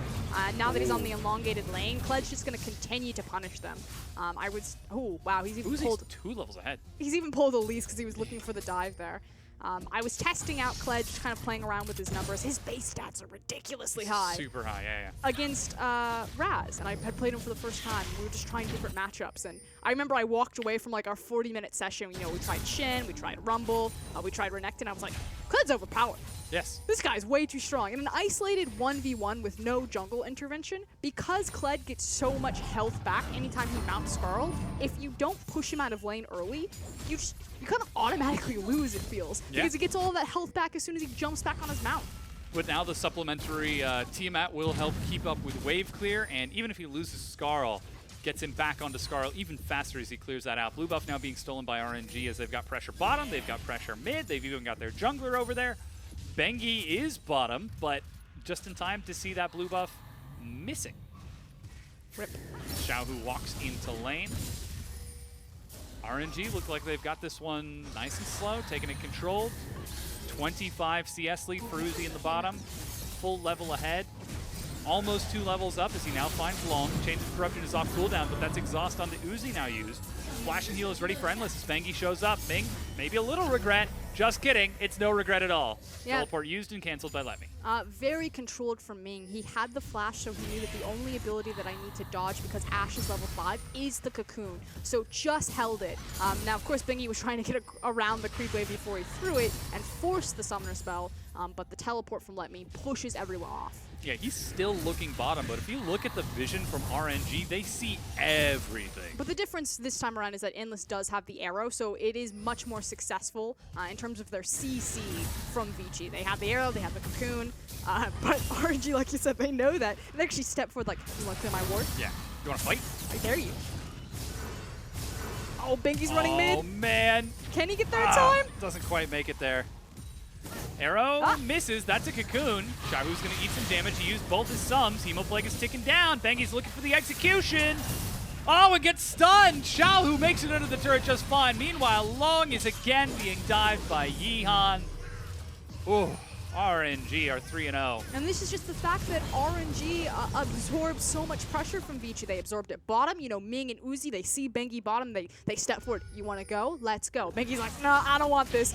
Runs mid to try to help out EasyHoon, who Xiaohu's going aggressively on because he knows where the jungler is. Gets there just in time, but Xiaohu survives the 2v1. It frees up Yihan to be like, okay, we know exactly where Elise is. Let's dive top.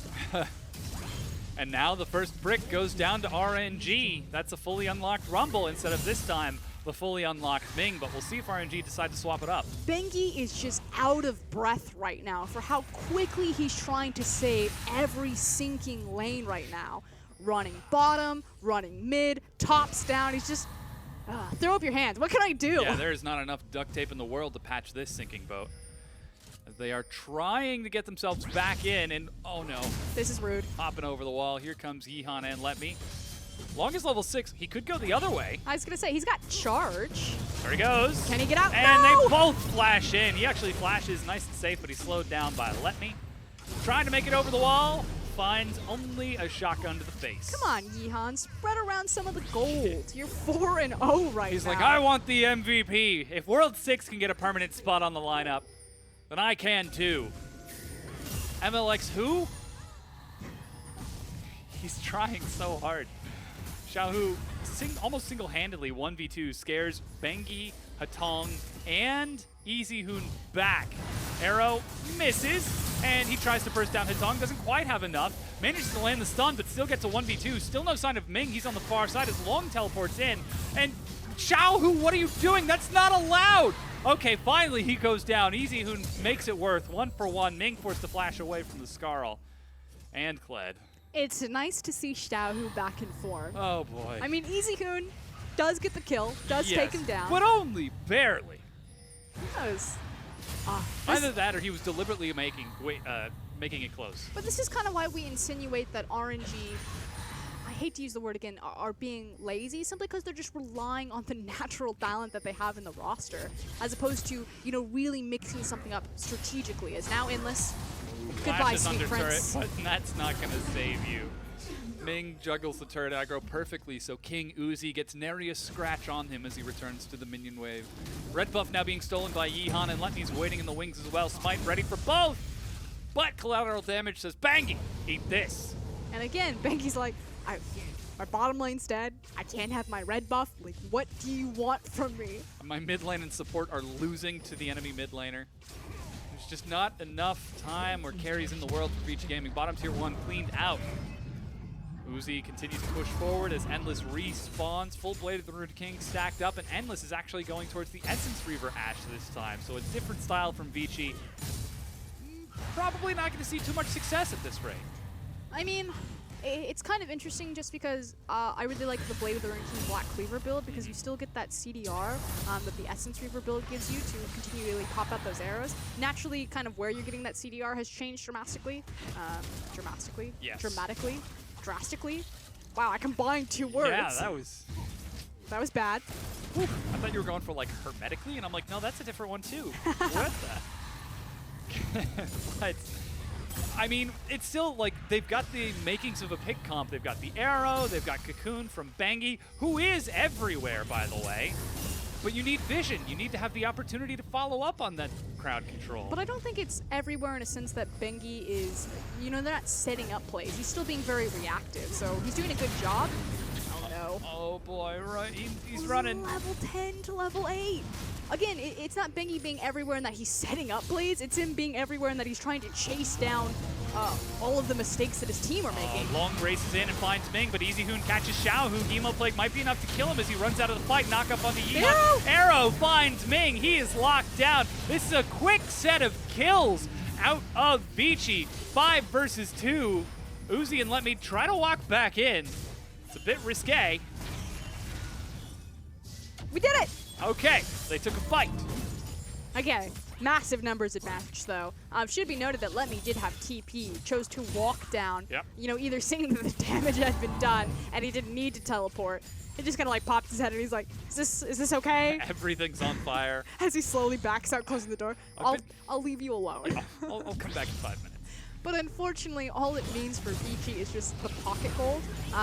Because Graves went down, they get a shutdown, so it is a lot of pocket gold. You know, big fancy new shoes they can buy. They can splurge, have a nice dinner, but they didn't get anything like a tower. Yeah, still no Essence Reaver finished on Endless. Finally, you've got Proto Belt stacked up on EasyHoon and the Runic Echoes Tiamat for Bengi and Long, but Uzi is still getting bigger and bigger as time goes on.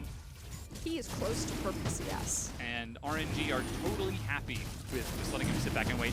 Yeon's just kind of taking the dragon. That's the thing that's happening. Vici Gaming know that Ming is over there, and he's actually setting up vision in the Tribush as Dragon is locked down. I mean, there's no reason for Vici to try to overextend for an Ocean Dragon when they don't have their key ultimates up. Yeah. Endless didn't have his arrow. It just came off of cooldown. Vladimir's ult is still down, so totally fine with that call right there. Gaming were able to take a fight, but didn't quite get anything off of it. Got Easy Hoon more ahead. Yes, he is 2-0-2. And quick panic pool to get him to safety. But here comes Kled. This is what we talked about. You know, anytime he has the push priority, he's going to disappear into Fog of War, and he's going to look for these beautiful flanking plays. It worked out once for them. RNG seemed to have learned their lesson. They cheat down towards the bottom side of the map into their control vision. Yep. Oh, poor Endless. As they reset those waves just a little bit. Long didn't have the charge, though he is now level 11, so even larger range on that, even more movement speed. RNG now group up as 4 in the mid lane. They've got Let Me waiting in the wings with teleport ready. They've actually managed to find Easy Hoon out on the side, so they get a few shots onto this turret. Easy Hoon can't make it there in time unless he proto belts. And the tier 1 goes down, 3 turrets to 0, RNG. And it's not necessarily that Easy Hoon needed to make it in time. He was just absolutely terrified. He's like, okay, there's 2 versus 4 here. The dive potential from a Nautilus is absolutely terrifying. And so he's just kind of sitting there like, team, hello? Please respond. Question mark ping? Xiaohu? Oh, don't do it, Xiaohu. Or do. I mean, that's up to you. He didn't have vision around that corner. Yeah. Hoping for the optimistic face check. Cheats down towards the bottom lane now as Vici Gaming are looking to push for this bottom tier 1. RNG really can't have a response to this. They're trying to get Ming and Uzi down there, and they may feel confident enough that Xiaohu is, you know, worth more members, but they actually pinged the top tower because Graves is up there. Yeah, Yeehan's waiting out of vision, and immediately, Lung goes in. He's doing a lot of damage to Let Me as he hops off of Skarl, looks to get reset, and flashes the wall. Rift Herald decides to let him go, I guess. Wow, that was a nimble play. Flash, knocks over 1, blast cone over 2. Yeehan's like, where did he go? Oh, doesn't even see him with the Scryer's Bloom. It was on the hunt. Alrighty, Easy Hoon will see this ward get cleared out, though. Good attempted gank. They burn Long's flash. But Long's still doing quite a bit of damage when he got that W proc off. Or, excuse me, the violent tendencies off. You can see he chunked out Rumble quite heavy, so... It's all that mushroom juice. What? It's mushroom juice. Makes him crazy. Is that what Kled says? Yeah. This is why I have voices turned off. The dialogue is amazing. Xiaohu looks to collapse, eats an arrow and a cocoon to the face, but that means the CC is all gone. Exhaust might be enough, or it might not. Endless dies to the unleashed power of Xiaohu. Yeehan's getting the bloodthirsty craze as well. You know, he flashes forward so he can get the immediate kickback from his, what is it, his W? Z? It's a Z. No, his quick draw. Excuse me, Q. What? Oh, God, I can't. Where are you going? I don't. That one, the quick draw, where he just dashed away? Not his dash. His collateral damage, the ultimate. No, his bounce back. Doesn't matter. That's teleport. Yeah, and it's canceled. Oh, perfect. Get back What is in it there. called when he throws out a shotgun shell and it bounces back? Oh, I should know this. Man, you have failed The me. Q? Yes. Oh, Pulse knows it. Wow, so we see who the superior play-by-play is. I want to say it's collateral damage. You- End of line. Ah, there you go. He flashed forward to get the shorter end of line proc off of Yes. the wall. Missed it because Endless also flashed, but I liked the idea. Bottom tier 1 You still goes failed. down. Violent tendencies gets it from Long. This Kled is a problem, though, in these He side is. lanes now. Rumble, I mean, we see Yeehan and Let Me trying to take him on 2v1 every single time. Rumble cannot do it on his own anymore. So there is an out for Vici, as long as they're able to absorb enough pressure from the rest of the 4 members of RNG or the rest of 5 members. Just leave Long alone in a side lane. Let him do his thing. There's a bit of concern in that, though, in that RNG might not be willing to let Long just kind of sit there alone. We've seen them brute force top as they tried to break down the tier 2. But then the nice thing about Vici's composition is that if they expend multiple resources to kill the Kled, which they should need to at this point, they have the Ash Arrow. So they can say, we have a numbers advantage right now, Endless, hit the arrow, we're going in. Misses the arrow, then they're done so. Yes. Well, I mean, they've got a cocoon. Banky. Flash cocoon, maybe? Or is that a little too optimistic? Yeah, Binky's been nice World on his... champion! He's been nice on his cocoons. This is not his fault. He tried really hard this game. I feel like that's something that is constantly extended to the Korean players in the LPL. It's this has actually been a bit of a problem in that the blame is almost always shifted towards the Chinese players. I think, in this case, appropriately. But Vici Gaming still have got to step up. You know, I have criticized EasyHoon particularly for Vici. Not necessarily in that EasyHoon plays poorly, because he almost never does. He does his job. But on a roster like this, when he's kind of the big name, there's also the fact that EasyHoon's been with the organization, multiple split staff, has a lot more say in the roster and kind of their decision making. He wanted Bengi, he got Bengi, so now it's like, EasyHoon, you got what you wanted. Now you have to lead us to victory. Yeah, what are you going to do with it? When again, it's not necessarily when EasyHoon steps up that Vici win, it's when Endless or Long step up. I'd love to see EasyHoon just go Super Saiyan on a champion and just blast everyone. Sometimes it happens at like 55 minutes. Very occasionally, or as Lysandra does that a lot. Ah, end of the line. Yes, that is the name of the ability. Got it. Yihan now taking out that dragon while Let Me holds the minion wave down. There's the arrow missing. And as you said, with an arrow miss, that means the go button is a no button from Vici Gaming. Bam. Quick draw.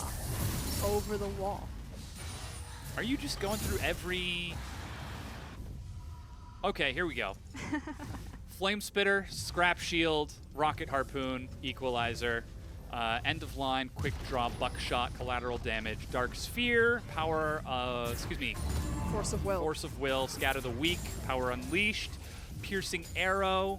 I think it's just called Blight, or is it Blight stats? I don't know, but it's mid lane. Yeah, Hail of Arrows. They're not going to get anything. Chains of Corruption. But they didn't get anything because Xiaohu played it really well and was, they have good control wards, so Vici didn't see where the rest of RNG were. But, you know, Xiaohu backed up. He was expecting, you know, the cocoon or the flash engage on him, so he made sure that he wasn't putting himself in danger. And the Vici are like, we have no idea where Nautilus is. Back up. Away, back away. Up. So, and it's the control vision. So it's not just the threat of Ming and his ability to press R, but it's also in how well Ming has covered this map.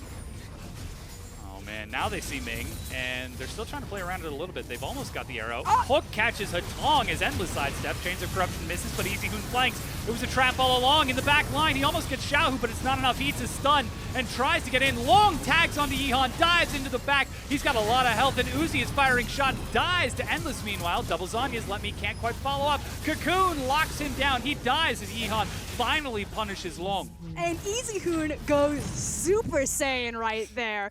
Proto belts into the back line, zones out, does so much damage to RNG, and buys Long enough time to get involved. Now the thing is, Yihan, you are flirting with disaster there, because if he dies, that is a free Baron for Vici. Still alive, though, as EasyHoon tries to heal up off of these minions and is denied a little bit by his team. Ming is making his way back up at full health as Yihan tries to clear it out, but the mid-tier 1 goes down as Vici Gaming win a fight. Another one. And again, props to EasyHoon here. He's going to be the guy that starts this off. So check out Vladimir coming in from the side. He's going to go full Gohan, just blast into the back line, and just zones out Xiaohu. Then Long is setting the charge up, and he's going to next enter into that back line because Yihan's like, you would like to hit 2 people? Please, let me pull you into my Nautilus as well. That was an unfortunate direction for Let Me to be Zanya Hourglass with his facing the wrong way.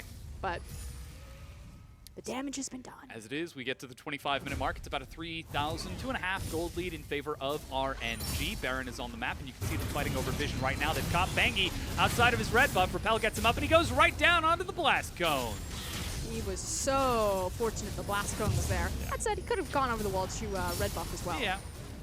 Red buff gets pulled out by Xiaohu, and Yihan locks it down for himself. Meanwhile, Long is split pushing bottom. He's got teleport, and currently Let Me does not, so he's got to be grouped up with his team as he starts racing towards that Baron.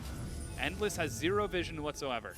And this is why the control ward is so important on Baron right now, because RNG kind of have to bluff Vici right now. You can see Long, he's finally starting to commit to the tower, but he's looking, do I need to teleport in? Are we contesting the Baron? Are they doing it?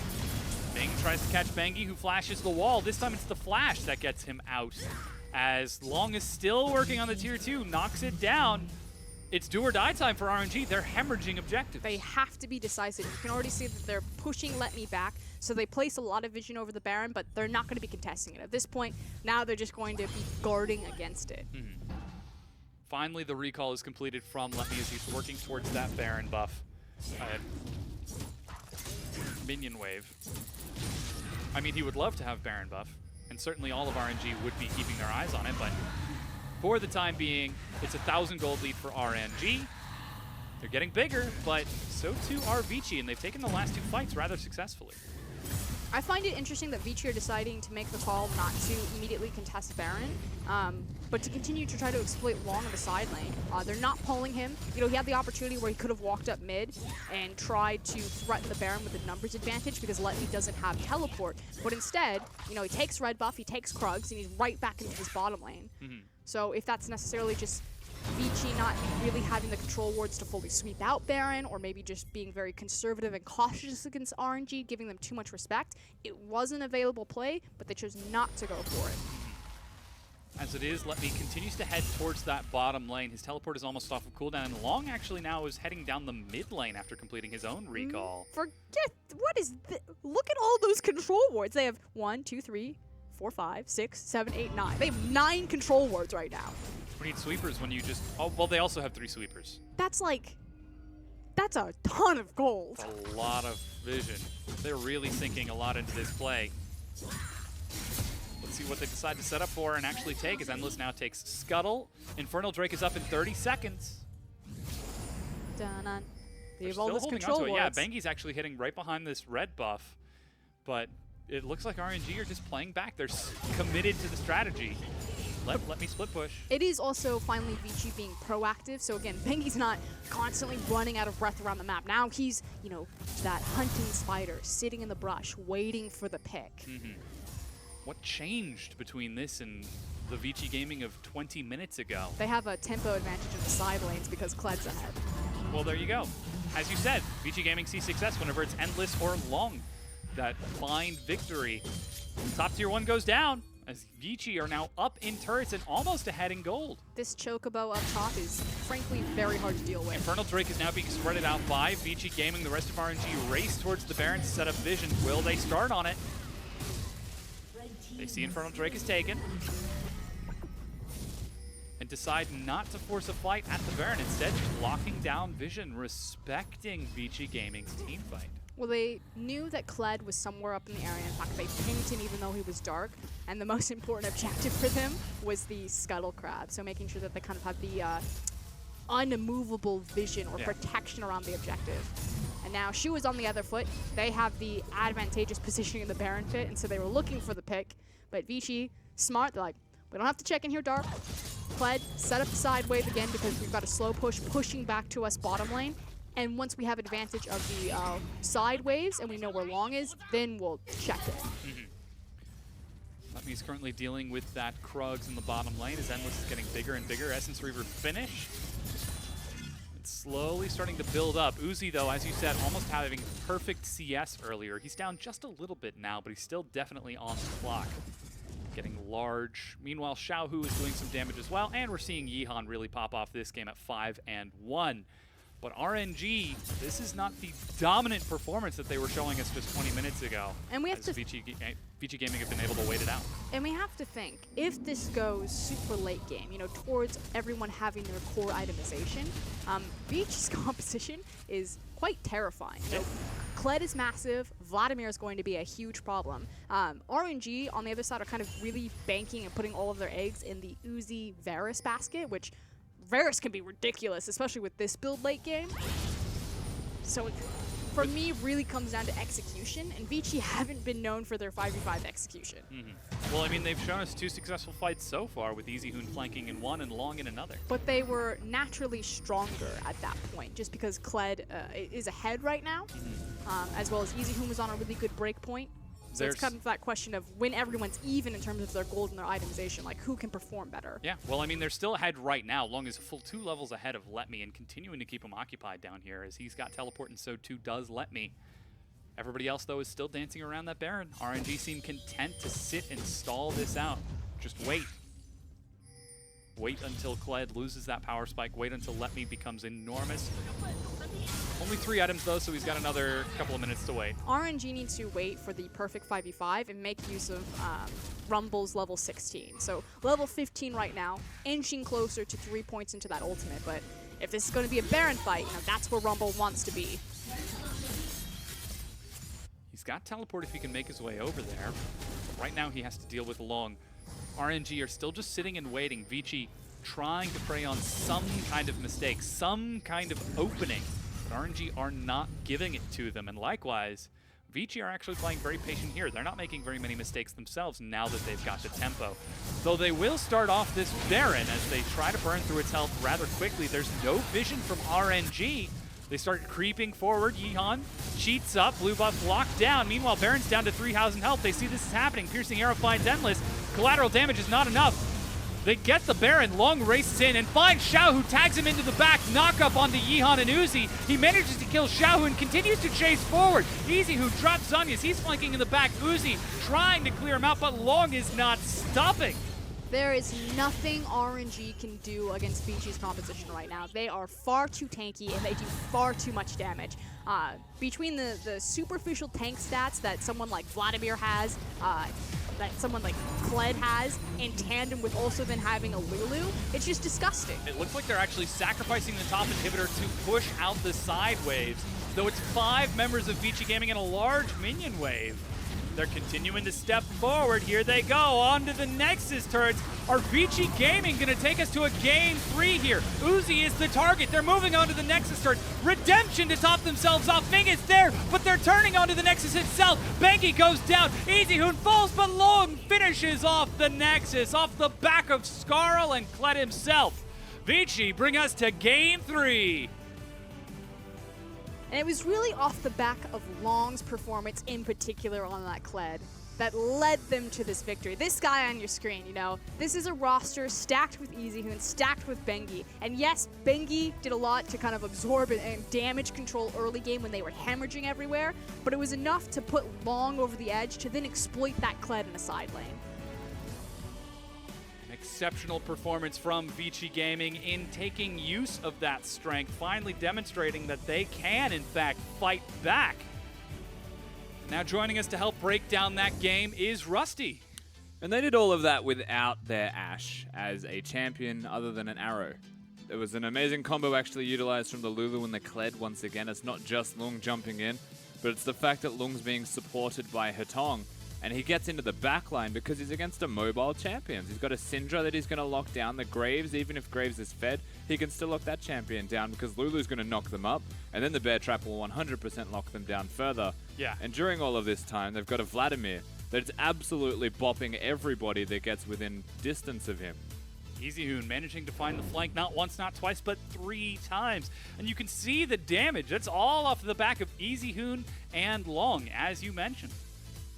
Yeah, also amplifying all of the damage the rest of his team is going to do. Again, like Rusty said, Endless's only responsibility was to be that CC bot. Did hit a lot of key arrows, so do want to give him some recognition here. It wasn't the bloodthirsty play that we saw from kind of his previous series in Game 1, but still enough to get him over the line. Very strong performance in general, though. Let's actually take a look at breaking down this match. I mean, Vici Gaming, it looked rough in the beginning. Yeehan was popping off. He was ganking top over and over. He was trying to keep Long down, but then they just couldn't keep that Kled underground. Yeah, the idea is they actually had the Rumble. They wanted the mid-game fights. They were getting the mid-game fights, and then it hit a point where no matter how much you try to keep a Kled down, he's still going to be relevant. It was about how far ahead can we get the Rumble so that when we actually get to these fights, he'll actually have a really big impact. The thing that didn't happen is he was never there, firstly, because the Kled gets there quicker, and because he gets there quicker, he's able to kill people, and then it's a reactionary Rumble. Or, Uzi, who's super fed over like almost 100 CS ahead of his opponent, was there late because they're engaging before he can get there. Ultimately, like what you're looking at is a team that runs quickly and fast at you, and because they're able to do that before you can be grouped, that was RNG's biggest mistake. And it's not like it's unpredictable from Vici either. Yeah. So like from that particular game, I look at the draft, I'm like, yeah, RNG had a great team composition, but Vici actually matched the individual champions on that comp and bested it. excellent and exceptional play. Holy cow. I am just flabbergasted by the fact that Vici Gaming were able to take a game over RNG. 6th place, worst place in their group in Group B. Finally taking a win over RNG, though. They're bringing us to Game 3. It's not over just yet. Can they do it again? Obviously, they saw some change. They saw some growth over the course of not only the Game 1 and Game 2, but also over the duration of Game 2 itself. I think it's also showing kind of the strength of Red side. You know, there were so many bans in second rotation thrown at top, Renekton and Shen taken away. The Kled came out very late as kind of the counter pick. And I think RNG were frankly just really punished for priority picking that Rumble. And we see that globally a lot. You know, a lot of, I believe, in the European LCS players were saying that Rumble's one of the only top laners that they feel that they can safely blind pick. And no one really plays Kled to the extent that the LPL does. If you want to like define like a different meta, Kled is definitely in it. We are a very strong region on the champion and showcasing why you cannot just blind pick Rumble again. And there are still like a lot of good picks into it that you're seeing in these other regions, but nothing works in the same way that the Kled does. And I feel like it's fundamentally much more about the Rumble player than it is the Kled player, because you know everyone in the LPL is going to play Kled the same way. It's pretty hard to play him differently than the same way besides changing lane if you're doing B. And he still played it the same way. Yeah. It's just in a different role. It's going to go forwards. It's going to find mid-game opportunities to team fight whenever you have the ultimate. If you have no teleport advantage because you're forced theirs, then you walk and you can actually cover distances super quick. You can dive turrets because you've got resets. And that's the other big thing that Vici actually had going for their comp in this particular game. They had an Elise and they had a Kled. Like, they're going to be able to dive, they're going to be able to reset. And not only that, they've got a Vladimir and a Lulu to empower all of that even further. He's such a great champion at like pushing tempo forward. It feels like there's never a time when Kled can't make a play happen. He's not just entirely reliant on the charge like Rusty's saying. The fact that he still has so much dive potential if his teleport's not up, because he can get to the other side of the map with the charge. If he doesn't have that, he can just walk there because he's super quick and then reset aggro with Scarl. Like, there's never a point when Kled is like, can't do anything, can't make a play. So then is this a Kled win for Vici Gaming, or is this a long on Kled win? Was it just the champion itself using that strength effectively, or because there's almost no chance he's going to get it in game number 2? I mean, frankly, it was just a draft win for Vici. It's weird to say that again when you look at the whole team of what they've actually put together for RNG. They had a Rumble, Grave, Syndra, Varus. Like, that's 4 of the strongest champions in a Nautilus to engage. But everything about what Vici put together for themselves, including the Vladimir from EasyHoon, was just so potent at dealing with what they actually had. Every champion countered Syndra to an extent. Crowd control, great way to do that. Here you can see a fight in the mid lane as EasyHoon finds that flank from around the bottom side. And it is a quick turn. And this fight was big because not only is EasyHoon able to be the biggest damage dealer in the team, but also Hotong's awareness to keep him alive and Lung keeping them busy again. He dives the turret, and even when he loses Skull, it doesn't actually matter. He's able to walk away if he chooses, but, you know, forwards is always a good option. During this time, the rest of his team's killing people, and RNG engaged that. They actually chose to fight these fights, and it's so hard to kill the frustrating team comp that Vici put together, even if you start with a pick. Well, we'll see if they can improve that in game number 2. Thank you so much. We're going to be right back.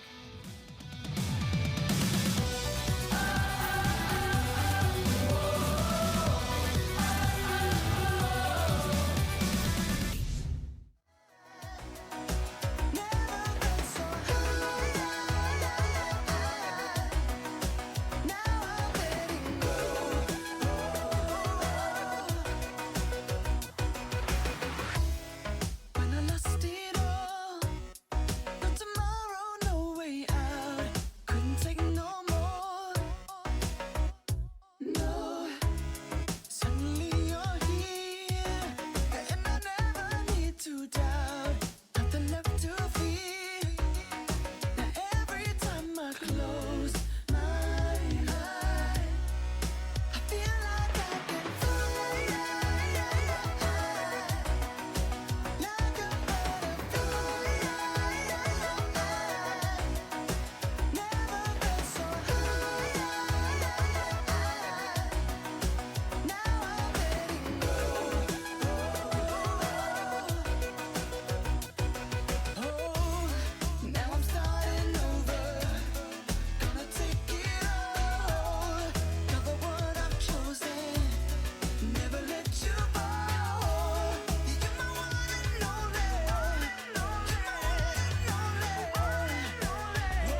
Hello, everyone, and welcome back to what is now our final game of week number 7.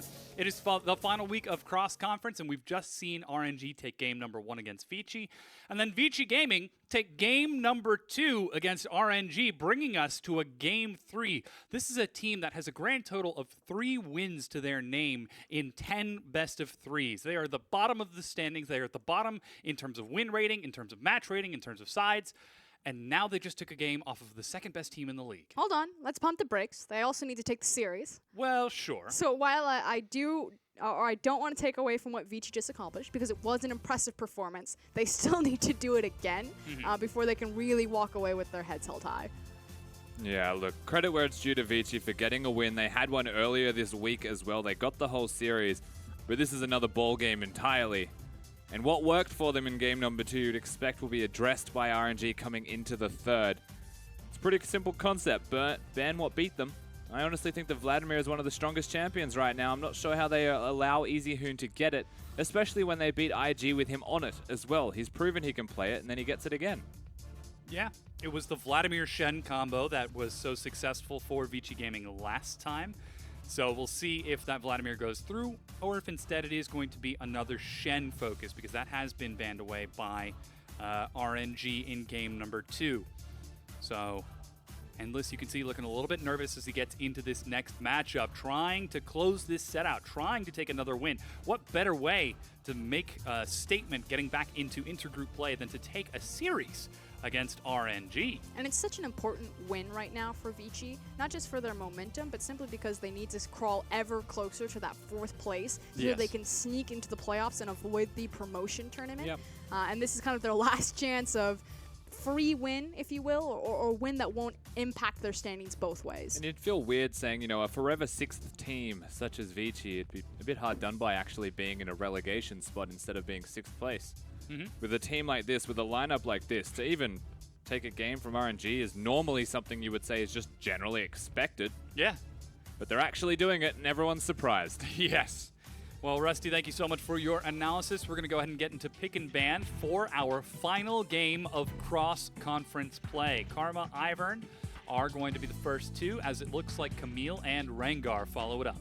So again, that blue side, are they going to priority pick a Graze if it's left open, or will they recognize maybe a different Overtune champion? That's a deviation, though. Yeah, the Ash banned away from Endless. He took it in game number 1. He took it in game number 2, where he saw much more success. This time he'll have to show us something new, as that is stricken from the board. Lee Sin has been banned away from Vici, and that's the adjustment to their bans as they pick up the Jace. Yeah, Camille now following that Rengar and Jace. Lulu is first picked for Ming. Very excellent enabler. Not the hard go button that we usually see out of him, but this paired with Lucian is a terrifying combo. And now it's the question, you know, how does Ming really look on these kind of caster supports? We've seen him play it. Obviously, the early stages or early weeks of LPL were dominated with the likes of the Karma, the Malzahars, and Ming had to fit in there. But it's been a while. You know, he's been that guy that has set the different tempo, playing the Leonas, playing the Nautiluses. So going back to Lulu. Yeah, it looks like Vici Gaming well aware of the fact that the Lulu-Lucian could be a combo, deciding to move ahead and take away that Varus from Uzi if you wanted the flexibility.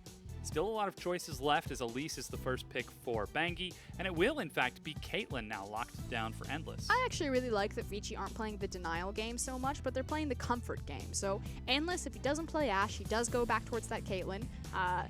It is still kind of a denial and comfort pick away from Uzi, but it fits much more in Endless's wheelhouse and what he's been successful on, rather than being like, I keep seeing that Endless or Uzi is playing Varus, I'm going to deny that pick. It's just like, no, let's just focus on us. What do we play well?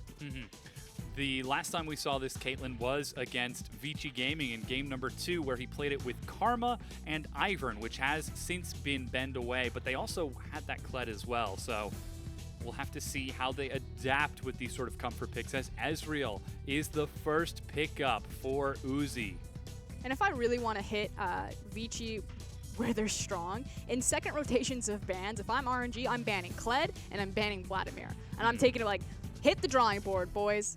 Play something entirely new. Yeah, Syndra is once again the pickup for Xiao, who But that means that that Kled is still open for now. I think it puts a higher priority on Vladimir actually in this rotation, unless they want to pick up their support, just because Vladimir suits really well into Syndra, and you would expect now that the Syndra has been shown that the Vladimir ban will come out. Go. And there's the Vladimir. So that means it is going to be Kled that ends up falling to the wayside, as it is now locked in. Easyhoon returning to that mid laner. So you'd think that RNG's last 2 bans would probably be Kled and Shen. That's what I would put my money on. Maybe a Renekton, kind of really depends on what direction Let Me wants to go. He's also kind of a bruiser carry top laner player. Now we have to see if Vici Gaming can play something else as Yihan. We haven't seen his jungle just yet. Graves now going to be banned away. And Nami banned away from Hatong. So perhaps. Completely different direction. So the thing is if you squeeze the top lane pool in these last 2 bans from RNG, Vici do get the first pick out of red side. So maybe feeling that they could squeeze it too much and put Let Me at a disadvantage, even though they would take away those power picks. Yeah, there's Never in mind, fact there the goes Kled 1 ban. at least. Yep.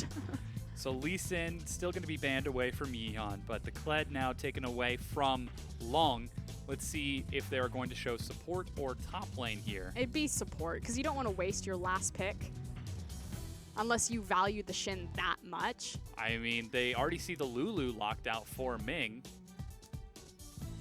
And we could see Let Me, in fact, take it. But yeah, there goes the Shen. Wow. So suspecting that RNG would try to take it away, they decide to grab it beforehand and leave their counter pick, if you will, to the support. Already showcased the Zyra. I do like Zyra in a composition still with Caitlyn just because of her zoning potential.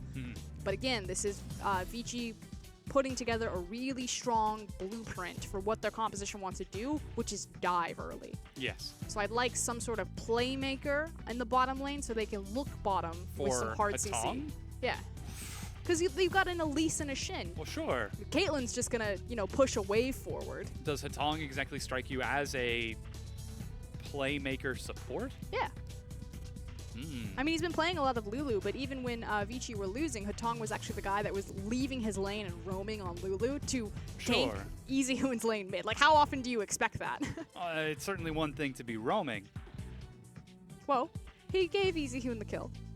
Once. Ah, see? Okay. I like it. Interesting. So looking towards the Braum in that bottom lane to sort of lock down Uzi and Lulu.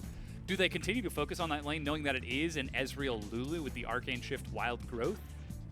Or instead do they focus their efforts elsewhere? I mean, it's a super self-sufficient lane like you're alluding to, Ezreal, Lulu, very safe. But again, Vici have already shown their hand. We are going to dive, and we have a lot of power into the bottom lane. You don't need to pick a caster support with Caitlyn because she has so much push priority, especially against an Ezreal by herself. So you're freed up to look towards the Braum. The other thing that Braum is really good at doing is empowering, ganking junglers level 1 through 5 with concussive blows. He works so well with Elise, like, this is very telegraphed. This is very obvious from Vici. Now, the question for RNG is, what do they do about it? Are they just going to leave Uzi and Ming to their own devices? You're the Ezreal, you're the Lulu. Absorb all of this pressure will make plays happen elsewhere. But they don't have the likes of a Kled or a Camille in the top lane. Yeah. It's a Gragas. So I kind of feel like they have to match it. There's a little bit more disengaged this time from RNG with Scout of the Week and Explosive Cask to separate the lineup of Vici Gaming. But we'll see if they can pull across the successful dives onto RNG, number 2 team in the league. Number 1 as of a week ago, but they did drop to WE. And they are looking to close out their group stages at 5-1 instead of 4-2. Could you imagine if the only losses RNG suffered in cross-conference play would be against the number 1 team from the Group B and the number 6 team? Kind of shows a bit of turbulence for RNG currently, the big question mark over their jungle pool, the fact that they're changing things up very late into their split. This would be kind of a curse of Uzi. He gets so close every time to an LPL title. For all of the international fame and success that Uzi has brought to China, he has never won an LPL title. Tripping at the finish line, as I like to say. Every single time. With our final lineups, the teams are loading onto the Rift here. It is game number 3 of RNG versus Vici Gaming. Number 1 versus number 6, but this is game number 3, and Vici Gaming seem to be returning to what works. And we talked about where Vici are strong. Like you said, what works for them? It's that blueprint bottom line. Across from them in RNG, they have the Syndra and they have the Kha'Zix versus the Vladimir and the Elise. Vladimir is going to be a big problem eventually, but Syndra is going to beat him to that punch, despite kind of the 1v1 counterplay interaction that Vlad has with his pool against Syndra's ult.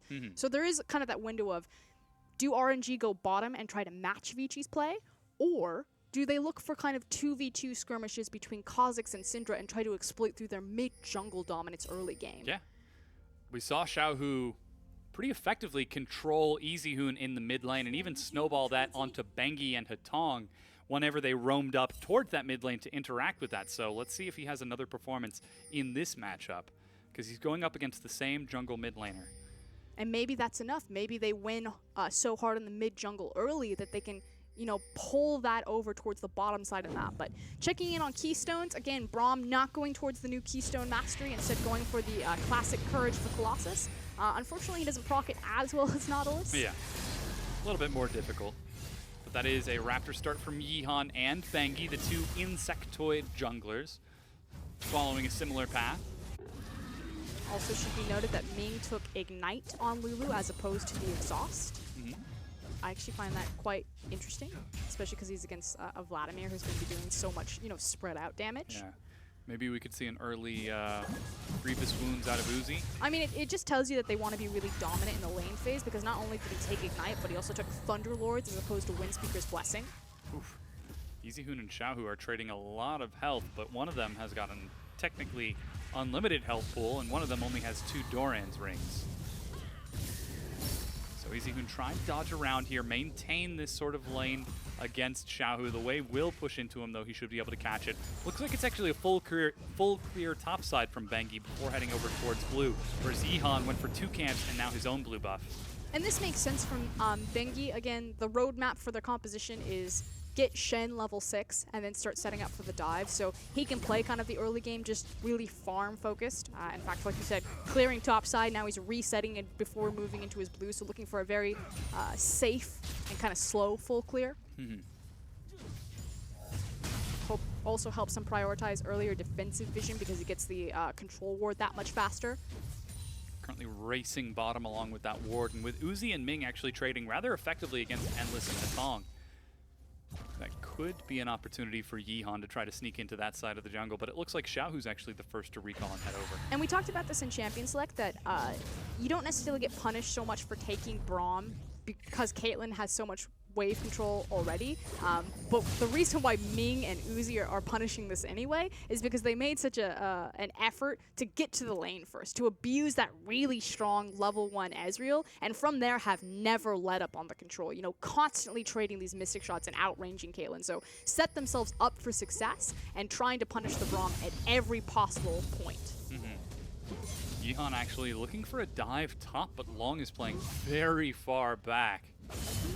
As Let Me preps the wave, you can see Long is slowly trying to trim it, and that's recall now from Yihan. So no dive out of RNG this early on. Diving Shen early is still very risky, especially when you don't have eyes on where Bengi is. He's headed towards the mid lane right now. Stepping over a control ward to make sure that he's nice and safe with double buff. Nice and late. Will try to start off some of these Raptors, but now spots out Yihan. Instead, just takes the one and gets out. Places his control ward on his own Raptors. Asserting dominance. Bengi almost has smite, but Yihan has his own, so if he waits this out, Bengi will try to trade with this. EasyHoon is maintaining pressure in the mid lane, and we still haven't seen the bottom lane just yet. In fact, it's actually even pulled Ming over, so Lulu actually cutting in, seeing if he can force Bengi off. But Bengi has complete control of the river, not just with his control ward, but also the fact that he's now absorbed Scuttle Crab. That takes a lot of health. Here comes Elise. Racing around towards Xiaohu. Bengi just lets him go. Cocoon, a little optimistic, just helping EasyHoon maintain control of this lane. Maybe a little bit of tax as well. That's the thing. Vladimir will be an issue eventually.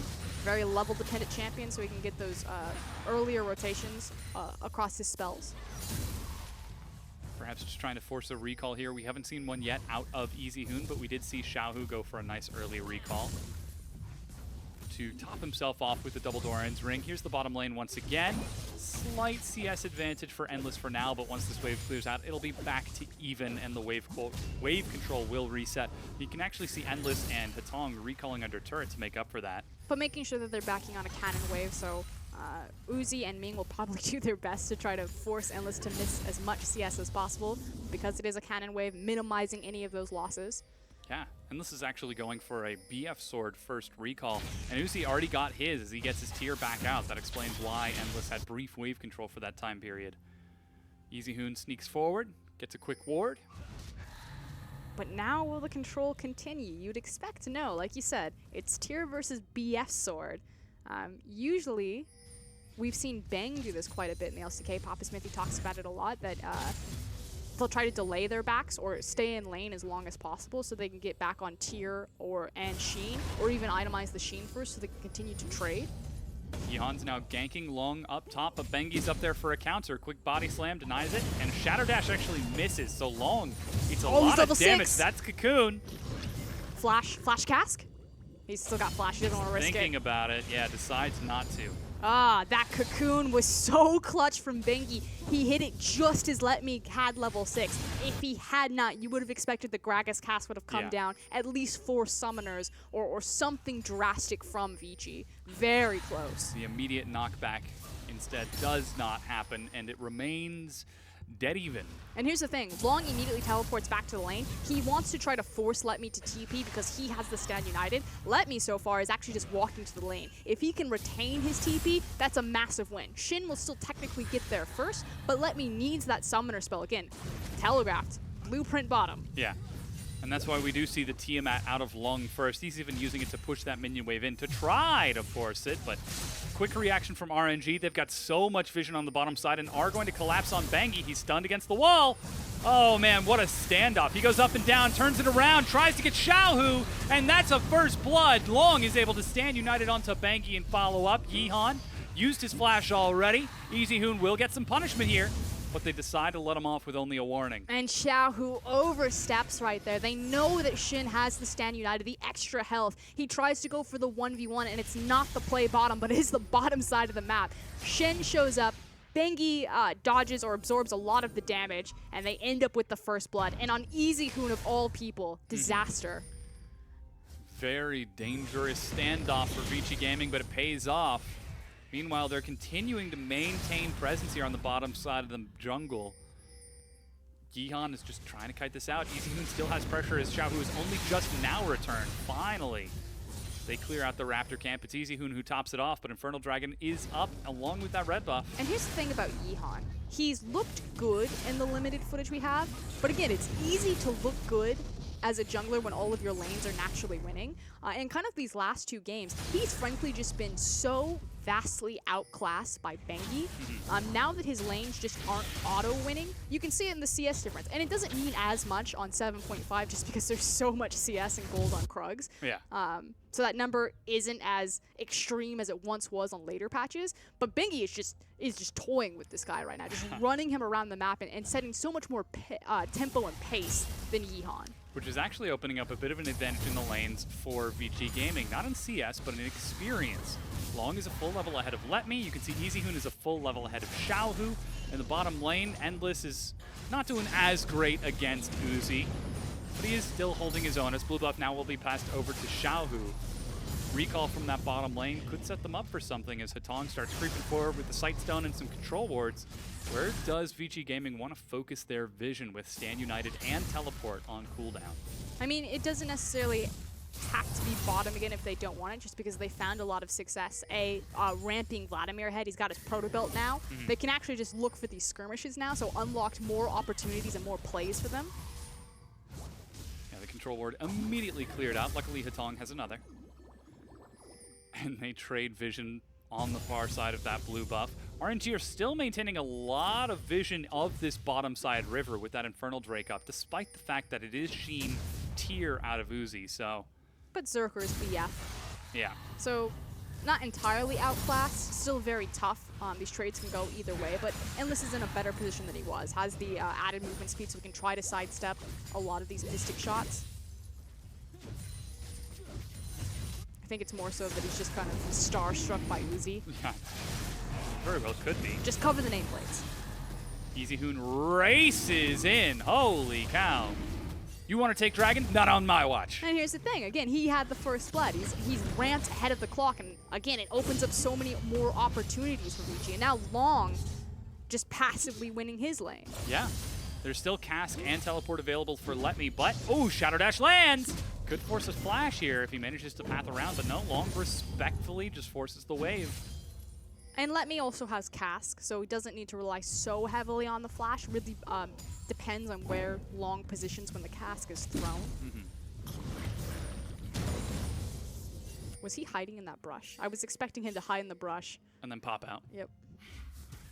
Surprise, Shen. I mean, he is a ninja. You can't use that voice when you say surprise, because I always want to finish the sentence. And then I remember that I'm on air. Oh, man. Some fries. As Long will actually Cask. use his flash. Cask knocks him Stun. back! Ult. Oh, You're he's going to dead. dodge an auto attack, but that's not going to do too much for you there. He's stunned up, auto attack. Wears off as the dodge field falls. And Meanwhile, and in response, Bengi's like, W, try to take this tower. As much damage as possible. We've got a massive wave. Should be noted, Xiaohu still has his ultimate. Did not use it to kill the Shin, so will definitely still be a threat coming and flanking into this lane. they're getting a lot of true damage. Easy Hoon immediately turns onto Yeehan with Hemo Plague. Forces him back as the first turret to go down is Easy Hoon's. Not only does he have first blood, he also has first brick. Great response from Vici to siege the tower and punish Xiaohu's roam. But this is the thing, we've never had complaints about Vici's early game. It's once we get out of early game that things go sideways. Yeah. Ming! Oh, knock up onto Ming. He's caught by the first tag of concussive blows and Deep the second as well. teleport. Yeah, Let Me's coming in from behind. He doesn't have his Cask or a bit of chase. Easy Hoon is right there. Let's see if he drops the Sanguine Pool. Stand United. Here comes Shen. Flashes the wall and Long. Oh no, doesn't make it over. But this is now Vici Gaming trying to back away. As you said, Xiaohu still has ulti. Concussive blows, tags Let Me. And the power unleashed is denied by Bengi as he pops up, follows down, and Yeehan tries to execute, will secure that kill. Meanwhile, Endless is being kept at bay by Uzi almost single-handedly. That's actually a big misplay from both Long and Easy Hoon. The fact that the Stand United went down on Vladimir's pool of all things. Yeah. Easy Hoon managed to get to safety without really absorbing any of the shield. Oh, flash from Endless to get away from the True Shot Barrage as Uzi eats a few turret shots. Ace in the Hole is ready, but Endless does not quite have a lot of mana. Not to mention a Lulu to protect him. In return, though, that is going to be first Dragon started off by RNG with Bengi heading towards that top side of the map. Nope, he's going back bottom. I was wrong. But they do manage to get something for it. So now we should start to see Vici mix up their lane assignments. So you can see that Brahms heading mid lane, wants to be placing some vision, but you would imagine that Endless would actually head towards the top side. There he goes. Yeah. Finally swapping it over as Long will remain bottom. Spectre's Cowl is going to do a lot against that Gragas. And now we'll see how RNG try to propel themselves further forward. They're actually down in gold right now because they don't have a single turret off the board yet. And the thing is they can't really do a lot right now. They're in between a lot of strong items. Yeah, Xiaohu's good. You know, he's got his book. He's Syndra, pretty strong. Can team up with Graves, but if you look at Uzi, I mean, he's got his CDR boots. He's still sitting on a Sheen. You know, his tier's not stacked. He's in between. He's got the KFC variety bucket, if you will, of items. So for now, RNG just kind of want to play this slow. They've got the dragon. You have now kind of the 6-minute window where you just try to get Uzi to good item breakpoints and just try to dodge a lot of pressure and plays that Vici will try to create. And what are we looking for from those plays from Vici Gaming? Is it Bengi just flanking or perhaps Long trying to force something with Easy Hoon? It's always going to be something with Long times ex-member of Vici. If it's going to be Bengi, you know, diving a tower and teaming up with the bottom lane, or Easy Hoon because he is such a big problem on this Vladimir right now. You can see he's actually maybe even cutting down behind Let Me. They have options. They have an audible available to them. And that puts a bit of an onus on Let Me to keep track of Long. If he ever sees the Stand United in lane, he's got to be ready with the Cask with the Body Slam. Knock him out of it. Bippity boppity boop. Bippity boppity Cask! That hurts. I mean, I imagine that's what it is. As you go for the 1-2 combo on Gragas. You would have to ask Rusty about that. He is the resident Gragas main. Yeah, back from Rusty's professional days. Yep. Big Gragas player. He was one of the only guys that actually used to play it on the North American server before OS got their own, so for like 200 ping. Yep. And then he transferred to OS and he realized he was just a god. Because you can line the skill shots up so much easier. Looks like RNG might try to force a fight onto EasyHoon. He proto belts in and immediately regrets it. Hemoplague tries to stall it out a bit. He's got no sums though. There's a Stand United, but the power unleashed is enough. Too little, too late. So again, the one place that RNG have playmaking potential is on this Syndra. She has the completed item. She has the burst damage because it is still early game. That passive doing so much work for her. And EasyHoon just not quite there with Long. You have to think if he was just slightly faster, if their vision had just been slightly better. So that is props to RNG. So much control. 3 control wards over top side of their map. There was no chance that Yihan was going to be spotted. Xiaohu is trying to expand this advantage by knocking down that mid turret. If that stun hit, it still might be a dead Bangy. Xiaohu, oh come on, you got to respect the turret, dude. And this is the thing, you know, Vici, the onus was on them kind of to make the play. RNG, as long as they kind of sit here and absorb farm, yeah, they can make plays with Syndra, but again, this team is still looking at Uzi, and he's still trying to scale closer into the mid game, closer into the late game. He will peak before Caitlyn.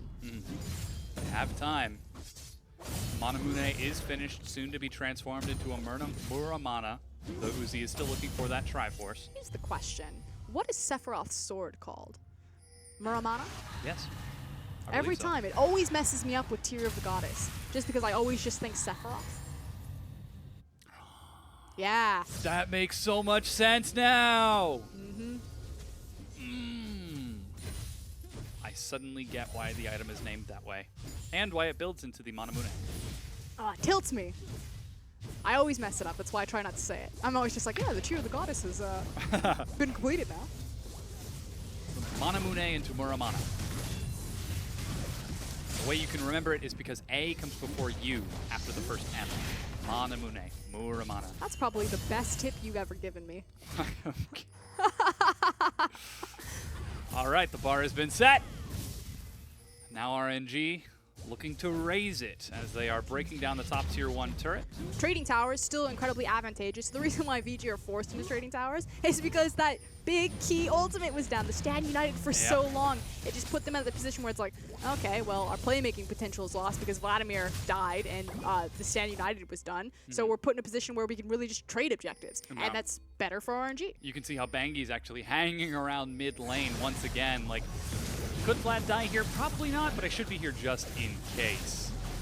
Now it looks like Rift Herald is the cleanup out of RNG, just taking everything and the kitchen sink on the way out. That will finally get them even in gold with Vici Gaming. Ooh. If Patong had gotten that Winter's Bite over the wall from the steal, that would have been amazing, as Cocoon forces a flash out of Xiaohu. What you doing there, buddy? You really can't afford to be using your flash so carelessly.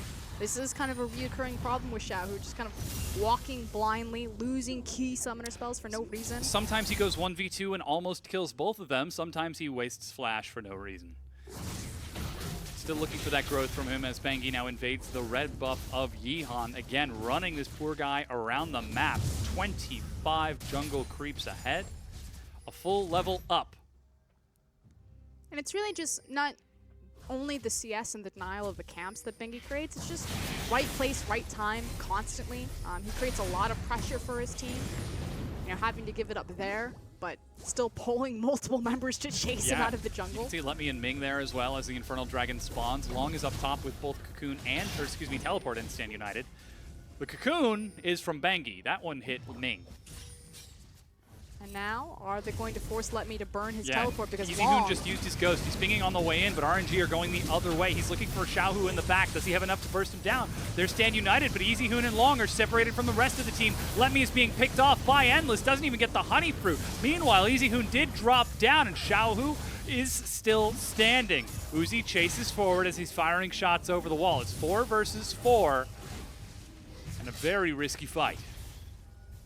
but they do have the poke advantage because they have Syndra reach with Scatter the Weak, as well as the Void Spikes from Kha'Zix and the Mystic Shot damage from Uzi. So while they pull off the Infernal Dragon, it's still too much for Vici to take it safely. Easyhoon thought he was a lot tankier than he was. Yes. He's completed his Abyssal now. He didn't have it last time. He's tankier, but he's not quite up to where he should be just yet. As it looks like Yeehan getting a little opportunistic. Bengi is on top of it, though. He knows where you are, Yeehan. He's actually going to try to finish off the dragon here. They've got a ward over the wall. Yeehan's got flash, but decides just to let it go to Vici Gaming. And the big tell for Vici to pull the trigger on that was actually Uzi going bottom. So again, it was the threat that Ezreal's still up, Syndra's still up. You know, we can't just safely take the Infernal Dragon. It does a ton of damage as well as they have great poke. But now that they knew where their poke was, like, okay, now we can move in and just burn this very quickly. That brings it to even Infernals across the two teams. 2 turrets to 2 turrets, 34,000 to 34,000. 2 kill advantage for RNG, but it's not too huge. But Uzi is now. Triforce completed. So, feeling a bit better. Can start looking for those fights, although knowing Uzi, he'll be like, no, I need more. I must amass more power. Power overwhelming. Endless in a bit of the opposite boat here, going through the classic mid-game power trough of Caitlyn. I just want crit. He's got his pickaxe, so he's getting close. 1,300 gold until that's all finished up. You can see they're actually donating minion waves to him now. But the problem is that there's really tanky champions in this game, which means that Caitlyn needs even more Last Whisper. than just her attack speed and her crit damage. She has to have that penetration there, otherwise she'll do literally 0 damage to Gragas. Aha, I crit you for 350 damage. Not very big. Let Me, meanwhile, keeping Lung occupied in the bottom lane. A full level ahead for Lung as he's building towards the Tiamat. Continuing to keep tabs on Let Me, and here comes the collapse from Vici Gaming. Endless walks up. Let Me is going to route pack. Gets caught by the stun, concussive blows. He gets a cast, but is still stunned out. Body Slam is almost ready, and he, in fact, dies. Meanwhile, they try to force a fight in the mid lane. They managed to kill Easyhoon, as Yeehan did get a gank across. But Bengi's holding the fort down on this turret. And Uzi also going hyper-aggressive, knowing that he had a limited window before Caitlyn and Braum showed up to ruin his day. Yeah.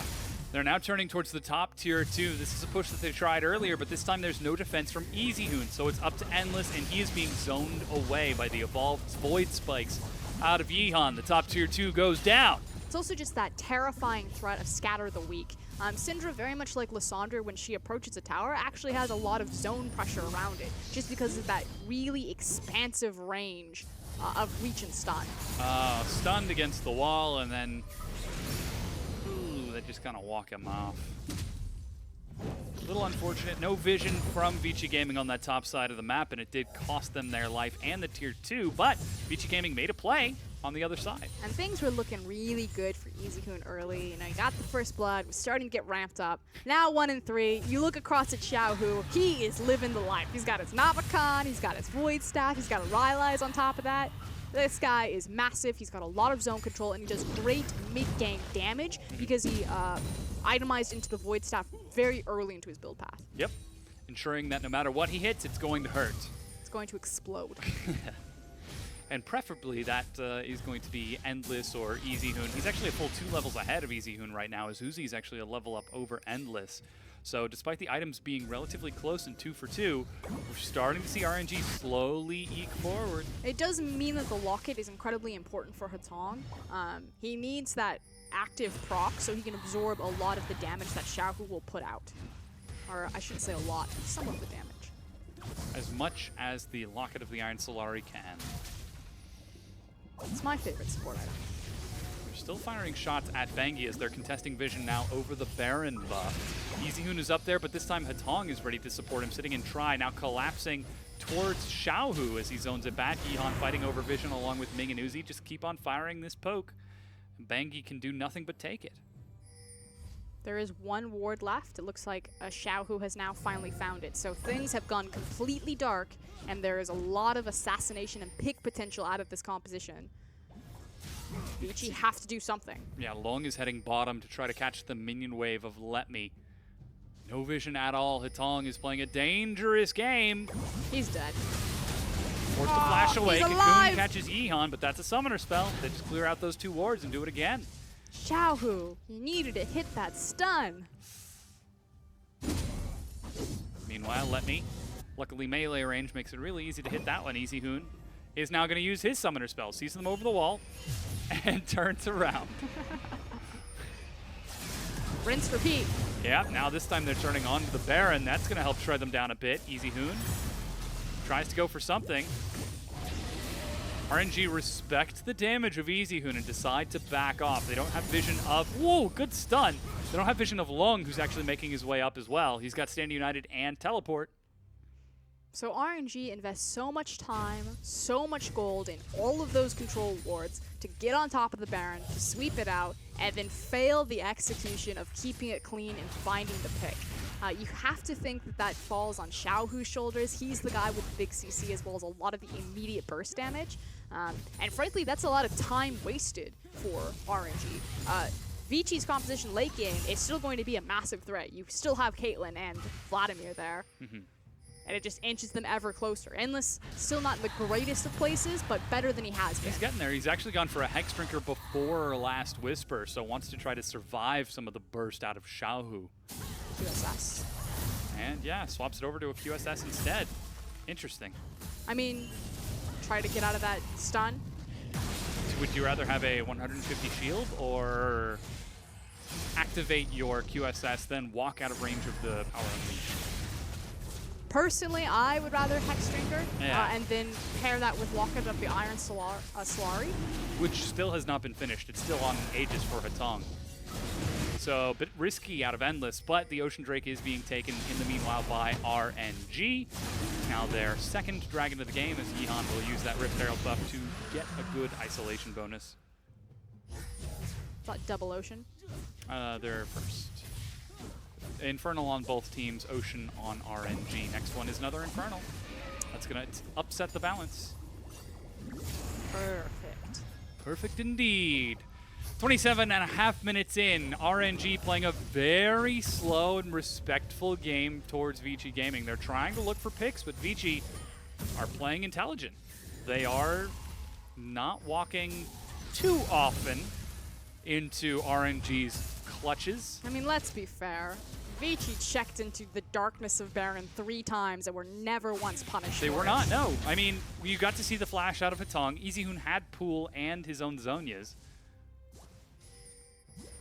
Things aren't looking great for Vici Gaming, but they are trying to lose less and less as this match goes on. But their 5v5 is so much stronger now that Easyhoon has the Zonias complete, because consistently Long has been TPing, or excuse me, ulting onto Vladimir, and the Zonias will keep him alive that much longer. Ooh, the Power Unleash barely does anything as Long flashes over the wall and rides the cask to safety. Xiaohu's set to follow, though, but there's still a tier 1 there. Oh, he's going to look for the dive. Stun, locks him down. Xiaohu eats a few turret shots. He sidesteps. It just takes a little bit. The skill shot finally follows through, and Xiaohu kills Long.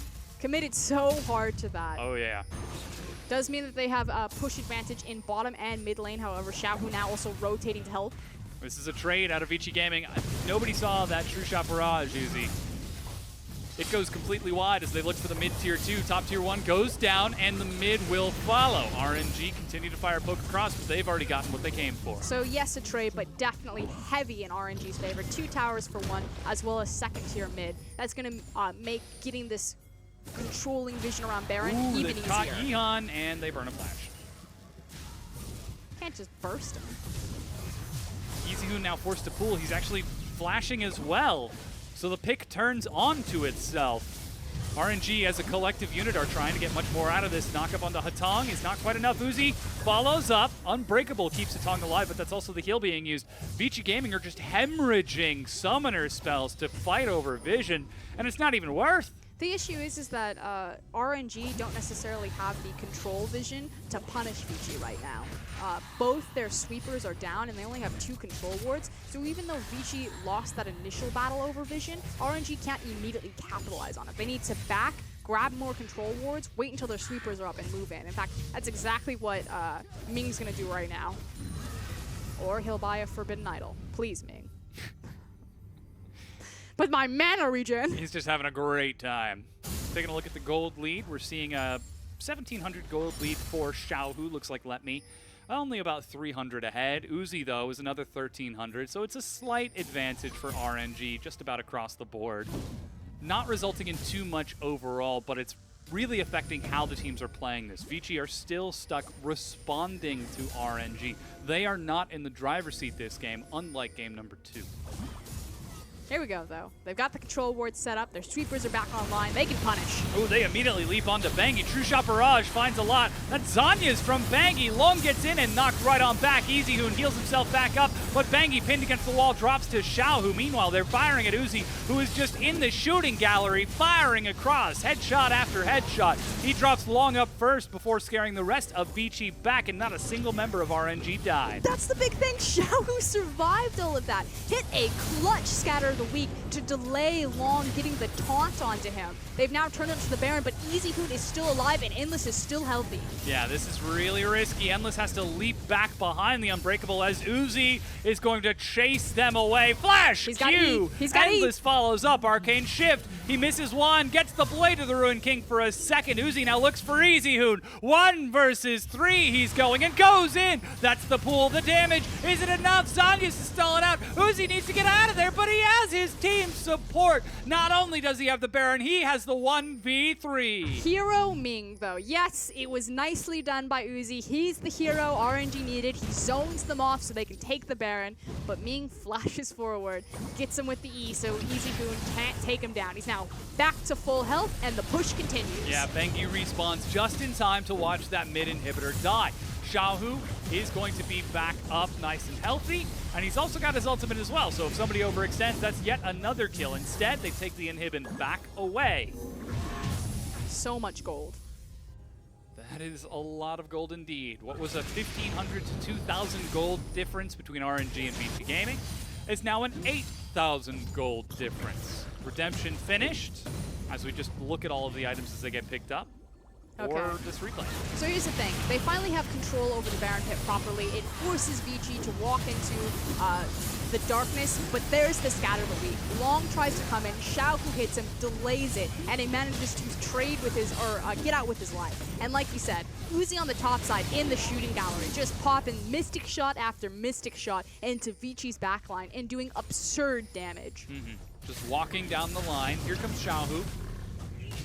He has finished off the Rylai's now, along with completing that Leandri, so nice and big. Mortal Reminder topped off for Uzi. You already saw that he had the Blade of the Ruined King. And now an Iceborne Gauntlet out of Let Me. Looks like the Grievous Wounds is actually coming out of Yeehan for EasyHoon as a Cocoon finds Ming in the face. And the next tier 2 is cleared out. Long was split pushing on the top side of the map, but he's got to group up with his team. Gonna probably kick one of the members over to those super creeps. Nope, they're just gonna approach it as 5. Yeah, they push it forwards. That's a cast as Let Me forces the fight. Uzi eats a Hemo Plague as EasyHoon tries to get into the back. Ming is so low and actually dies as Uzi is now going to try to turn this around with Yeehan and Let Me. Xiaohu's flanking on the side looking for an opening, but they did kill EasyHoon in the meanwhile. Yeehan brings the minions forward to the Nexus turrets, and why kill them when you can kill their base? The inhibitor turret falls and Uzi starts working towards the Nexus turrets and then towards the Nexus itself. Here comes Vici Gaming. They have to fight this here. Long clearing out the super minions. Backs against the wall. Shadow Dash finds Let Me as Hatong leaps in. Uzi is exhausted, but they are still losing health and they are still losing the fight. That's the ace out of Vici Gaming. Triple kill from Xiaohu, and the Nexus goes down. RNG close out the set against Vici Gaming. And I know it was Xiaohu that got that triple kill, but Uzi went off in that last team fight, showcasing why he is one of the most potent and powerful Ezreals in the world. That guy is insane on that champion. Single-handedly chasing down 1v3 to close out the game, then walking onto traps to force his fight afterwards to close out the match itself. RNG victorious. They are 5-1 in cross-conference play, but that means their opponents, Vici Gaming, end up 1-5 when it's all said and done. And now to help us break down that match is Rusty. And look, 1-5 is still a positive end to the cross groups for Vici Gaming. You can at least say that by the end of this set, they do look a lot better than they have. And especially to lose to a team like RNG, you don't feel too bad about it. They didn't have to cheese like QG did. They still made RNG fight for it. They made them work for it. They did. And again, that's all that we wanted from Vici Gaming. We wanted to see them sort of maintain that progress from early to mid-game that they showed against Invictus Gaming just a few days ago. We wanted to see if they could take even a single game against RNG. Well, they did, and then some. Yeah, should be able to hold their heads to the high. That said, good performances if we look over at the victors from Uzi and Xiaohu in particular. Yihan kind of still hot and cold for me. You can definitely see that there's potential there, but I feel like he was really carried by RNG's just strong solo laners in particular. He feels like MLXG to me. He's MLXG with a new alias, really. He's just the same early aggressive jungler, perhaps not as smart yet, but he's new, so that'll be something that you learn over time. And MLXG had the added advantage of being able to play with Marta for a very long period of time, so he was trained up in some other ways. But no, he looked good, Yihan looked good, but it's all Xiaohu for me. Uzi did show up big, that's expected, but Xiaohu needs to be massive to get them through mid-game, through the early game strength, and actually make up for the lack of MLXG on this team. Yeah, here you can see that gold graph very slowly starts going into Vici's favor. That's their stereotypical, as expected, early game strength, early game advantages, slowly converting into mid-game, but then RNG happened. I feel like that boop is actually where Xiaohu happens. That's when the Synder's like, I'm online, let's fight right now. Uzi's still scaling up, so like Rusty said, it was really on Xiaohu to make sure that they pulled him over the early and the mid-game to get Uzi to this point where he's doing absurd damage. And there's actually a couple of really big outstanding things that I want to address from just the pick and ban phase in and of itself before we even go into the game. And the first thing to me is that they still went for the Syndra. They went for the Syndra into the Vladimir, and there's an interesting dynamic when you look at how the Kha'Zix interacts with Vlad, in that when you jump in and you burst him out, it actually makes EasyHoon freak out, and he goes into pool every single time. Like, without fail, if a Kha'Zix jumps on him, he's going into pool. And that means Xiaohu has the easiest job in the world, compared to something with the Graves, where EasyHoon is much more cerebrally aware of how to outplay a collateral damage. He doesn't use the pull. He uses it to dodge the Syndra ultimate and knows how to dodge the Graves ulti. So just by accidentally happening upon this combo, RNG have made a better situation for their middle lane, which spills over to the rest of the map. The thing that I've always liked about Kha'Zix plus any sort of mid laner that has hard CC is the amount of burst damage that he can output, and he can pretty much pop a lot of potential targets in the duration of the hard CC without Syndra even being on top of that. You think all the way back to the Lissandra Kha'Zix like 2 years ago that was so strong. And the other big thing, though, when we look at the draft phase was actually the Braum. And I have a replay to show you, and the reason I want to show you this is because Braum counters Gragas, for those who haven't actually seen this in a while, and this is why. That was 3 members knocked into RNG. That was literally Vici dead. But because he had the wall up, it prevents the cask, actually knocks Endless away, and then Endless kills Let Me. So this is the first really big thing that I actually had to highlight. The draft for Vici is actually what gets them through the mid-game actually quite successfully. They have the tank, and not just the tank, something that can counter what RNG actually put together for themselves. Yeah, and obviously that was a better performance out of the bottom lane from Vici Gaming, though we still are going to give MVP over to RNG. That is Xiaohu taking it, as expected, his 7th MVP so far. He almost popped off in game number 2, but in game number 3, he was finally able to. I mean, 8, 1, and 4. What more can you say? He carried the mid game, got Uzi to that point where he was just going crazy. But Xiaohu was doing a lot of the down and dirty work. Yeah, Xiaohu played super well. The roams towards the Shen lane were the big thing for me. Being able to actually go to the Shen lane and not get punished on the rest of the map is potentially a miss from Vici, but also really good setup from RNG to make sure things are pushed out. The Syndra is controlling the Vladimir before he leaves. Then they kill the Shen, and by killing the Shen, that's actually how they won the game. Yeah, because then you bring Xiaohu and Long up towards that Baron and force a fight at the. We saw the rest of the game. But so I want to talk a little bit about what this sort of means for RNG. Obviously, coming out 5-1 is super good. They were able to take the 2-1 over Vici Gaming here. I'm still a little bit concerned in looking at RNG because even in this win, this wasn't 100% RNG. This wasn't the top tier team we saw during the first few weeks of cross-conference. Is it just the lack of MLXG? But then you also have to open up the context to the fact that they also lost to Team WE. Yeah. And, you know, at the time, MLXG had first been subbed. You're like, okay, that we can't write that off as Team WE just infinitely being better because they didn't have their starting jungle. But MLXG seems to no longer be starting for the team. You know, this has been repeated appearances of their new jungle. Wasn't on the sub roster for them, so their sub would have been Bebe if they chose to rotate it in. So now it's kind of this question of, if this is the new iteration of RNG, does that automatically then, with that bigger context, make WE the best team in the LPL? I mean, I think they already were, and I think it's now much more definitive than we would say before, because RNG, and based off this game, to even answer the question, they were lacking in shot calling in mid-game. And I think Ming not being a tank makes it difficult for them. And then the fact that they're not able to execute on things in mid-game means they're reliant on late game. So yeah, they're definitely not even close to the best team in the LPL. When they have Yihan in the jungle position, it should be MLXG. That's when they're at their full power. It's kind of dangerous for RNG. Yeah, and I mean, just a few weeks ago, we were commending them for playing perfect League of Legends, closing games out in like 23, 24 minutes. And the scary thing is that they're actually going to be insulated for their weaknesses within their own group. You have to think the strongest team is what? Invictus Gaming next to RNG in that group, whereas WE and EDG are both in Group B. So RNG won't face them again until a possible playoff contention. So RNG, their weaknesses might not be exposed until, disaster, like the worst possible time. And the funny thing about that is, if you don't lose until it matters, then you lose when it does, you're out. Yep. Whereas, like, if you look at EDG, they lost in the middle of the split. They lost perhaps at a very good time. And we always challenge when they went to Worlds on an undefeated split, do they actually know how to lose and improve? Because they never do lose. And it's something that we might have seen exploited from EDG when they did go to Worlds. The same thing applies here for RNG on the second half. They bring in Yihan, and if they're sticking to him, they don't know what it means to lose with him, then perhaps they do struggle to actually get it going. Yeah. Is this an opportunity for them to see growth then? Because obviously they had humongous growth during, I think it was the Chinese New Year break. Where From week 2 to week 7, yeah. Yeah.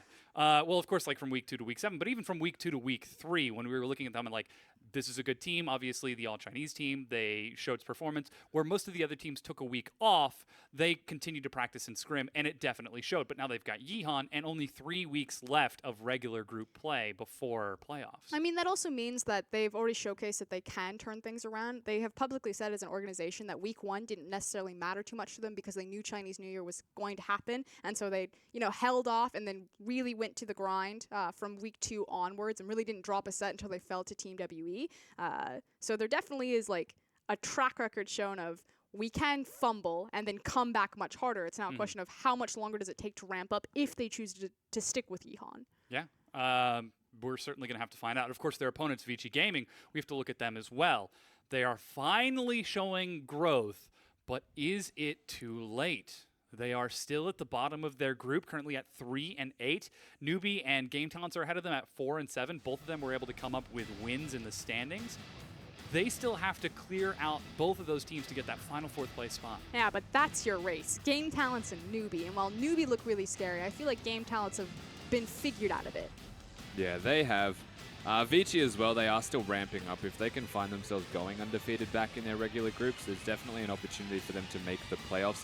Same thing applies with Group A. Yes, LGD can make it, but OMG and Snake are still ramping up. Unfortunately, we saw the remnants of the bad performance from Snake today, so perhaps they do relapse. Yeah, I mean, a lot of eyes are going to be on those bottom half of the groups. Interestingly enough, we did see some slight changes towards the top. Of course, RNG still staying up there, but showing some weaknesses in losing to WE and now dropping a game against Vici. But then also WE going almost undefeated, undefeated in matches, but they did lose a few games here and there. And then we also started to see EDG falter. So it feels like we're in a completely different place from when we started entering into the cross-conference. We are, but I actually think that we're closer to where we expected for a few of these teams at the start of the split. So WE is my favorite example of this. We actually came into the split, like WE are the best team by far. They actually just upgraded everything they have in coaching staff and kept the same 5 rosters. And then they didn't play well for the first 4 weeks, but slowly and assuredly, they've cemented themselves as legitimately #1 now, and that's what we expected from them. Yeah, and of course, some of those middle-tier teams, we also were hoping to see some growth and improvement from them. And it's pretty clear where you can see the growth and where you can't. Teams like Game Talents you see when they try what works for them, just sort of the scrappy bar fight, it succeeds. When they try to play smart and split push, it does not. So can we sort of expand this thinking to the other teams and just sort of focus on what works for these final weeks? I mean, this is the thing. Everyone's so used to the global context of League of Legends where North America, EU, Korea, like everyone's ramping up to their playoffs. And yeah, LPL is also ramping up to our playoffs, but we're still so delayed and behind Yeah. everyone because of the break that we took. So you have to take it with a grain of salt. Like Rusty said, we did expect Team WE to kind of come out and hit hard initially. Now they've finally ramped up into that. But for the rest of the league, it's still not early, but earlier than the rest of the global context. And I feel like everyone's watching Comparatively, yeah. all of the other regions and like, why is LPL so far behind? Well, we haven't been playing this long. It's only been 7 weeks now, but that is going to wrap up the set for us. Thank you so much for watching the LPL. On behalf of myself, my co-casters, my analyst, and the whole production crew, thank you for watching. And be sure to come back next week when we return to intergroup play. Have a good one, and see you then, fam.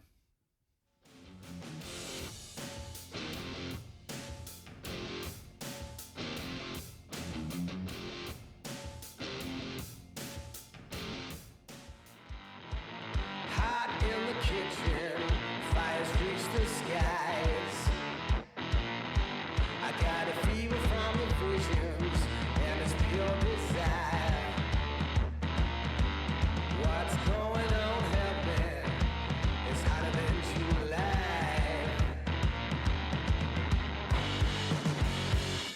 My savior's in disguise.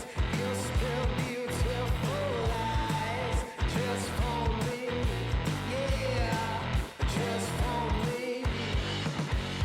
You got something I must not have. Your desire, you make me bad. Nothing new or nothing left, spinning here, yeah. I'm pure danger, dice in my hand.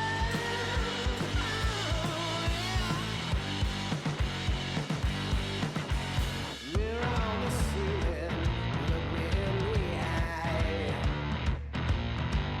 You're the poison that I need so good, can't deny. My savior's in disguise. You spill beautiful lies just for me. Yeah, just for me. So good, now bad. This time I change, twisted, engage. You got something I must not have.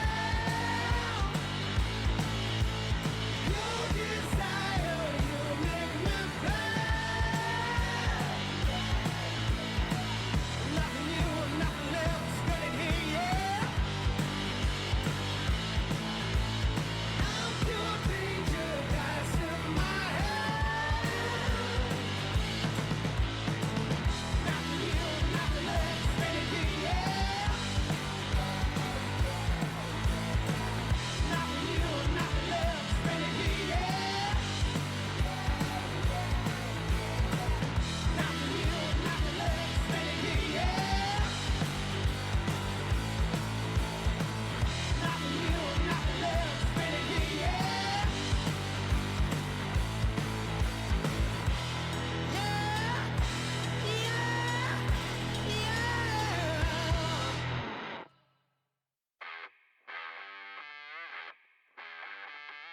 Something's